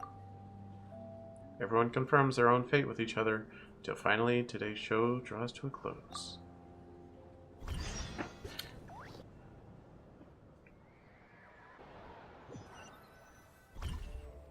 So Chuganov really is going to shut down the factory. I guess this theater incident actually did us some good after all. So, you said I promised to take you to the Armory Palace while we were in the afterlife, yes? I believe you. I think I even have a vague memory of it. I want to go back and check on Paimon first, even though not much time has passed for her. Agreed. Let's check in on her first. The whole reason for our trip to the Armory Palace anyway is to figure out what's going on with her health. Well, that was all pretty interesting. I know we're not quite done, but... real quick, let me...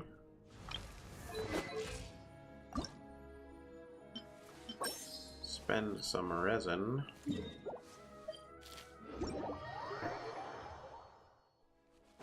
Oh, some stuff. What are these? A little surprise from the sounds of canopy. Snack lots of different flavors. Surprising flavors. Little bombs explode between your teeth. Change my cooking. Well, I don't need those flowers, so.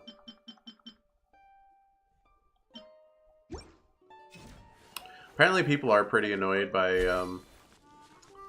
the Elden Ring mechanic, because people just leave a bunch of notes around stuff they're trying to farm and they end up just hitting like on all of them, or out of spite they very carefully don't click like on any of them. But you know, it's It's annoying. But on the upside, you can get free mats. Pine amber. I don't remember what that's for, but I'll take these. That is quite nice.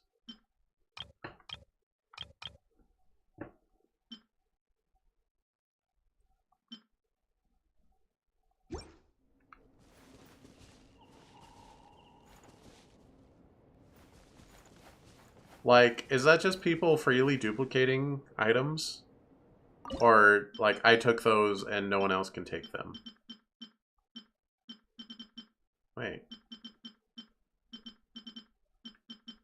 Have I not been taking any of them? This action will consume 5 uses. Oh. So every other one of these I ran into didn't actually get me anything. Because I never confirmed, I just exited.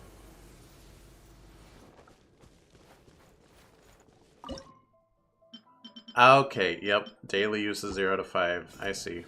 How tiresome. Well, that's still a good thing to use it on. It's a relatively rare or-ish. Although I get them through the dailies. Whatever it is, who cares? Right now, right here, right now. Time to relax.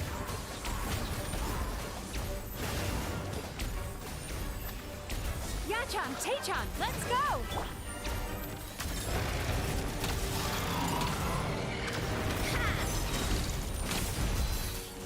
Let's test my hypothesis. Take a break. Come on, keep up. Right here, right now. I'm always watching. This? Okay, whatever. Right here.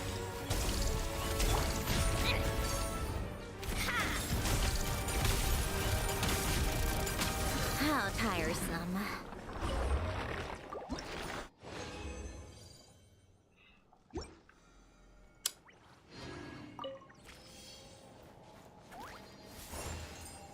Right now. Emerge. Turn that frown upside down.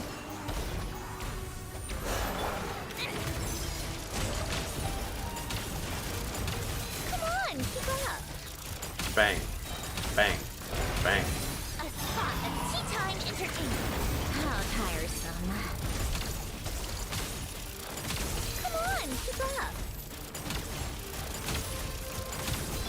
Bad dreams be gone.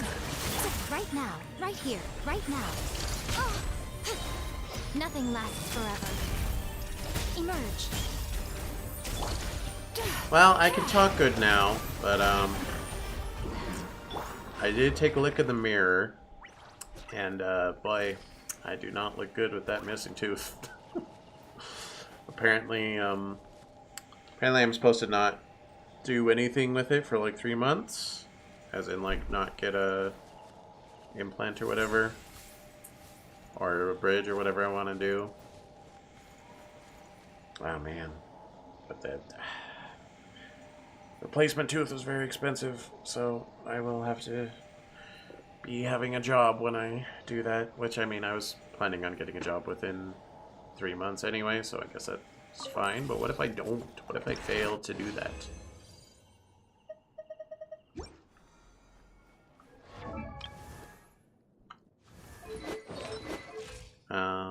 What am I needing for you? Oh, I can craft some of those. I did go hunting these guys after stream yesterday.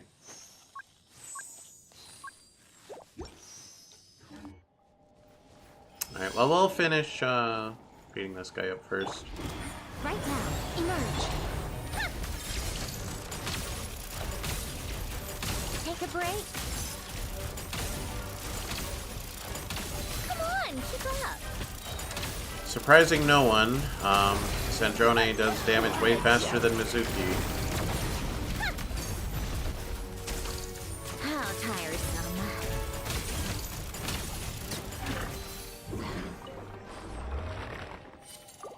Mizuki might do good damage, but I feel like she's supposed to be a healer, and she just is because her heal is on her burst instead of her skill, so she's just like, she's not that good.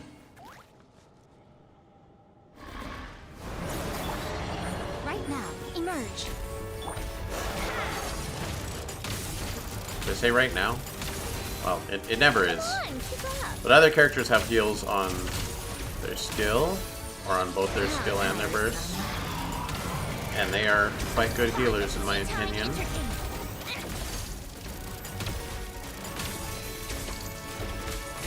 Time to relax. Yachan, Taechan, let's go! A sight to behold. Right here, emerge.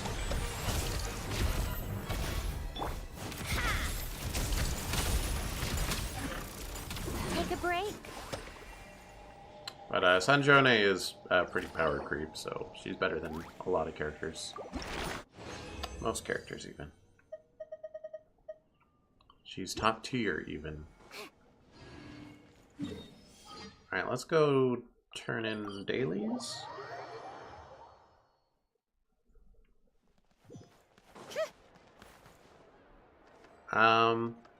Actually, for what it's worth. Alright, well, I was gonna replace Columbina with Odette to get her some bond, but I usually like to wait until the character's like usable, so like level 90, has a sword, and like at least a set of artifacts, which I guess she has already. And it's fine, I'll just... Welcome to the... Feels like they hit bond 10 so today's fast, commissions. Here is your reward.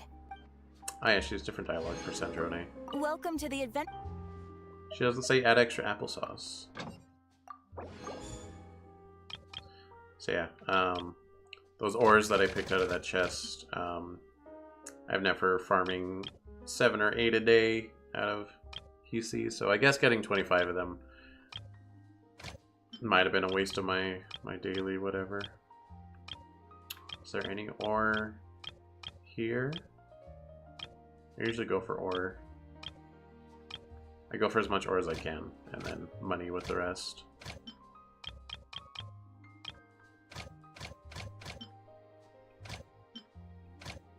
So you have ore there, and those two are on ore. And then Nefer's on ore. So I just have one getting money actually. Which is not very much money, so putting more people on it would not matter.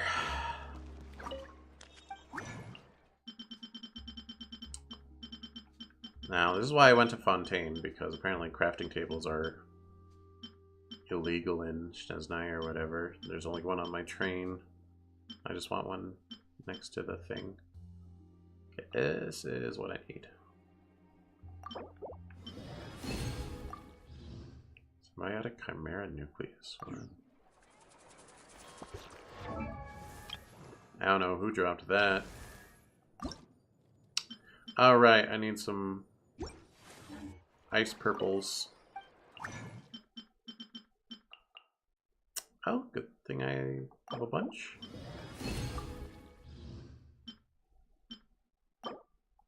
Well, I'm still not gonna have enough.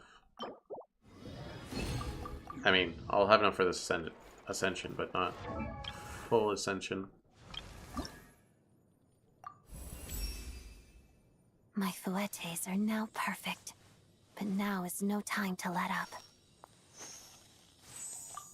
Yeah, what she said.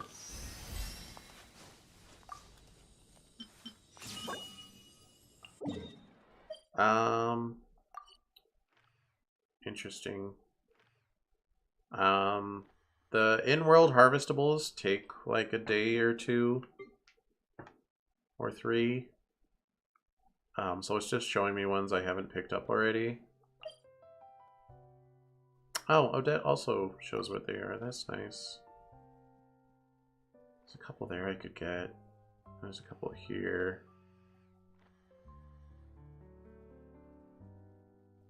Come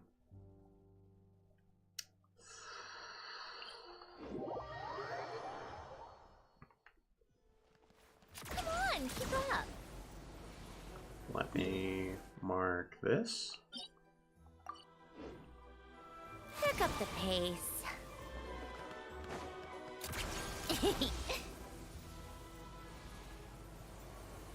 I know there's that one floaty boy out here, but I also don't really know how to get it.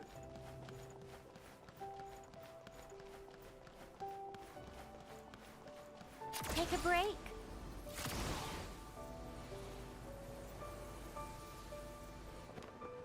Whoa, look at that guy.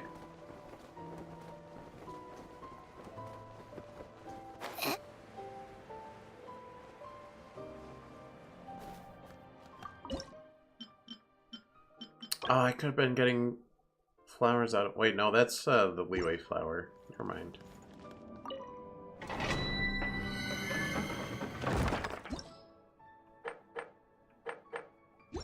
Those are for weapons.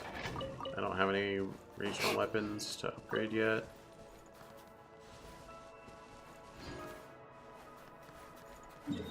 Wait, was... Oh. Of course.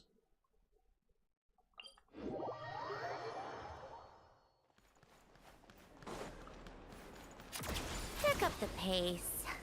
Actually, apparently there's a more normal way to go for this.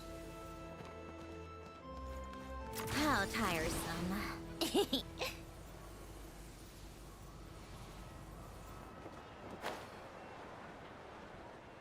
Are the flowers like by his feet? I mean, this isn't Elden Ring, so it's not like I'm gonna get eviscerated. At worst, it's something with a super giant health bar that I need a specific setup to kill, and I could just leave.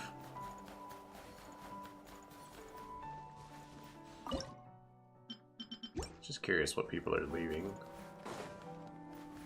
That sucks, you can only do like 5 total a day. The flowers down here. Certainly went out of your way for this, didn't you? Oh, it's all yours. They died. Hello. Right now, emerge, right here.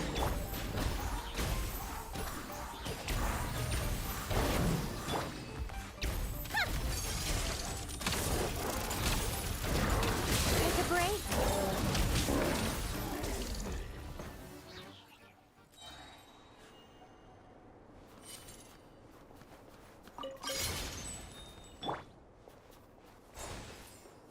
Need some healing.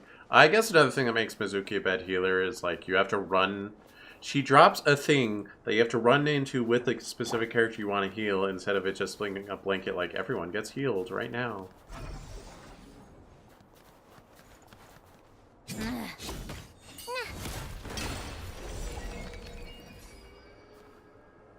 Interesting. Well, that's what I came here for, so I'm leaving. This one down here, I don't know. That's a different thing.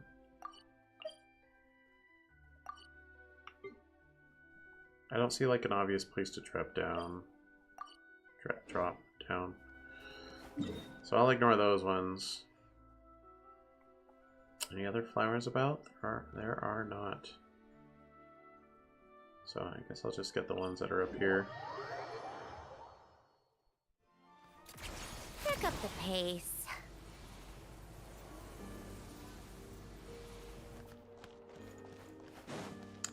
For the record, anyone with partial information about my tooth getting pulled today, it's not because I don't take good care of my teeth. That's when I get fillings. It's because that I knocked out like half of that tooth when I was a kid. So it's been half dead and half fake. And apparently my gum started like eating the roots of the tooth. So Dennis was like, yeah, we gotta get rid of this. And it's only gonna cost you like $8,000. And I'm like, no, please. Come on, keep up.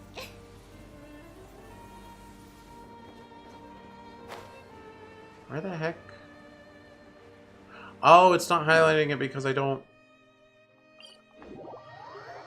That's why I should put Odette in my party.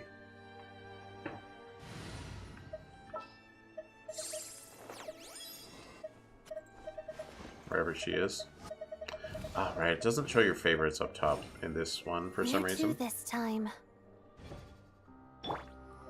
Hey, look at her. She does not have a skill that makes her go faster. Nope, certainly not. How tiresome. I was like, I don't see the hands, so it must be... It was just that one flower. Oh my gosh. And that's not enough to ascend her, is it? Not even close. Well, I don't have enough boss pieces anyway.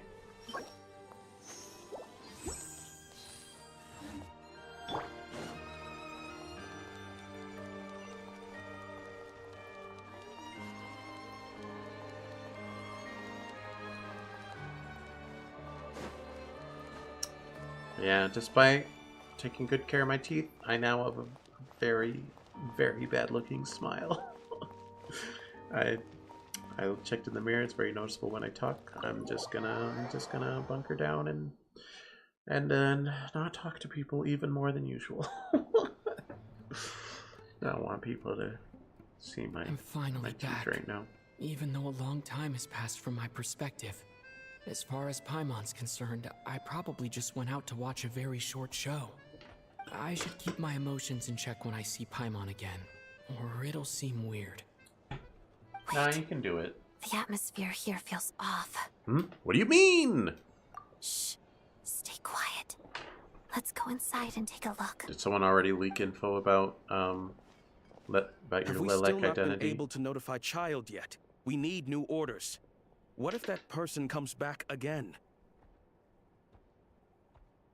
What happened? What are you two just talking about? I'm so sorry.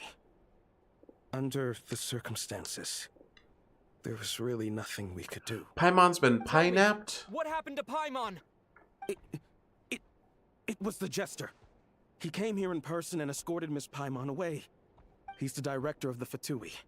His authority supersedes all others and cannot be questioned. There was nothing we could do. The Jester?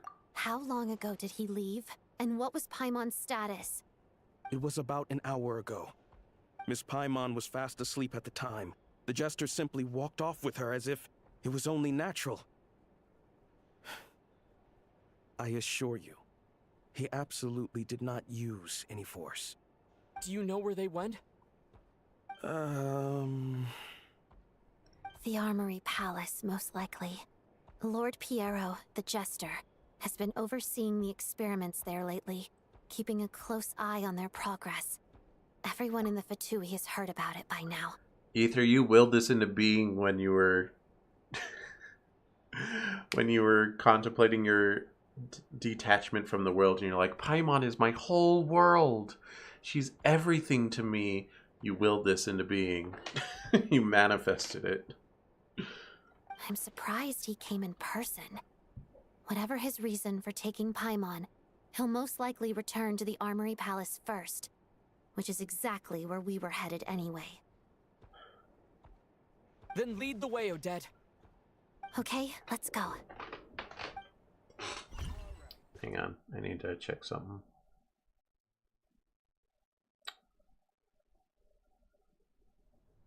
It's just up ahead. Quick, let's get inside. No, I'll go alone. You know I'm planning to force my way in. You're with the Fatui, so you should stay outside. I was hardly planning on taking you through the official channels anyway. I'm here to force my way in, just like you. I may be a Fatus, but I'm also Lelek, enemy of Project Stuzha. Paimon's safety is paramount right now. With me around, you'll have an extra pair of hands. There might be devices inside that are easier for an insider to deal with. If you say so. Let's go. There's no time to hesitate.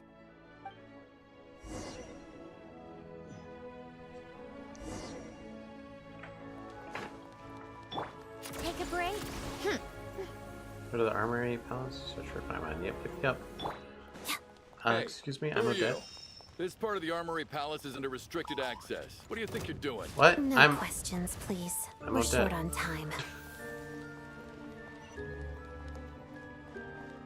I'll make short work of you. Yeah, I don't need to fight any of you. And this isn't Elden Ring, so there's not really much chance of spontaneously getting sniped from a mile away. See, that happened, and I did lose some health, but it's like, it's really like not of consequence. Emerge. Right now. Emerge. Alright, fine, I'm taking some hits. That's my hypothesis. Let's get out of my sight. How tiresome. Ariel. So there's health all over the place.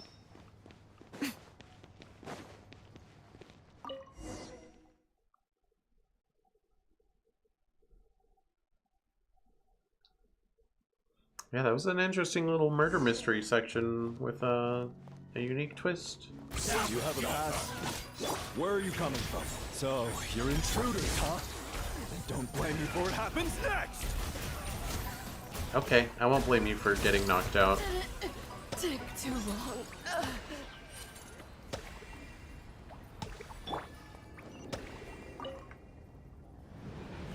The Armory Palace is hidden this deep in?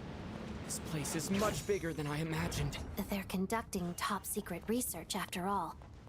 The deeper it's hidden, the better, is standard Fatui logic. I mean, that would make sense for anyone. You don't gotta be Fatui.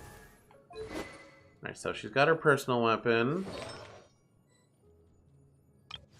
It won't let me look at my artifacts, but it's Heart of the Furnace. Increases the equipped character's attack by 12% for 12 seconds when they trigger a stellar glimmer reaction or deal stellar glimmer reaction damage.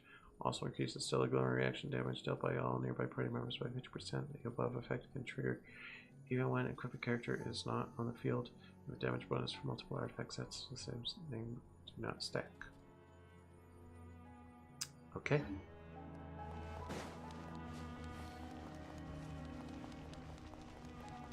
Snezhnaya helping us out, but no one's gonna notice. The style doesn't really look like the Fatui's handiwork, though. They must have requisitioned some structures from a past civilization. It also served... Intruders! Stay alert! Oh, okay, I have to fight you. Right now. Emerge. Nothing lasts forever. What a noose. Right now. Right here. Turn that frown upside down. Thank you.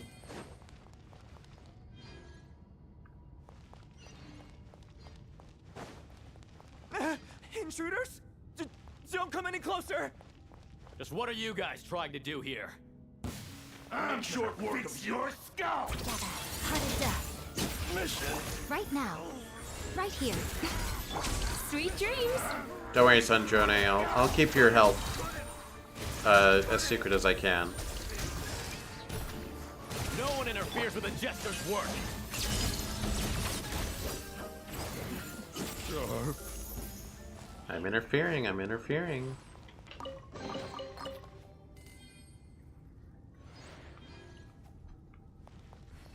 And that's something. Even if I had the money for the implant right now, I'm supposed to sit here with 3 months with a gap in my front teeth. This bottom front, but still. Don't look at me, don't look at me. At least I'm pretty on the internet, right? Come on, look at me. Tell me I'm not gorgeous.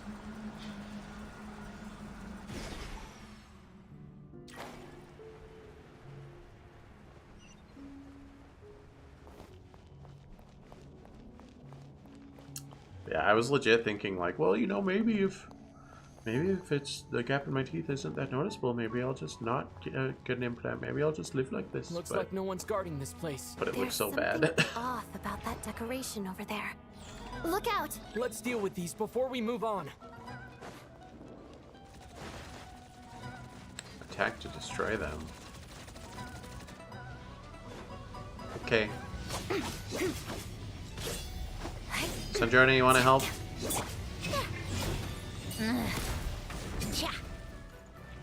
Take a break, pick up the pace.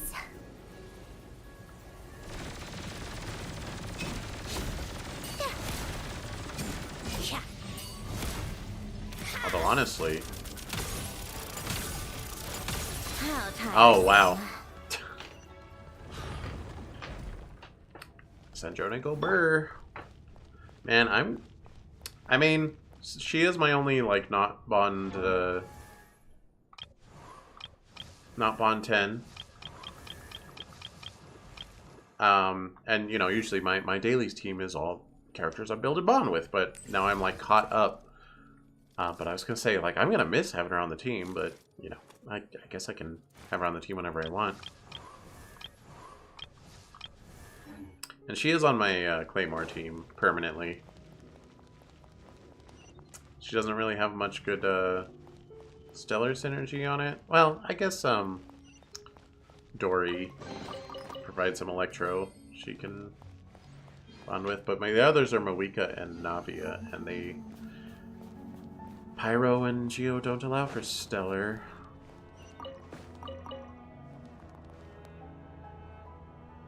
Huh.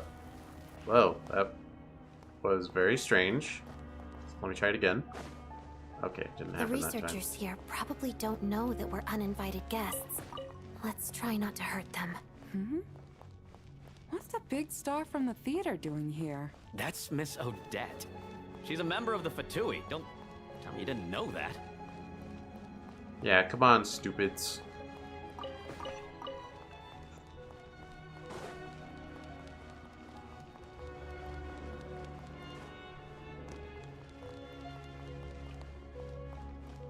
Was the whole reason for Project Stuja to support the research here at the Armory Palace? Just what are the Fatui and the Tsaritsa planning? Super weapon, you know this.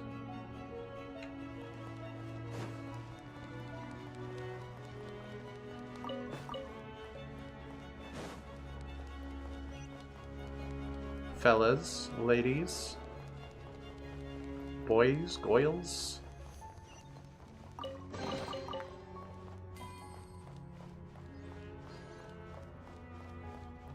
Whoa! Who are you? Never seen you around here before. Okay. Looks like there's no way through here. Maybe using the power of this prism could help?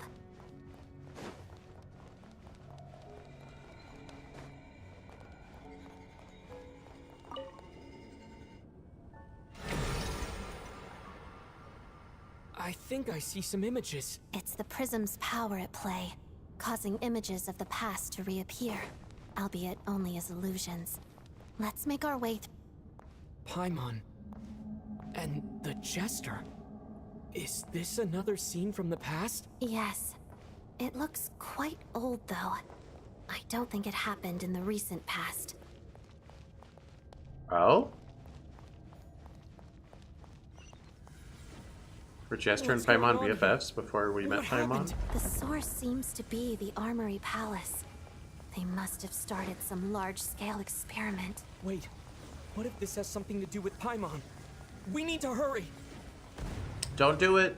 Don't turn Paimon into energy! I need her to be my mouthpiece. I know some people hate Paimon, but I don't. Especially in recent regions, she's been tolerable, bordering unlikable. The Armory Palace is just up ahead. Paimon, please be okay.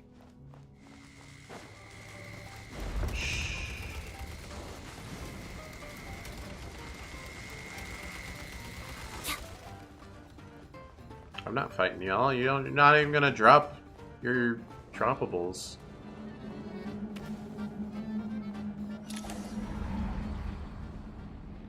What's going on? Wait, I remember this feeling.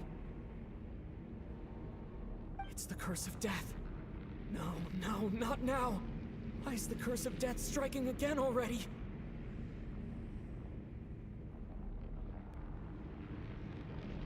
Odette.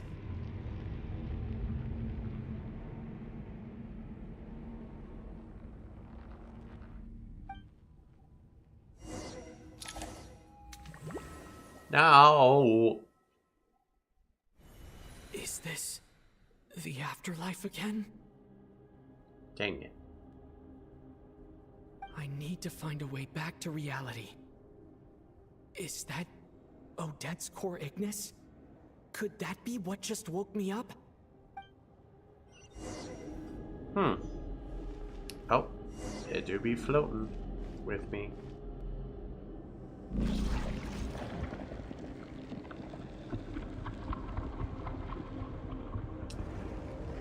Hey, I needed that.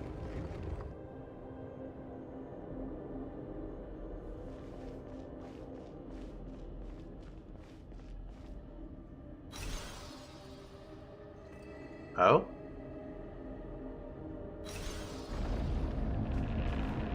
Well, thanks.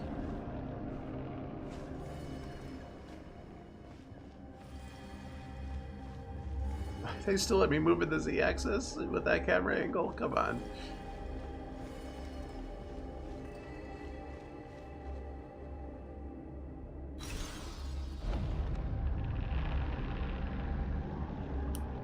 You know, all this, wait, what?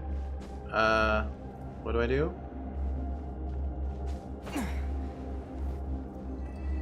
What the heck? That's weird. All this play of like, oh, the dead come back to life, whatever. Sure makes me think that, La Signora is just gonna be brought back to life. Especially with her little emblem helping me.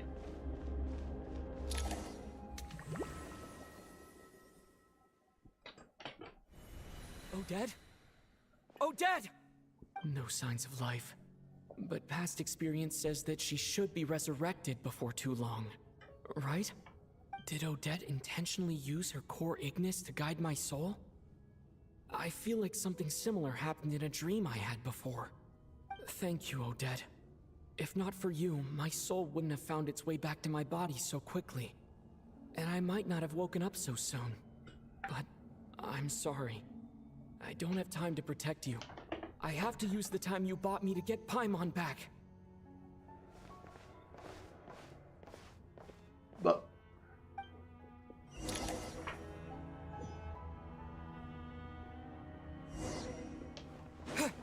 sorry, Odette. Oh, well, everyone else is, quote-unquote dead, so Sure there's enough, that. Everyone here has been affected by the curse of death. Paimon!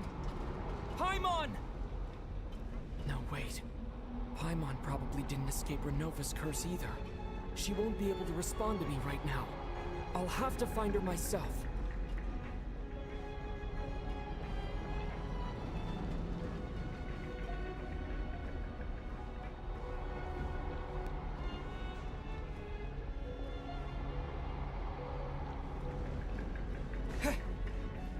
Mitya! Is this the laboratory he works in? What happened here to trigger the curse of death again so soon? I'll have to ask him when he wakes up. Finding Paimon has to take priority now. I think I like Mitya. Maybe he'll, go on my boys team. Boys club team.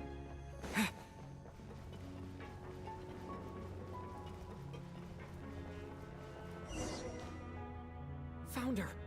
Paimon really is here. Oh, that was easy.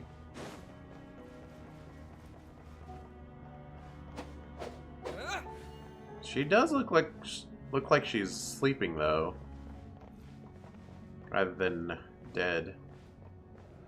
But I guess she could have been asleep and then died in her sleep.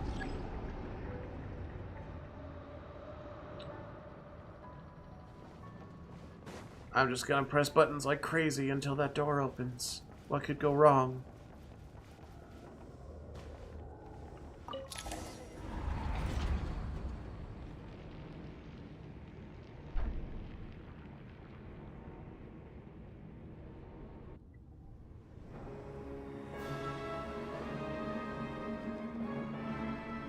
Wait.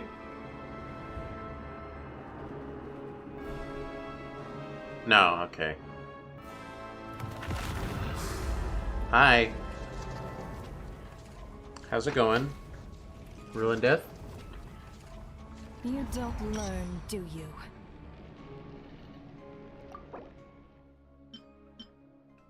Hey, she just got added in, huh?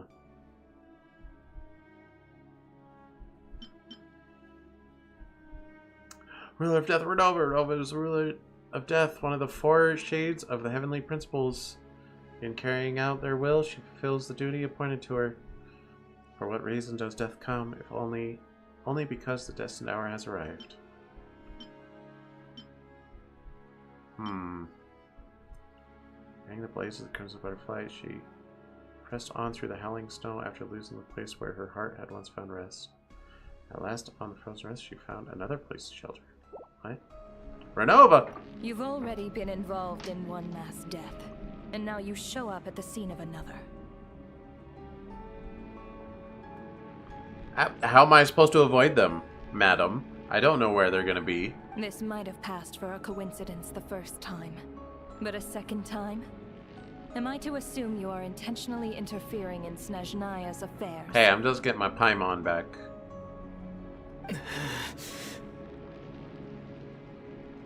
Judging by your expression, it seems that you understand little of what is going on here. In that case, a word to the wise.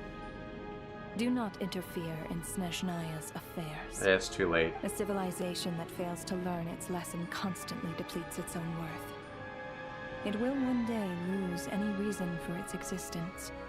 And as a descender, you are perfectly suited to be the lifeline to which a dying civilization might desperately cling. Consider your position carefully. No advice needed. I'll make my own judgments. Get her. Suit yourself. When the day of reckoning arrives, not even a descender can hope to escape unscathed. The time for resurrection fast approaches. The mortals here are not yet worthy to behold my form. So that will be all for today.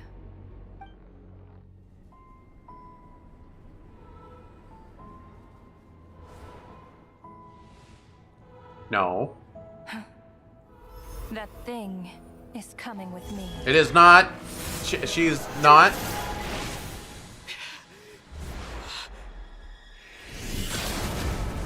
Jester.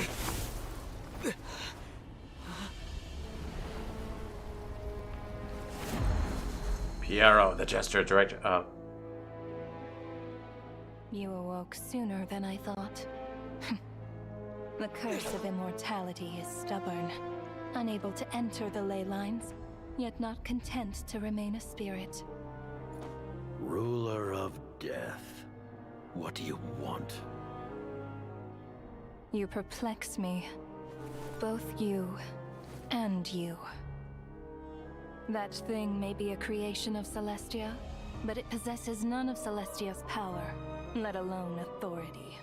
Your obsession with it baffles me. No matter, the resurrection will soon begin. It's worthless anyway. I'll reclaim it next time.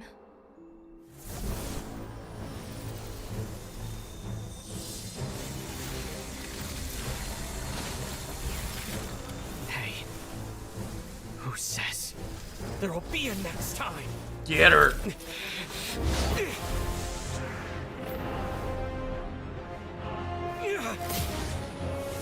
I got stellar reactions on my side. You don't stand a chance. Oh, jeez. Oh, he's going like Avatar style. Like, I control all the elements.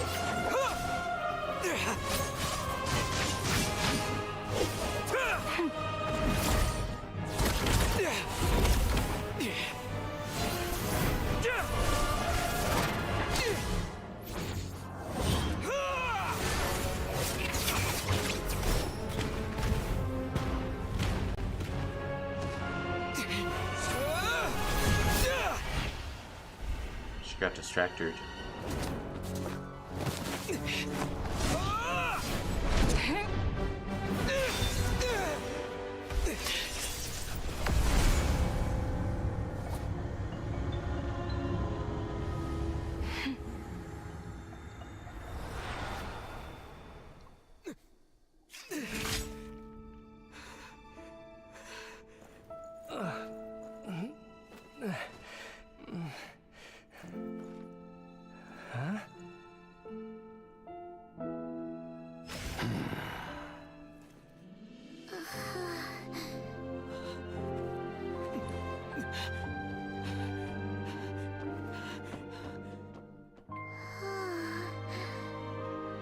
Traveler?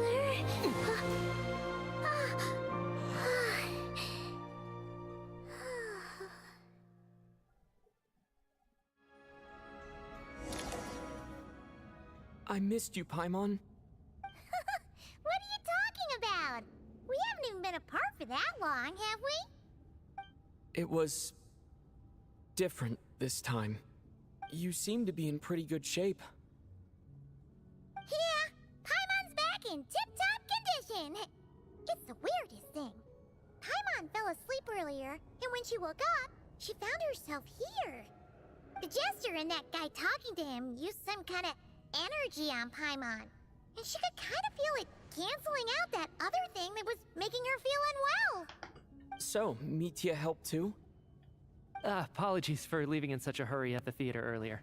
I was in a rush to verify some theories. Rest assured that your companion is perfectly safe. We reversed the effects that the experimental energy had on her. The jester specifically instructed me to do so.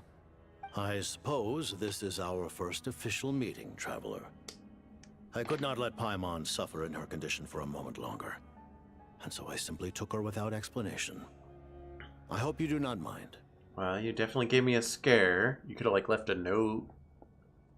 For my part, hope you don't mind that I beat up a few people on the way. But why would a big shot like you care about what happens to Paimon? That is a great question. As I said when you first arrived in Snezhnaya, we once spent some time together. In the distant past. How distant? Oh yeah, you did mention that. And Paimon did think you seemed strangely familiar the first time we met. I'm afraid the reminiscing will have to wait.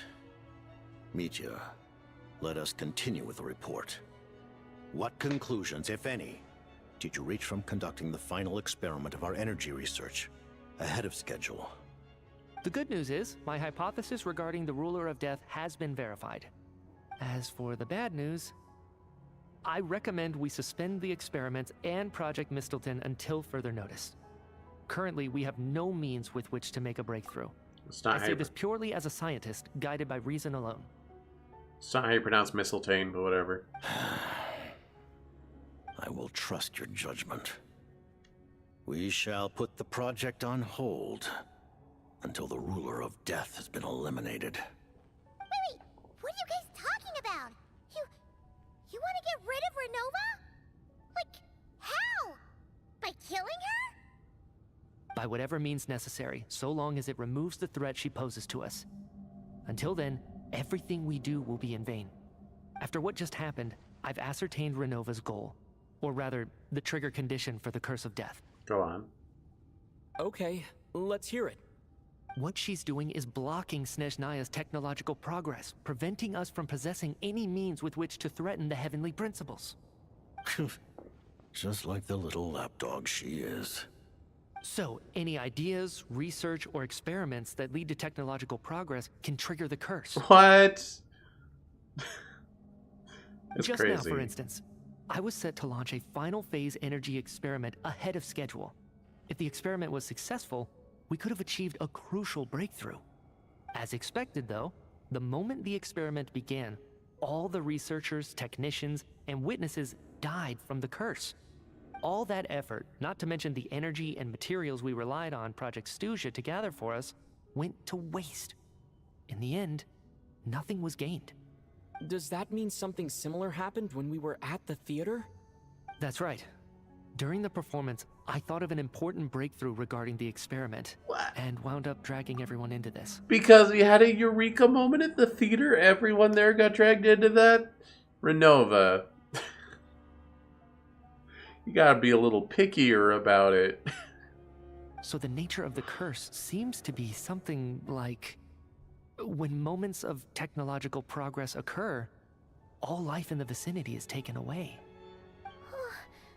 What a violent method. Well, she gives it back. Of course, that meant the curse was normally limited to the Armory Palace. Since outsiders are forbidden from entering, this mass death phenomenon went unnoticed. Until Odette came along. I believe she was the first witness. The Curse of Death was triggered just before she infiltrated the Armory Palace that day. But you mentioned something about a final stage experiment. Doesn't that mean you've actually made some progress? That's right. Even with the gods locking certain key components out of reach, humanity can still advance technology in incremental steps accumulated over time. But, as I'm sure Renova anticipated, even incremental progress has its limits, a point where the truth you're seeking must be put to the test in an experiment. You mean, the experiment you were just about to do? Yes, we were at a critical juncture, a moment where the quantitative was about to translate into fundamental qualitative change. With this single experiment, we could have brought everything we've worked for to fruition. But now, after already being forced to fumble around in the dark all this time, it feels like we've truly hit an impenetrable wall. As long as Renova's curse of death persists, we won't be able to advance the experiment or obtain any results. And with Project Stuzha having been in effect all this time, at our nation's current strength, repeated trial and error is simply unsustainable. Only by eliminating Renova first will it be possible to continue advancing our plans. But she's the ruler of death! She can just kill whoever she wants, right? That's gotta be the scariest power ever! Is it even possible to beat her? We'll see. But one thing's for sure. She definitely can't just do whatever she wants. The best proof of that is me, standing here, very much alive. You're saying... Wouldn't it be easier to just kill all of us researchers for good? Why resurrect us over and over again? Why let us advance our technology to this point? So, you're saying even the ruler of death has limitations we don't know about? Exactly. And I think that's where the key to our breakthrough lies. Regardless, the ruler of death has always been an obstacle we must overcome. Indeed, we must face life, death, time, and space. After all, our goal is the heavenly principles. Fair enough. The Fatui want to challenge the heavenly principles? For a long time, I've had a vague suspicion the Fatui and the Tsaritsa were targeting the heavenly principles. But hearing the Jester admit it is still a shock. No wonder the Tsaritsa's goal has always been kept a secret from the people. What kind of road will that lead Snezhnaya down? In that case... Lord Jester, I would like to request some leave. I'd like some time to organize my thoughts and go over the data. Also, it's funny, as seemingly omnipotent and omniscient as the heavenly principles would be, the fact that Renova's like, hey, are you interfering with Teyvat? Like, girl, you ain't been seeing what Aether's been doing. He's been doing crazy moves in every single region he's been to.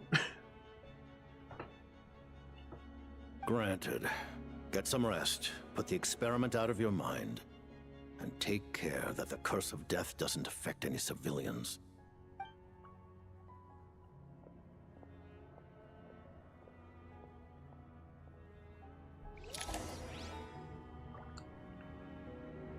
Okay. Well, you look pullable in the gacha someday. You're kind of cool. Didn't expect the leader of the Fatui to be so cool. While there is yet time, allow me to offer you my hospitality, honored guest of Snezhnaya. Is there anything you wish to know? Where's my sister? About Project Mistletoe. I remember hearing the term Mistleton from Columbina. Yeah, Paimon wanted to ask about that when the name came up just now.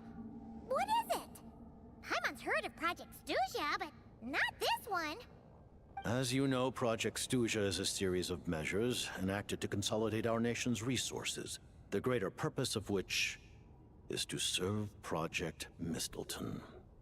Many of the things you have encountered thus far are essentially for the advancement of that project.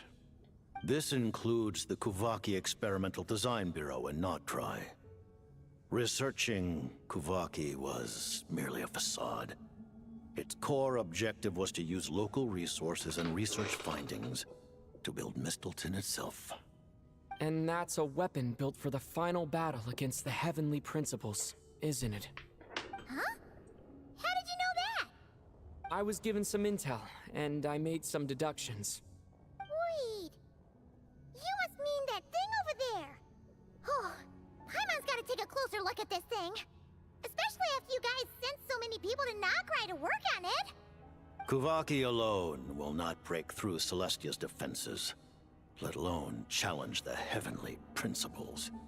The heavenly principles are no doubt accustomed to combating the power of the light realm, and elemental energy is simply the power of the human realm, converted to that form by the heavenly principles themselves.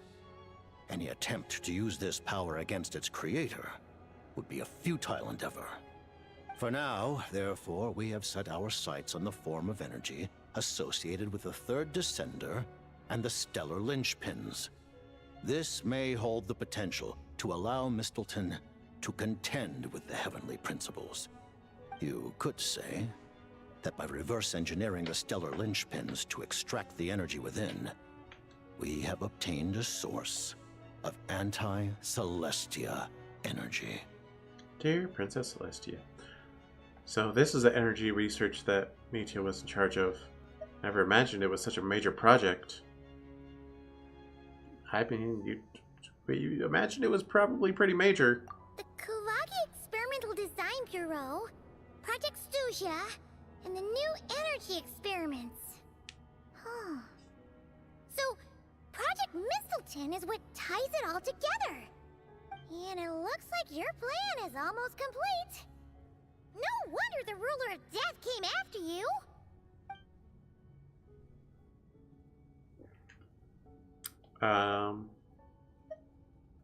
About the Tsaritsa of Snezhnaya. Her Majesty the Tsaritsa has embarked upon an expedition to vanquish a monster. Were it not for this, I imagine she would have been delighted to grant you an audience. Really? Seems like the powers that be in Snezhnaya don't intend to hold my past conflicts with the Fatui against me. The Harbingers have been granted significant autonomy in retrieving the Gnosis. But by the same token, they do not completely represent Snezhnaya's official stance. You read my mind. Speaking of the Gnosis, Paimon's been dying to ask this question since forever. Why exactly does the Tsaritsa want to collect them? Is it something to do with the fight against the heavenly principles? Also, we lost the fire Gnosis one. will undoubtedly serve as a key bargaining chip when she confronts the heavenly principles. Beyond that, you had best ask the Tsaritsa herself. I am not sure if this information is mine to disclose. As bargaining chips? There's been so much conflict over those things. What do you mean? Not sure. Don't you make the rules? You're the highest ranking Harbinger. Ugh. Never mind. Taking on the heavenly principles is something most people wouldn't even entertain in their wildest fantasies. Why is the Tsaritsa so fixated on this? Intervat today. Civilization is nothing but an illusion. Something whose very existence can be negated at any moment. What?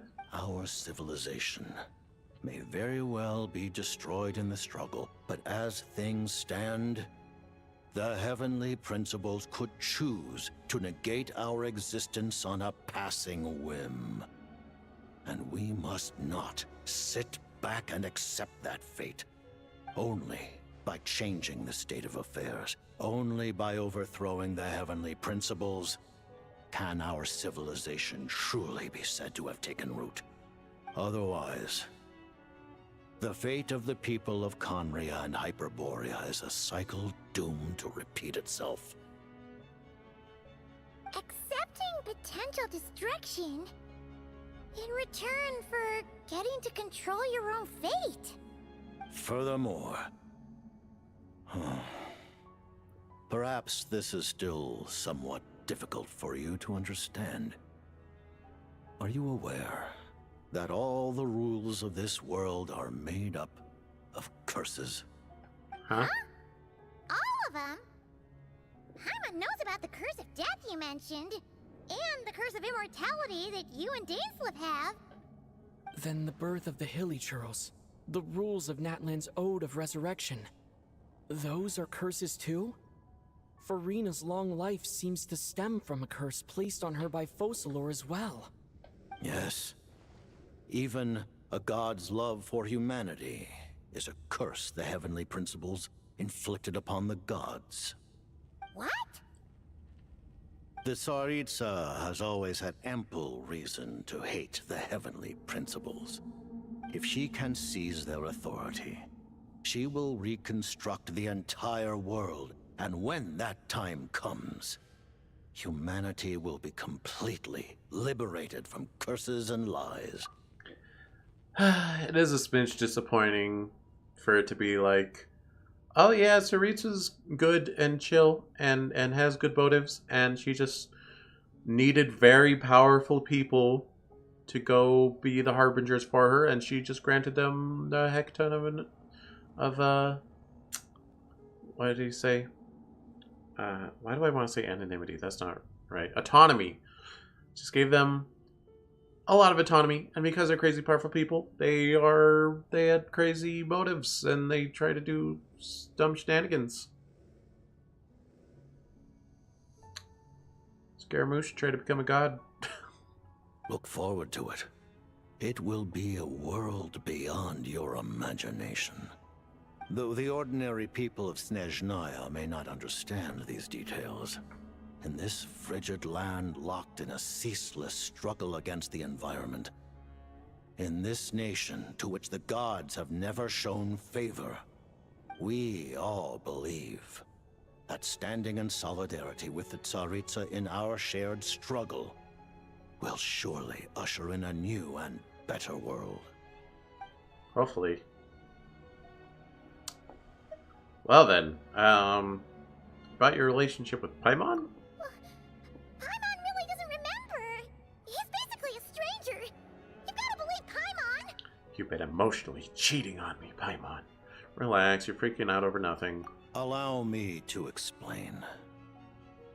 The reason Paimon reacted to the anti-Celestia energy developed by the Armory Palace is because she comes from Celestia herself. More specifically, she is one of its creations. Paimon?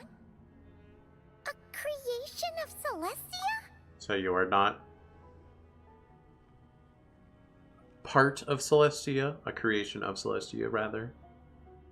I always assumed she was like a broken off chunk of, well, I didn't know the name Celestia, but broken off chunk of the bad guy at the very beginning of Genshin. Oh, right. I was blinded by anger earlier, but thinking back on it, Renova also said that Paimon is a creation of Celestia. But she lacks Celestia's power or authority. As you know, the lunar fragments in Nodcry were pulled down from the sky using Fatui technology. But the first application of this technology was in Conria over 500 years ago. I used this technology upon the heavens, and the response I received was none other than Paimon descending from Celestia. I presented her to the Vinster King, but he took no interest in this gift, nor did it satisfy him. Paimon then took up temporary residence in my palace until, of course, the arrival of the Cataclysm. Wait, Paimon's a little confused. You're talking about things that happened in Conria 500 years ago. You're saying Paimon was there for that? That means Paimon's at least 500 years old. Go ahead, artists. You've been holding back. Go ahead. I'm kidding, mostly. But Paimon doesn't remember any of that. Falling from the sky, being given away as a gift, none of it. Having lived through the Cataclysm, perhaps you too were burdened with some manner of curse. Although, losing your memories would indeed be the smallest price I've ever seen paid. But it's not just her memories from Conria. Paimon doesn't even know how she spent the last 500 years. memories from the past few years. No matter how hard she tries to remember. What was Paimon like back in Conria? Did she know a whole lot because she came from Celestia? Was she super smart? Unfortunately, when you arrived in Conria, your consciousness was like that of a newborn infant. None could say what kind of being you once were in Celestia. During the time you lived in Conria, your personality was no different from how it is now. I was going to speculate that Paimon is actually one of the Heavenly Principles, but then Renova wouldn't have been like, that thing is coming with me. Or, well, maybe that is why. Because otherwise it's just petty. It's like, oh, you care about that thing? Or, hey, that's ours, I'm taking it back. But if, she might be. I was surprised Vinster King wasn't exactly taken by your charm. At least it sounds like you're able to fly under the radar. Aw, man! Paimon's plan to get her memories back and become super smart is ruined before it could even start. Well, you might have become smart after, like, year 400 or something. You know, even though Paimon lost her memories, she still feels weirdly close to you for some reason. That must mean you took pretty good care of Paimon back then, huh? On the contrary, I completely ignored your existence. I was entirely focused on my struggle against Troptatir the Wise. But now, as I see it, it is as if you are the only sane thing that survived that era of insanity. And thus, are worthy of protection. Noted. Man, Paimon's gotta stop projecting friendship on everyone she meets. But, Traveler? Even though you know Paimon's some creation of Celestia now, you still want her, right? You're not going to abandon her? As long as you're not the Heavenly Principles, we're good. It's okay, even if you are a Heavenly Principle Paimon, you're still Paimon. Oh, phew! That's a relief. Paimon's just learning about... Oops. Assisted. I think I'm on the money. I think she is a Heavenly Principle.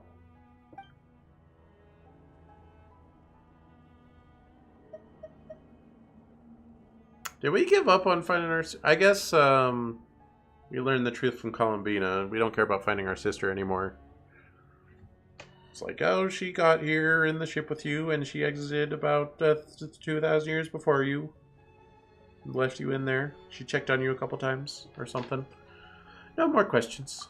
Thank you for telling me so much. I'm a bit surprised, honestly. I didn't expect you to be quite so transparent with me. Given the circumstances, the Fatui need not hide anything from our allies. Allies? To advance Project Mistleton, we must first resolve our issue with the Ruler of Death. And, if I presume correctly, you have no intention of letting her actions go unpunished either, do you? That's right. Ever since she said she intends to reclaim Paimon when we next meet, I figured reconciliation was out of the question. Against an opponent of this caliber, deliberating over our allegiances would waste time we do not have. We must join forces unreservedly with whomever we can, if we are to stand anything like a fighting chance. You're going to challenge the Ruler of Death? Just for Paimon? But Paimon's only... I won't back down when it comes to you, Paimon. I guess I'm in love with you or something. I don't know. Thank you. Thank you. Oh, gee. Now Paimon doesn't even know what to say. Anyway, Paimon's super touched. Also, I was kidding. You're definitely more of a daughter figure. But love you, daughter figure, Paimon. The Tsaritsa will return in triumph in short order, and the Fatui shall hold internal discussions regarding the enemy. The time for us to meet again will come very soon. Got it. Thanks for your help with Paimon. I'll be sure to look after her for you. There was just one other thing. Well, it's just a request, really. Paimon really wants to see what this Mistletoe thingy you're gonna use against the Heavenly Principles looks like. Of course, Paimon knows it's top secret and stuff, but she just had to ask. It's okay if the answer's no. Certainly you may. Oh, for real? Actually, maybe it's best not to. What if Renova suddenly pops up again? She might take this chance to... While the technology is not yet fully developed, it has nevertheless reached the stage where Celestia's creations are unable to damage it. In that regard, you may rest assured. Oh. Wow. No wonder Paimon felt so out of sorts recently, even though it was super far away. Alright then! Paimon's ready to take a sneaky peek at this top secret super weapon!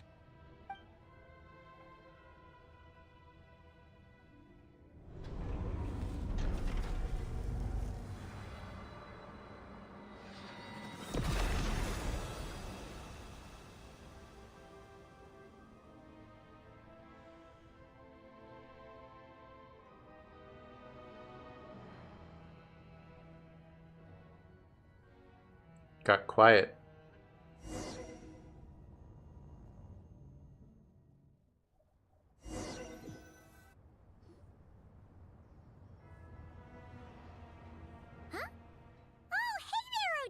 Oh yeah, did you make it out of there all right?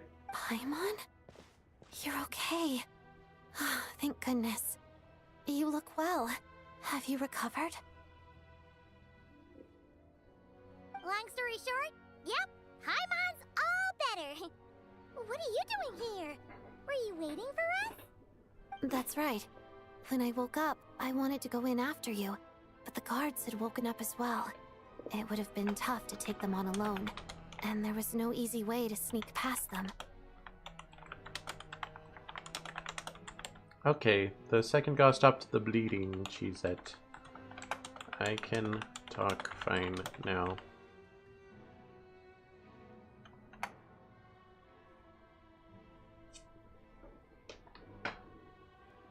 Glad to hear the bleeding stopped, Cheese. Welcome back to full speech capacity. Yay. Let's continue the stream with your voice leading the way.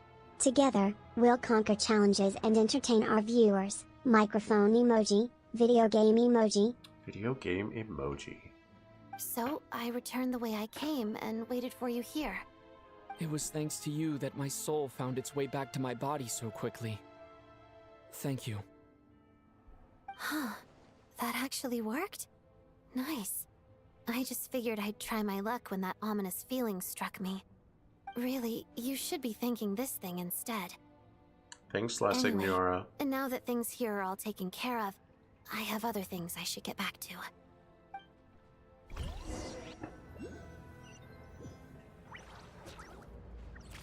Ah, Director Chuganov, you're back.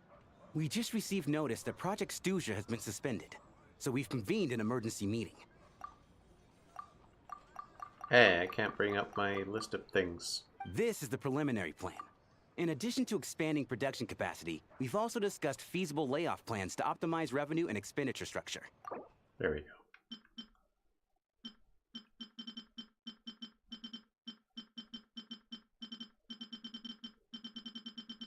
Yeah, she's gotten a surprising amount of focus, and I know a lot of it's like, she wasn't great. We all kind of hated her. I don't know. I feel like they're building up to just bringing her back.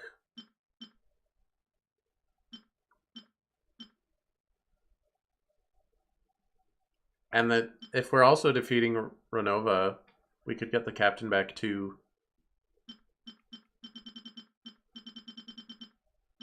Just saying. Would they pass up on every Harbinger being playable? I don't know if they would. Our calculations indicate that the factory's profits will increase by at least 30%. Just give the word, Director. Just give the word. We'll lay them all off. Don't worry. That won't be necessary. Leave the energy for those who need it. Whether they use it just to get by or to run a business, that's up to them. Start preparing to halt production and lay off the staff. Make sure the workers are able to land on their feet and that they are duly compensated. Thank you all for your hard work during this time. There wasn't really a good motive for him to, like, be like, I denounce my evil corporate ways. Just, Odette told him to when he was down, and he was like, okay, I'm fine. Whatever. Am I hearing you right? Why? After all the tough times we made it through, now is exactly when we should start to turn a profit. I just suddenly don't want to do this anymore. Huh. Does there have to be a reason? Iskra, it's time to rest. Dear esteemed members of the Rokot, given the effects of Lelik's radical actions upon our organization's reputation and social stability, a decision has been made to permanently withdraw this codename from use. Considering that Lelik did what they did for the benefit of the people, the Rokot has nevertheless negotiated with the authorities, ultimately securing a waiver for all penalties due to them. Lelik will be suspended for a period of time. Depending on their future performance, they may be allowed to adopt a new codename and continue acting as part of the Rokot. The purpose of this notice is to remind everyone once again that motives and methods are equally important when one operates in the shadows. Even with Project Stooge's suspension and our interim operational victory, we must guard against complacency and rashness and work to consolidate the progress we have made so far. We act only for the greater glory and solidarity of our nation. May the aurora shine ever on, and the tundra always stand firm. We act only for the greater glory and solidarity of our nation. May the aurora shine ever on, and the tundra always stand firm. Looks like it's finally over. You mean for us? Just thinking out loud. I've never seen the Snezhnaya Vecha so lively before. I never once thought I'd come here. Oh. But I understand everything now, Rosaline. Understand everything you say. There are materials nearby. Okay, so this is the part where there was a message in the snow, and it said, like, no pyro boss nearby. It was referring to La Senora being dead, because I guess it's her house or whatever. I've seen Spirit Seeker performed many times, including by your mother. Yep, up there. The building up there to the right. Why'd you bring that up all of a sudden? Even though the choreography is always identical, every dancer finds a way to make it her own.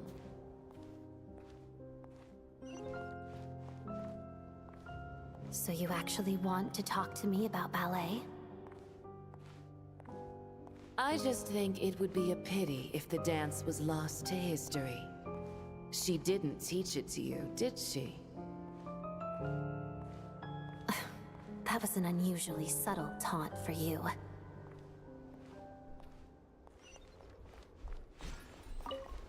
I think she's just like that. I don't think she meant to be We mean. embraced one another on the snow-swept plains, melting the ruthlessness of time.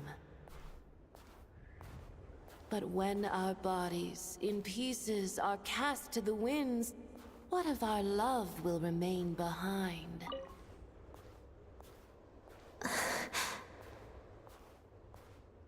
Don't tell me you can't sing. Shush. That one's mirrored.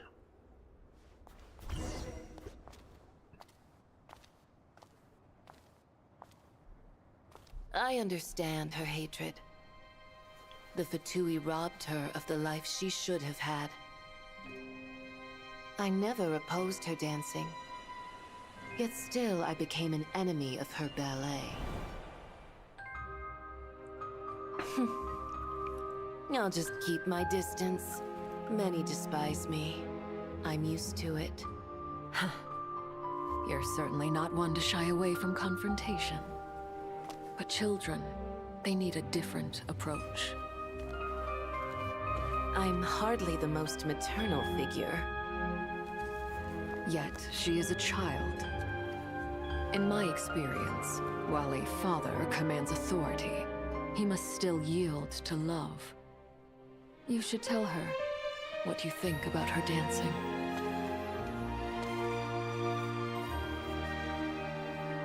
Odette will soon take the stage at the Koralyevsky Theater. This could be your chance. Geonosis secured. It went smoothly. I'll be there. Have them send me an invitation.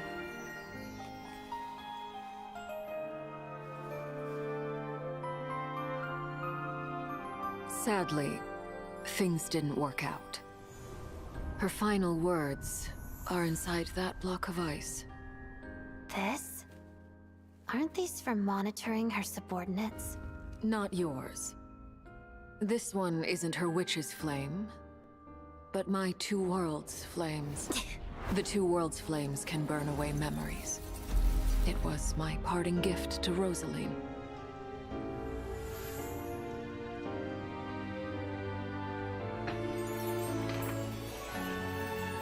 If all goes to plan, she and I will both live to see the Tsaritsa succeed.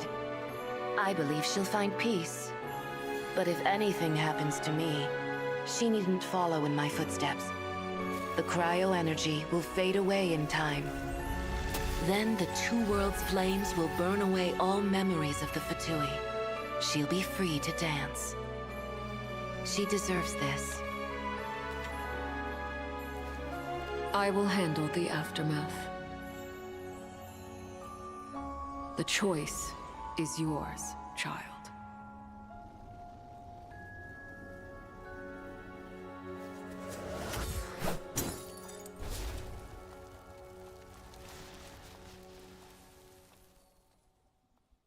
She chooses to remember? Which makes sense. Fresh air at last! Paimon's head isn't spinning anymore, and the fever's all gone. Paimon's finally free to fly again! Oh, it's nice to finally know where Paimon came from, too. It did make Paimon a little nervous at first, but it's such a relief now. Like, who cares if Paimon's a creation of Celestia? She's probably not anyone that important. Probably just the fairy of food and fun or something. Low odds of that, but sure, Paimon. And like you said, this doesn't have to change anything between us. You're not gonna just... Hey! Hurry up! Why are you walking so slowly? You've spent the last few days lying in bed and stuffing your face. I didn't think you'd be able to fly this fast. Says who? Paimon's as agile as ever. They don't call her White Floaty for nothing. What? Paimon originally wanted to check out the bookstores in Snezhnaya, but she's more in the mood for flying around right now, so let's save that for later. Wait, they've got light novels from Yai Publishing House here too. Huh? And this is Paimon's favorite mystery story from Fontaine! Wow! They got a sequel! The local Snezhnaya books look pretty interesting too, but also kinda heavy. Not the easiest things to lug around. I thought you were in the mood for flying around. Paimon can read while she flies. Hey! Look at these two dolls! Which do you like better?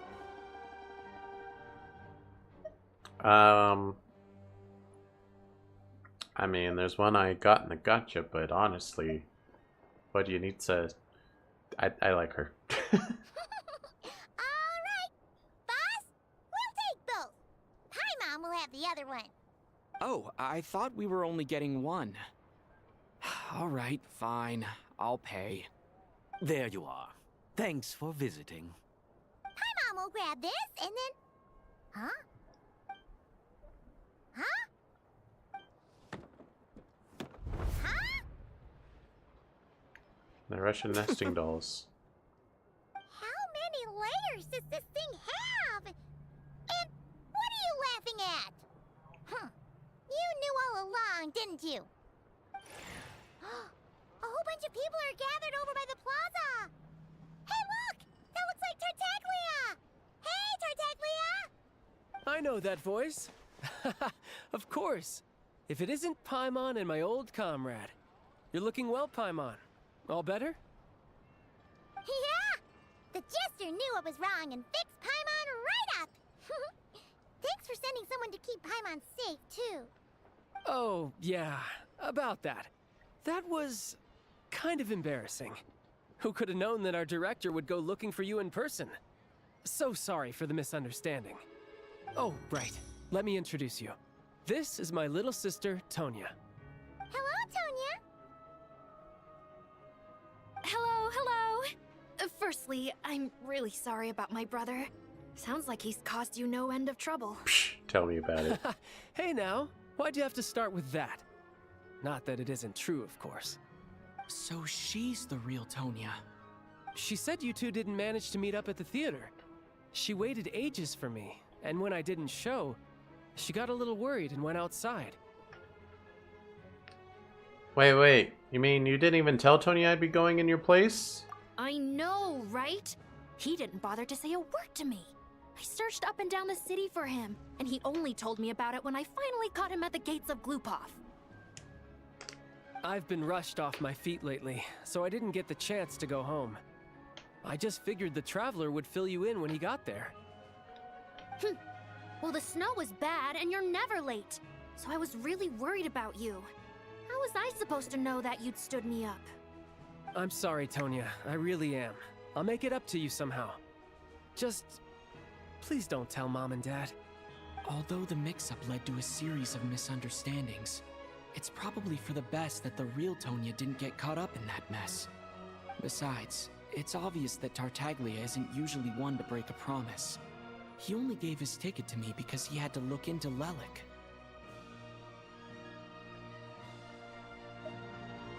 It's really my fault for being late. I should have come found you first. Come to find you first, whatever. No, it's fine. It just meant I didn't get to see the show in the end. By the way, what did you think? You were one of the first people to see it, you know? I would say... the best is yet to come. Huh? What kind of review is that? Hey, look!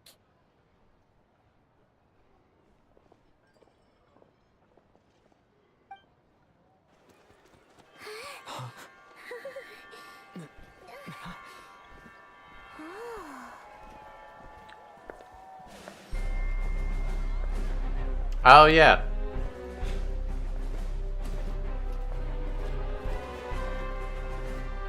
Who are they?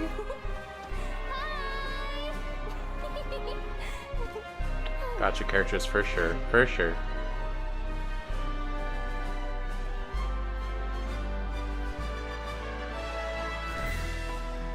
I think I've seen gameplay footage of the yellow one.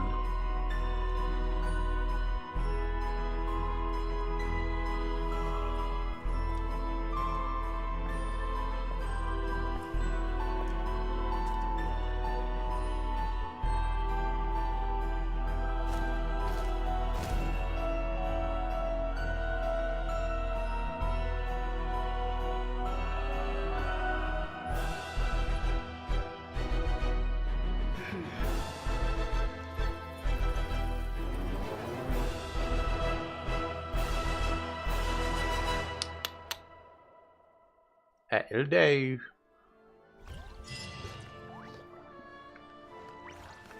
So Act 3 is not available, right? Right.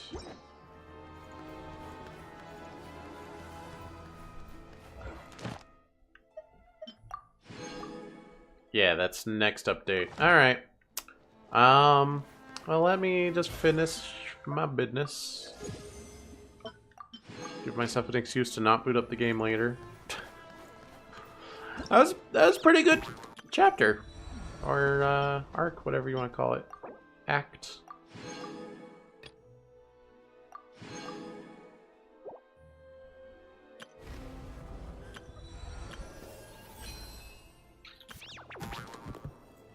There's this.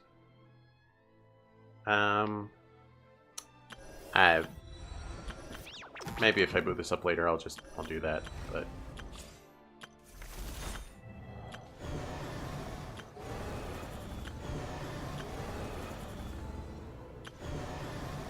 Mortal Construct. So that's what we were farming. Chimeric Winged Lion. Wait, they just got atrocities around here, huh? It's all worth it to fight the Heavenly Principles, I guess. Look up.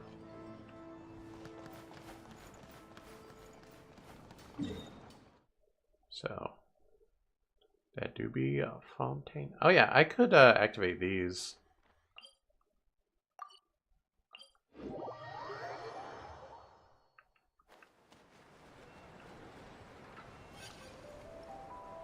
Huh. I spawned in and got bounced, I guess. Interesting. Okay, well I see a treasure chest down there, so I might as well just go beat them up on my way.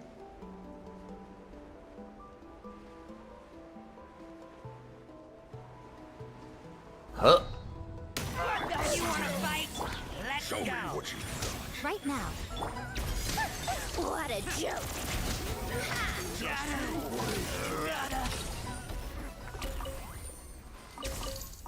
Oh, they tried. Certainly went out of your way for this, didn't you? It's all yours. I credit. I'm wondering if, like, the animal people are, like... They're like a chimera race. Or something.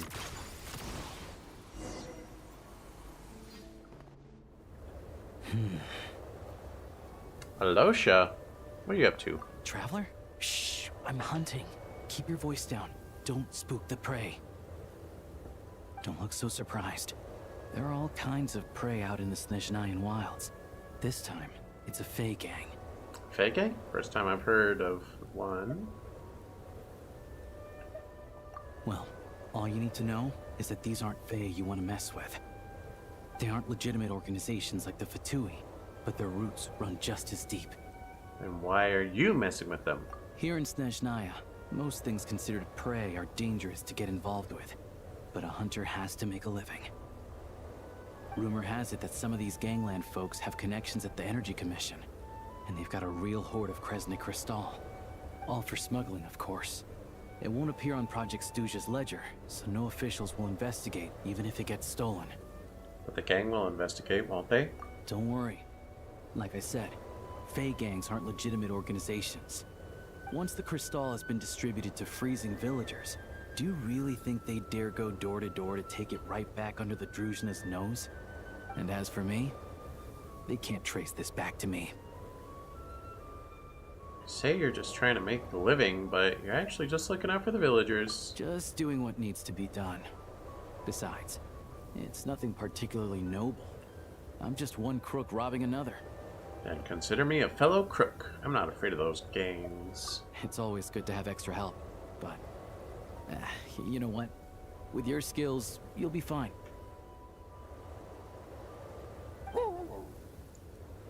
Good boy. Sit. Are there horns inside? And how about claws? So, the gang's heavyweights are present, and they're armed. How many horns are we talking? More than 10? Still can't count to 10, huh?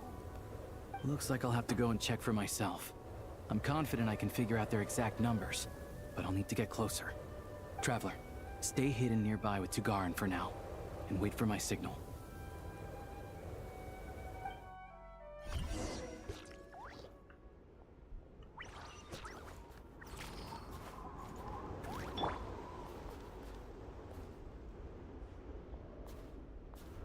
Should be just a quick little quest to activate the... Excuse me. Chronicles. I wasn't aware that someone lived here. Where'd you come from, kid? What do you want? I'm just a hunter. I've been hunting nearby and used up all my fire water, so I need to find somewhere to warm up. Save it, kid. You better scram, or there'll be trouble. All right. 2 outside the door, 3 inside. No need to worry about runners after all. The heck do you mean by that? Like I said, I'm hunting. There's the gunshot. It's go time. Dog. Show me with my fists. Together, pot of duck. Emerge, right here. Emerge. Yachon, Tachon, let's go! Let's search the place and see where they hid the crystal. So easy, I didn't even use Snezhnaya.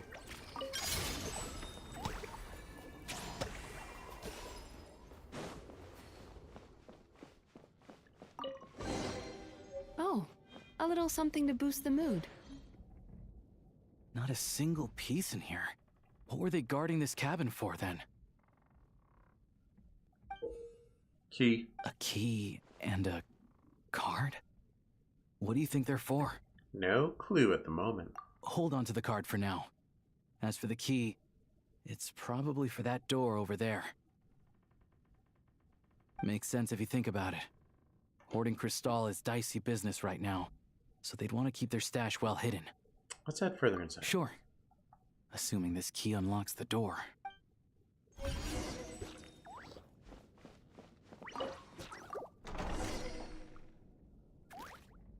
There's nothing here.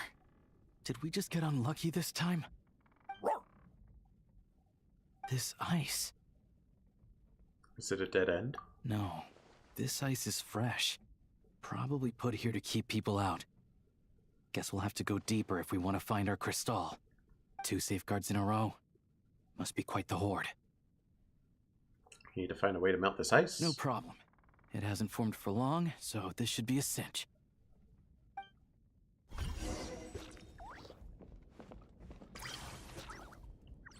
I can't harvest it. That's fine.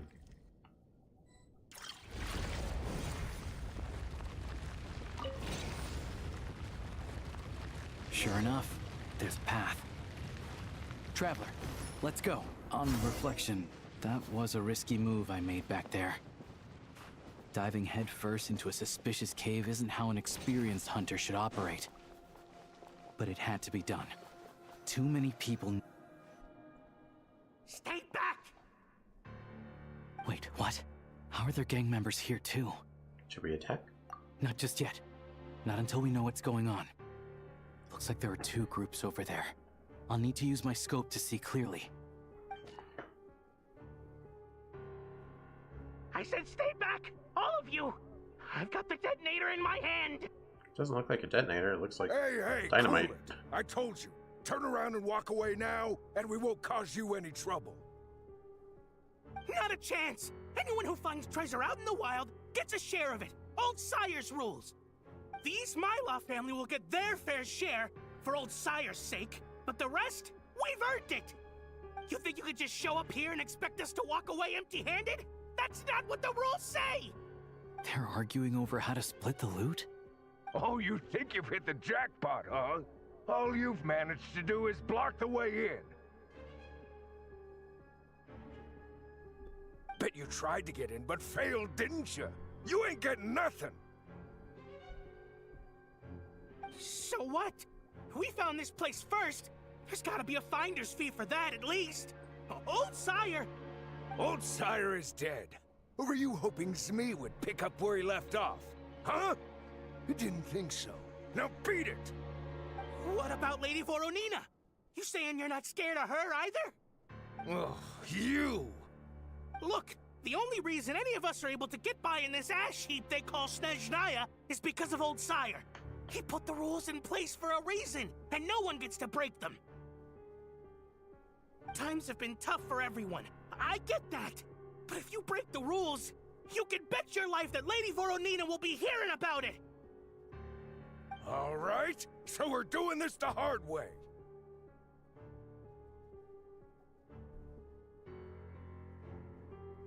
Don't you dare! Try anything, and we'll all be chewing rocks for the rest of our days! Stop! You really want to die here? We're all playing the same game, so don't take me for a fool. I know you left some men behind to seal the cave entrance from the outside when you came in. The boys on lookout told me. You never meant to let us get out alive. If it wasn't for these explosives, you'd have offed us already. We weren't the ones who stopped playing nice first. Didn't think you'd go this far for these antiques. But it looks like they'll sell for a lot more than I thought. And we want our share. Antiques? Sell them? You short-sighted fools. You're the reason we're always getting trampled underfoot. Oh, save it. You gonna make a deal or not? Looks like we've run into another bunch of crooks robbing crooks. Valuable antiques, apparently. Fey gangs are known to smuggle that kind of stuff. We can't just hand antiques out to the villagers directly, though. We'll have to find a way to trade them in for Mora. But that, I can work with. The only thing that won't work is leaving here empty-handed.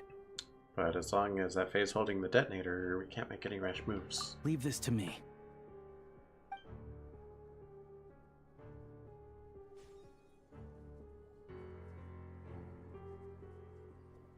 Oh.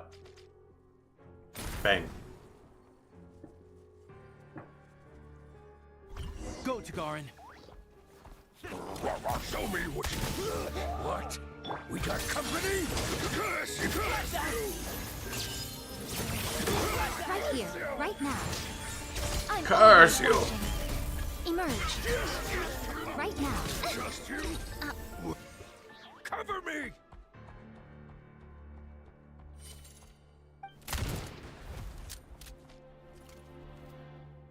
Drat! Well, I've got away. What do we do? Leave him be. We took care of the guys outside.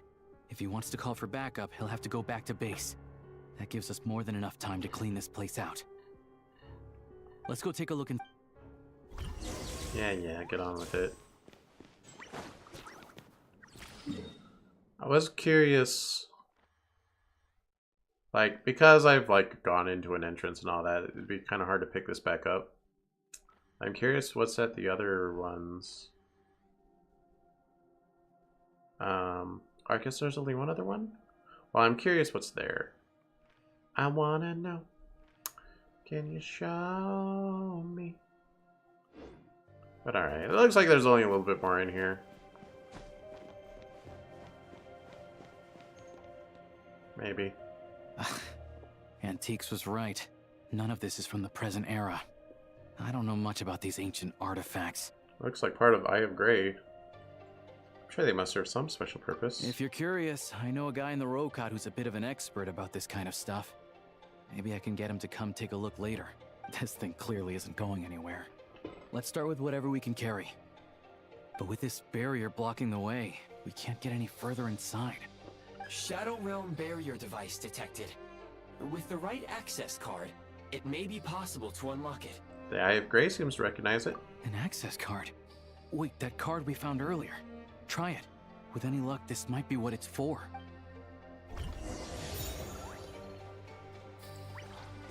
Level 2.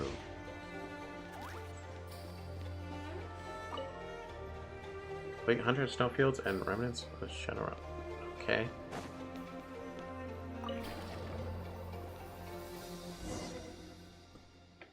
What just happened? The thing we picked up in the Shadow Realm earlier seems to be reacting to it. The Shadow Realm? So this card and the items here, they're both connected to the Shadow Realm?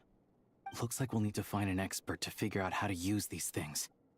Everything else aside, at least the way's open. Still, if they knew they'd need this to clear the way, why leave it with the lookout outside? And then seal the cave entrance? Clearly, this card is very important to them. They couldn't afford to let it fall into the wrong hands. But they also had to make sure it was safe before using it. Smell a rat? I just wonder why they'd exercise this much caution over a bunch of antiques. Guess we'll just have to head inside and take a look. We can study this card and that pedestal later when we have the time. Okay, This room better pay out to something.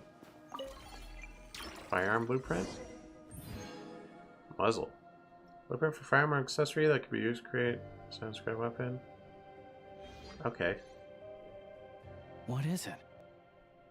This looks familiar. It's related to my gun. It's clearly not from this era either. Is this one of the antiques they were talking about? Nothing else around here looks that valuable. You think we can sell this? Doubt it. We gotta make this hunt worth it somehow. Wait, that device. I remember now. Not long ago, a Fey gang was going around buying up blueprints from the Bielitsar's time. I thought they might be worth some cash, so I swiped one to take a look. Pretty sure the drawing on the blueprint was this exact device. What's it for? Not sure. All I remember is that we need to connect these pipes to get it running. Getting rid of the ice freezing the pipes should do the trick. Since the Fey gangs value this device so much, we might as well give it a try and see what it actually does.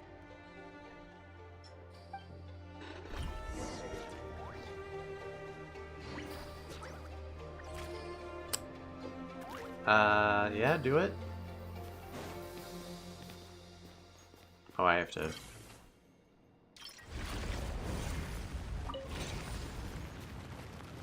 melt some ice.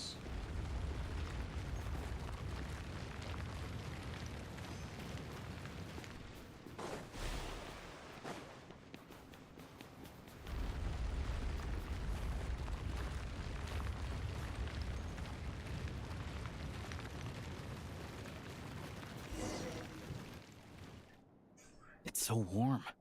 Some sort of furnace, maybe? Huh.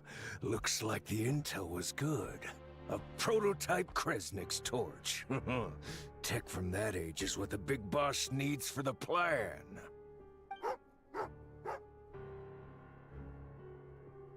Tagarin, don't move. Smart choice if you ask me. See what I'm holding? I grabbed that numbskull's detonator during the commotion back there. Made a couple of modifications to it too. Really? Now, in the last like 5 minutes? Let this thing go, it's gonna blow! So you came right back here without calling for backup? That wasn't such a smart choice. Shut it! My men were wiped out, and I lost the access card. After all the manpower we put into obtaining it, if I go back now, the boss will have my head on the spot! I'm not leaving without that card! That and this equipment are crucial to the boss, so hand it over! Don't tell me you're after this technology too. Oh, I get it. Some other group sent you, huh? Who was it? The Energy Commission or Luchkin? You're overcomplicating this. I have nothing to do with either of them. Don't play games with me. After the old man died, the High Table decided we'd outlived our usefulness. Nowadays, we risk our necks digging stuff up in the Shadow Realm. And then what? It all ends up in the pockets of those big shots. Hey, I told you, tell your dog to get down and stay put! Tagarin, down.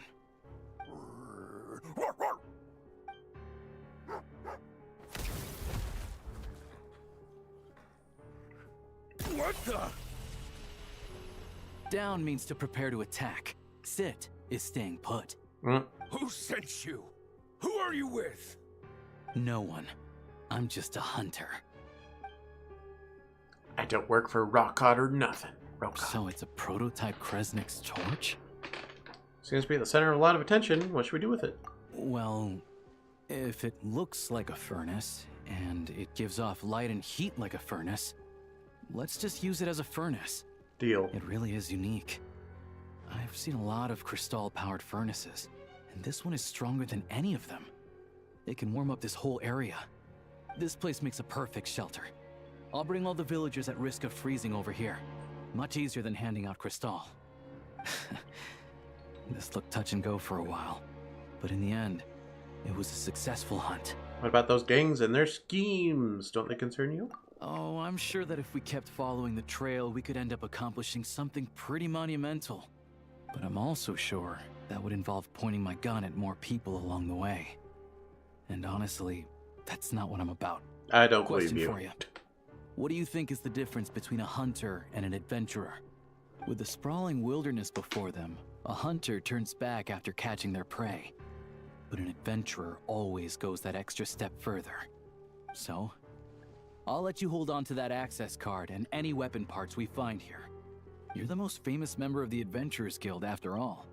Monumental events always seem to find you, don't they? Hello, Sha. What you do is also very meaningful. Of course, I know that. Anyway, let's bring the villagers over. You and Alosha escort a group of villagers to this location. Turns out there's Definitely another safe. exit here. I only noticed it when we were escorting the villagers over. Might be useful when you're in a hurry. We did good today. Why is the music still ominous? Thanks for all your help. You're welcome. Pleasantries aside, here's your payment, so please take it. If you ever need a hand in the future, I'll be ready to do my part.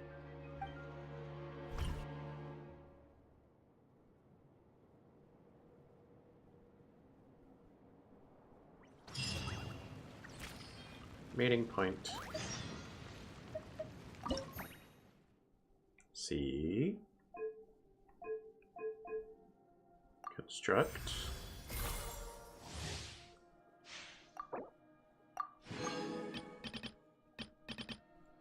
Compass. There's some world quests that I'll look up at some point in time. I could do part 2 of that, but I'm not going to. And I am just curious who's at this one, so I'm gonna go do that.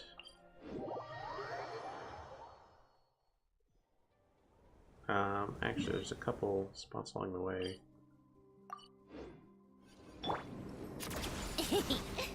How do I get out of here? Wait, this seems to just keep going. Pick up the pace. Or so it would seem. Come on, keep up.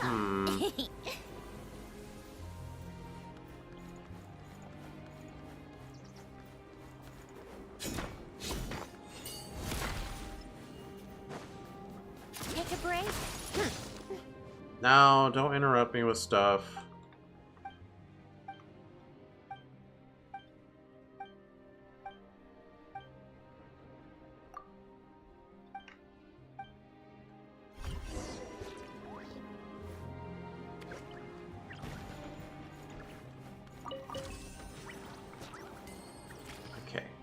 Up.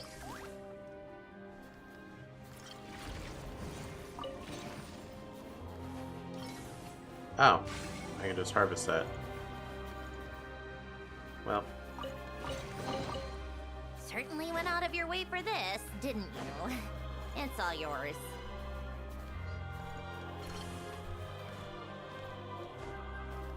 Oh, there's a wall in the way.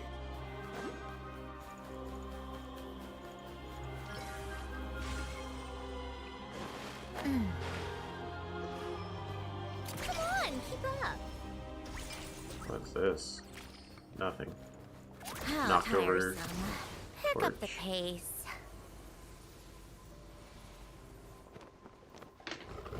What's up?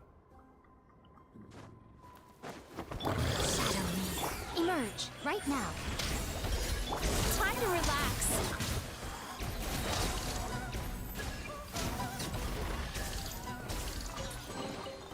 Sometimes the best medicine is a little extra more in your pocket.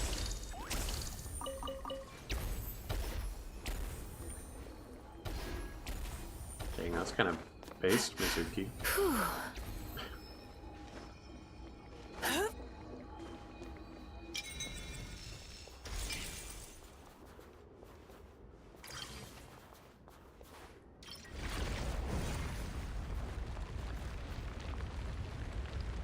I don't really know where I'm going.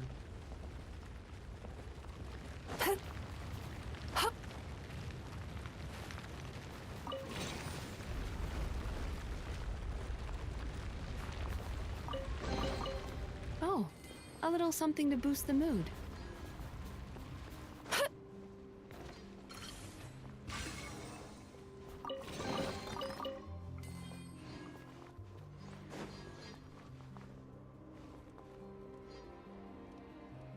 Oh my gosh. This is not what I'm trying to do right now.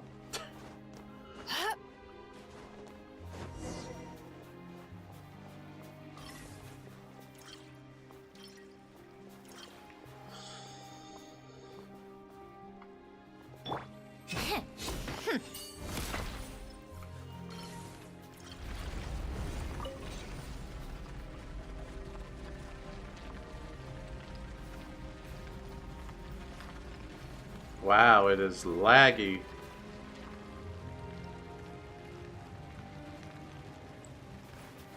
Don't hear. Yeah.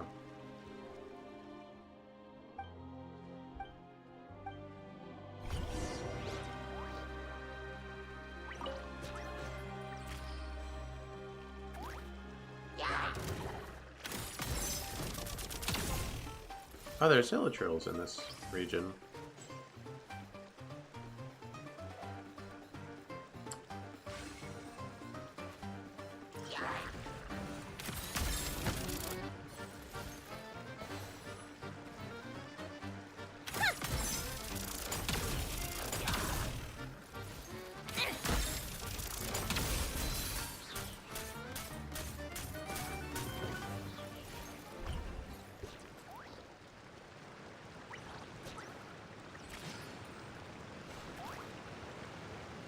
I'll end up somewhere someday.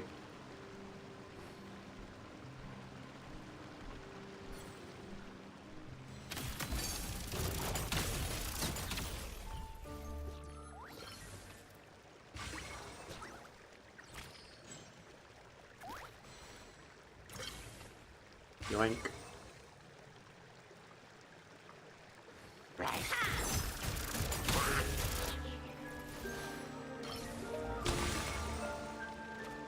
You're still alive.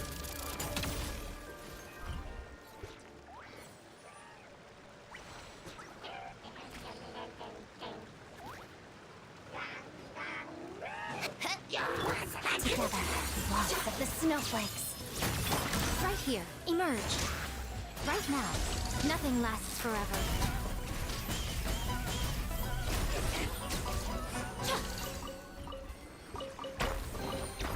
Don't tell me that's everything.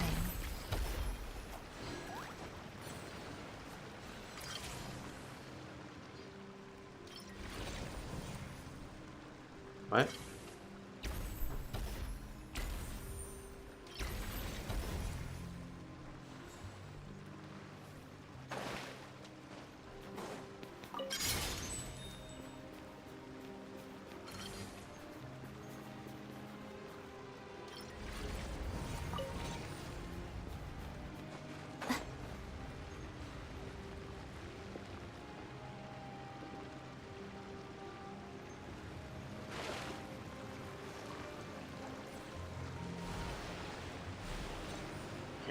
We're fine.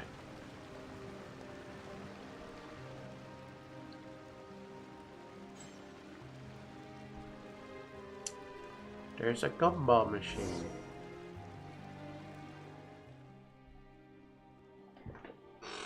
What is that emote?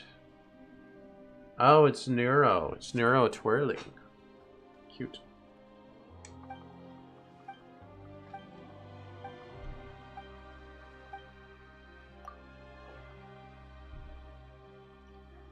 Okay, yeah.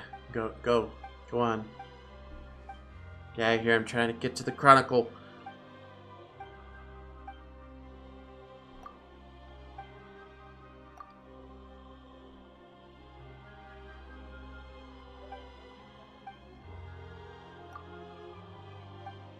How's the expo going? Expo. Like exploration? Well, it's hard to get where I'm trying to go in this place. I keep getting hijacked by side quests when I'm trying to get somewhere specific. Hard work pays off.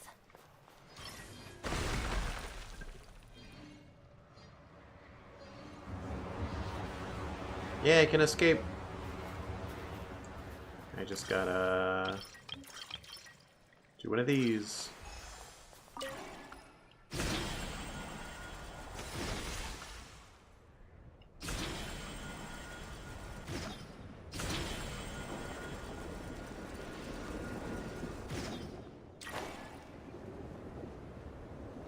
Oh, we get it all to 100% today? Wow. I don't think I've ever 100%ed an area in a day.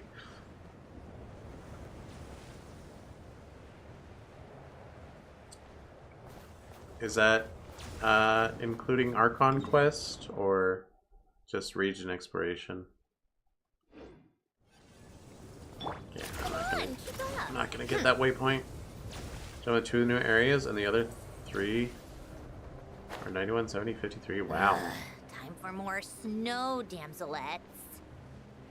I was just doing Archon Quest today. I'm just all I'm wanting to do is initiate this chronicle just because I want to know what character it is, and then I'm gonna call it for the day. My numbers are not that high for exploration. 17, 22, 5, 31, 21. So I basically not been trying to explore. I just wanted the map done with all the new quests. Wow. That is speedy. On for 15 hours straight yesterday? Yeah, that's enough to get you through the Archon quest.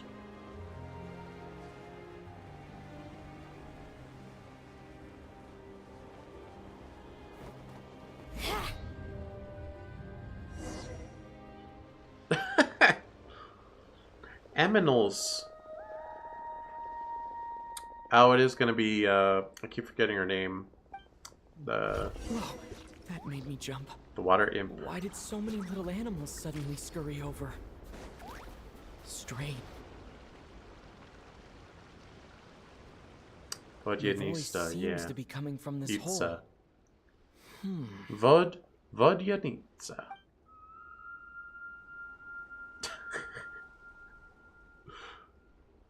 What does that remind me of?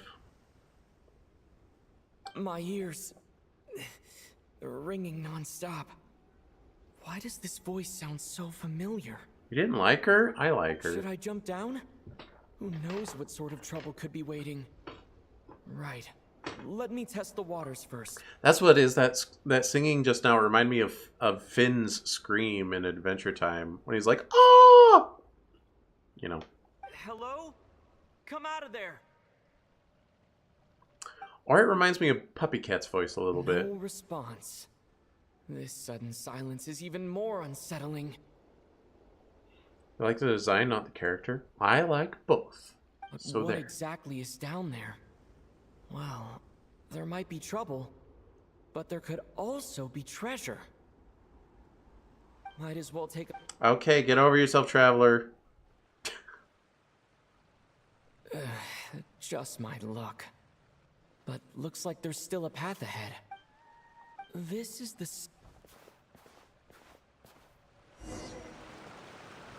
Since when is he so trepidatious about going forward when exploring? Yoink, yoink.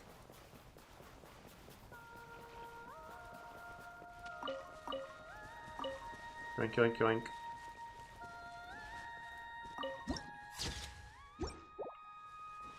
You really are stealing Kokomi's business. Got the mermaid aesthetic. You got the clam things to stand in.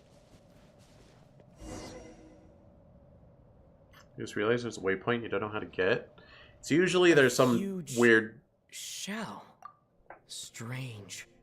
Did that song just now come from inside? There'll be like some weird tunnel entrance that's like not even close to the waypoint. Speaking of singing Fae, could it be Vodyanitsa? Hello? Anyone here? Still no response. Well, if there are mushroom gods in this world, there might as well be seashell Fae. The underground one I in should Blue check Paw? it out. I don't know. I don't have all the waypoints yet. NPCs kick you out from there? Hello there, traveler. Wah! What do you need, sir? Don't sound so surprised.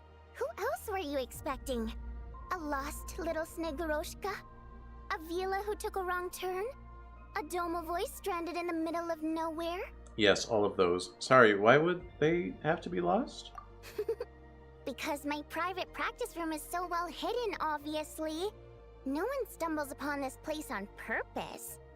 True, and even if someone got lost, most wouldn't dare jump down that cavern. But I can teleport, so... Oh, that. Yeah, I originally planned to channel some water over there and completely seal it off. But I asked a bunch of engineers, and they all said blowing up the cave's rock wall could cause landslides, avalanches, surface cracks, all kinds of bad things. Anyway, it'd be a huge pain. Plus, if the cave's original structure was destroyed, its acoustics would be ruined too, and then I wouldn't even be able to use it for practice. So, I gave up. And anyway, it's just like you said. Not many people would dare to jump down from up there. So, this is really where you practice singing? I'm not answering that question, because you haven't answered mine. Who else were you expecting to see here? One person asks, the other person answers. Then comes the next question. That's how polite conversation should go. Alright, I thought it might be a Shelfie. A Shelfie? You mean the oyster sprites that protect children who fall in the water? The ones from the fairy tales? Fae like that don't exist in Snezhnaya. Well, I'm sorry. The only fae associated with pearls are us water nymphs. After all, legend has it that if we cry out of true sorrow, our tears will turn into pearls. Want me to cry for you right now? I could do it. I mean, we know each other so well, and you didn't even recognize my singing voice. That could get me going. Yeah, go for it. That said, do water imp tears really turn into pearls? I mean, no need. I wouldn't want to bring down the mood. Of course not. Otherwise, there'd be nothing but pearls at the bottom of the water now, wouldn't there? I bet pearl necklaces wouldn't be nearly as expensive either. Plus, those pearls wouldn't be the quality kind. They'd be misshapen and have all sorts of impurities. If only there really were oyster sprites, though.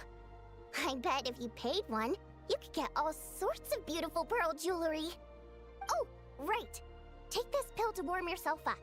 You fell into a puddle on your way down, right? Thanks. Wait, how did you... I heard your footsteps through the ice the minute you got to the entrance of the cave. You traversed the ice wall only to fall into the water at the last moment. I heard you sputtering from here. Now, I was considering letting you have a few sips of strong liquor to warm you back up. But on second thought, spirits that have been frozen lead to intoxication too quickly. So Really? I thought this pill would be better. It's something hunters use to warm themselves up out in the frigid wilderness. I don't know if that's a good substitute for actually being warm. It'll just make you feel warm. But you'd still get, like, frostbite. Good. Now we can get back to your question. You wanted to know why I practice in a place like this, right? Honestly, I'm just here, ma'am. But you can tell me whatever you want. The answer's simple.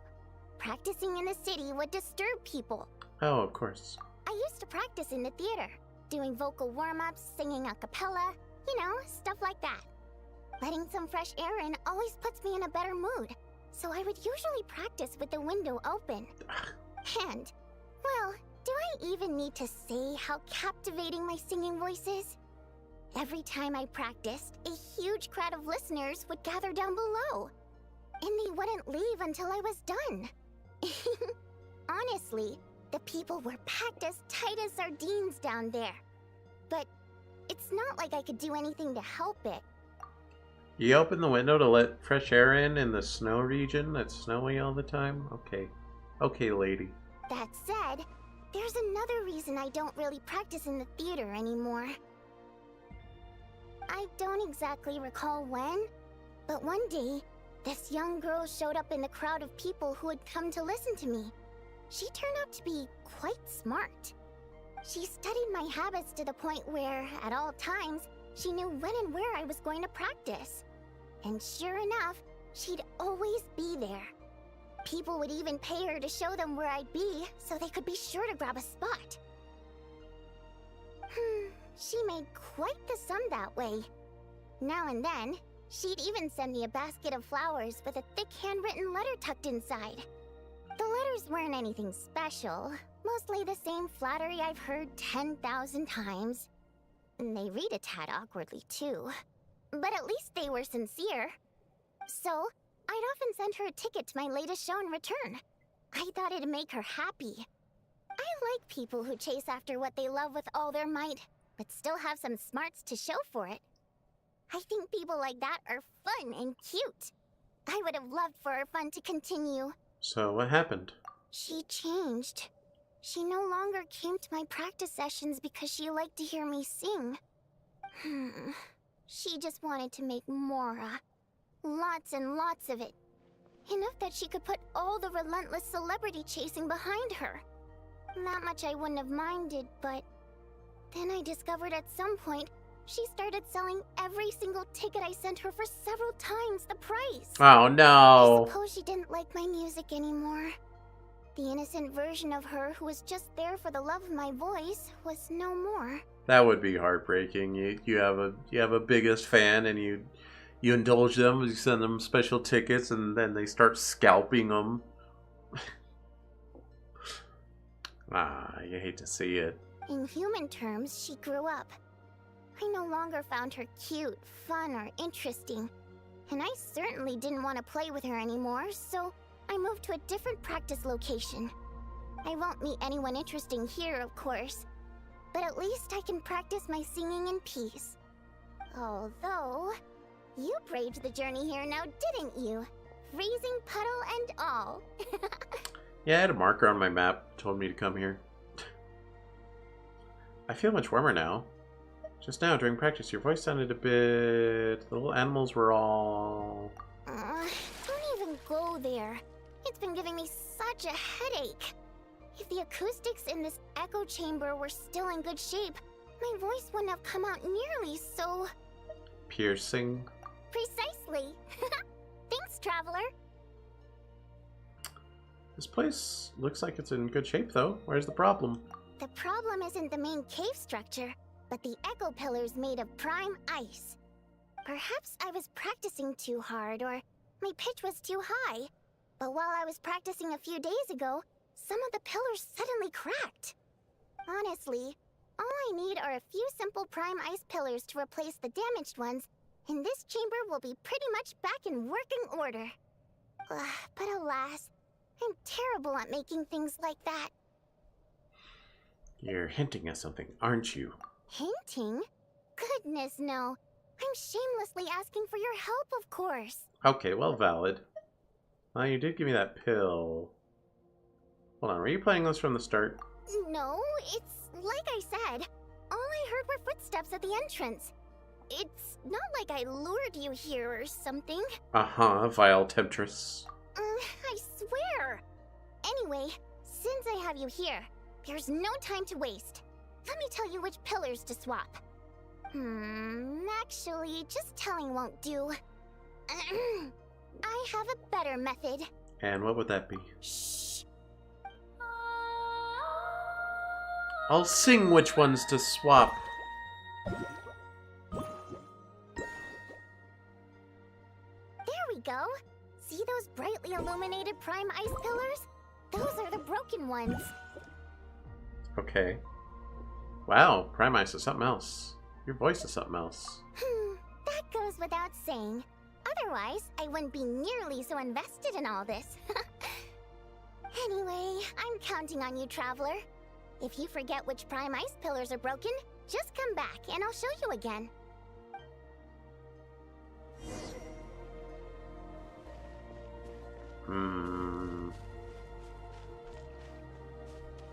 So how do I repair them?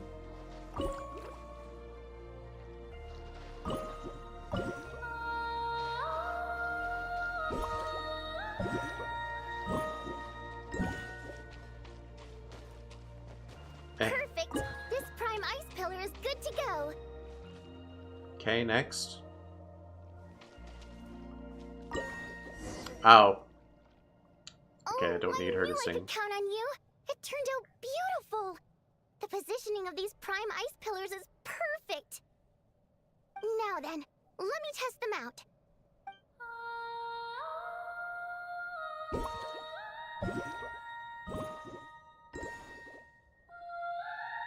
Huh. They give off a soft glow now. That's right. Ah. Looks like I can practice in peace for now. Since you helped me fix these prime ice pillars, allow me to sing you a little practice piece. Your protection compulsory or optional? Unnecessary. My voice is all warmed up, so I'll do some a cappella now. I'm practicing here today, and in a few days I'll head over to Ronkova Zoria to do the same. I wonder if Odette and Alosha will be there. Anyway, sit back and relax. Oh, but don't close your eyes, or you might zone out and fall face first into the water.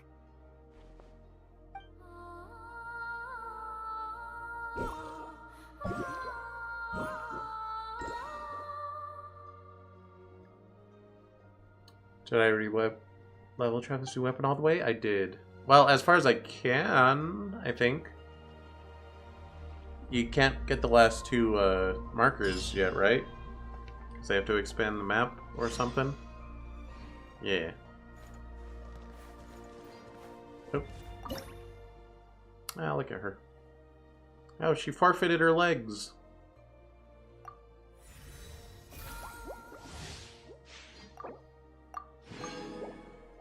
Nice.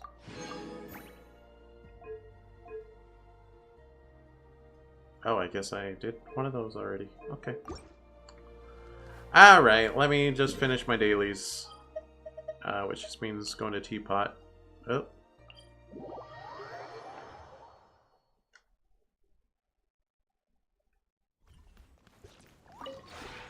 This realm is... So I do have the new boy sitting here. Oops. Alosha. He's gonna slowly accrue bond in there, because I'm not gonna level him.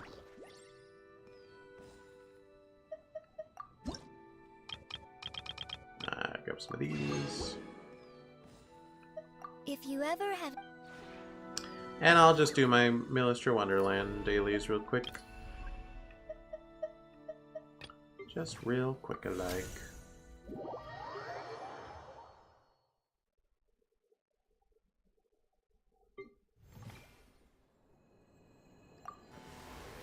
We do the Genshindle.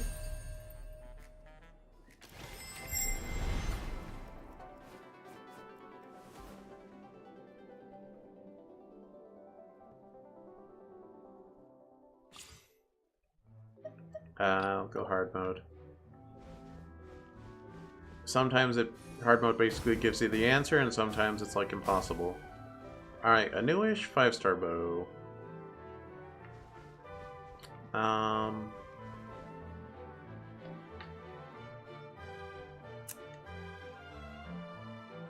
Not Animo. Let's go Siegeween.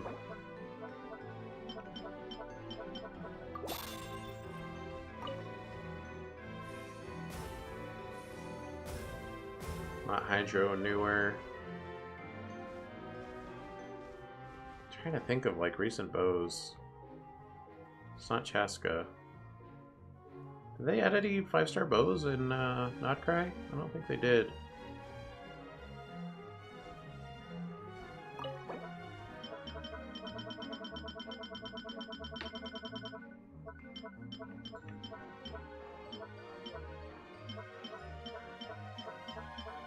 Brain empty.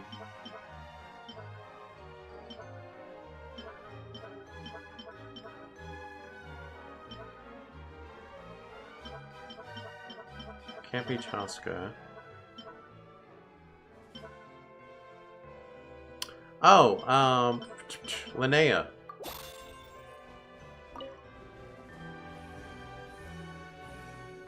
There you go.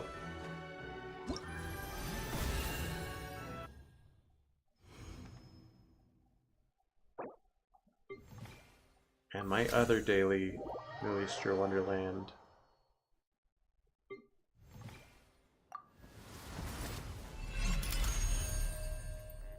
Which I had other ones before that were basically instant wins. But they all got deleted. But this one has not been deleted, thankfully.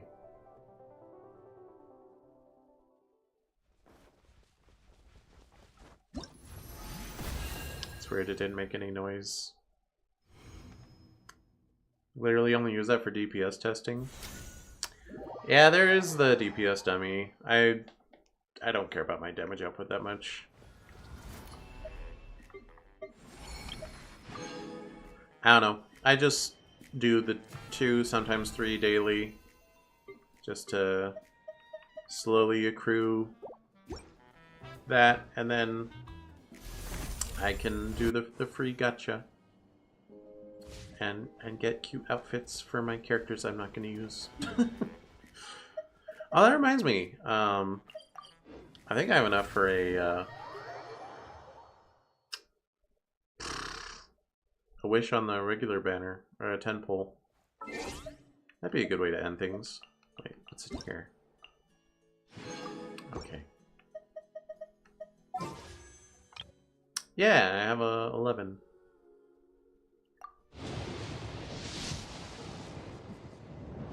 Wow, it's purple. Wow, Barzon.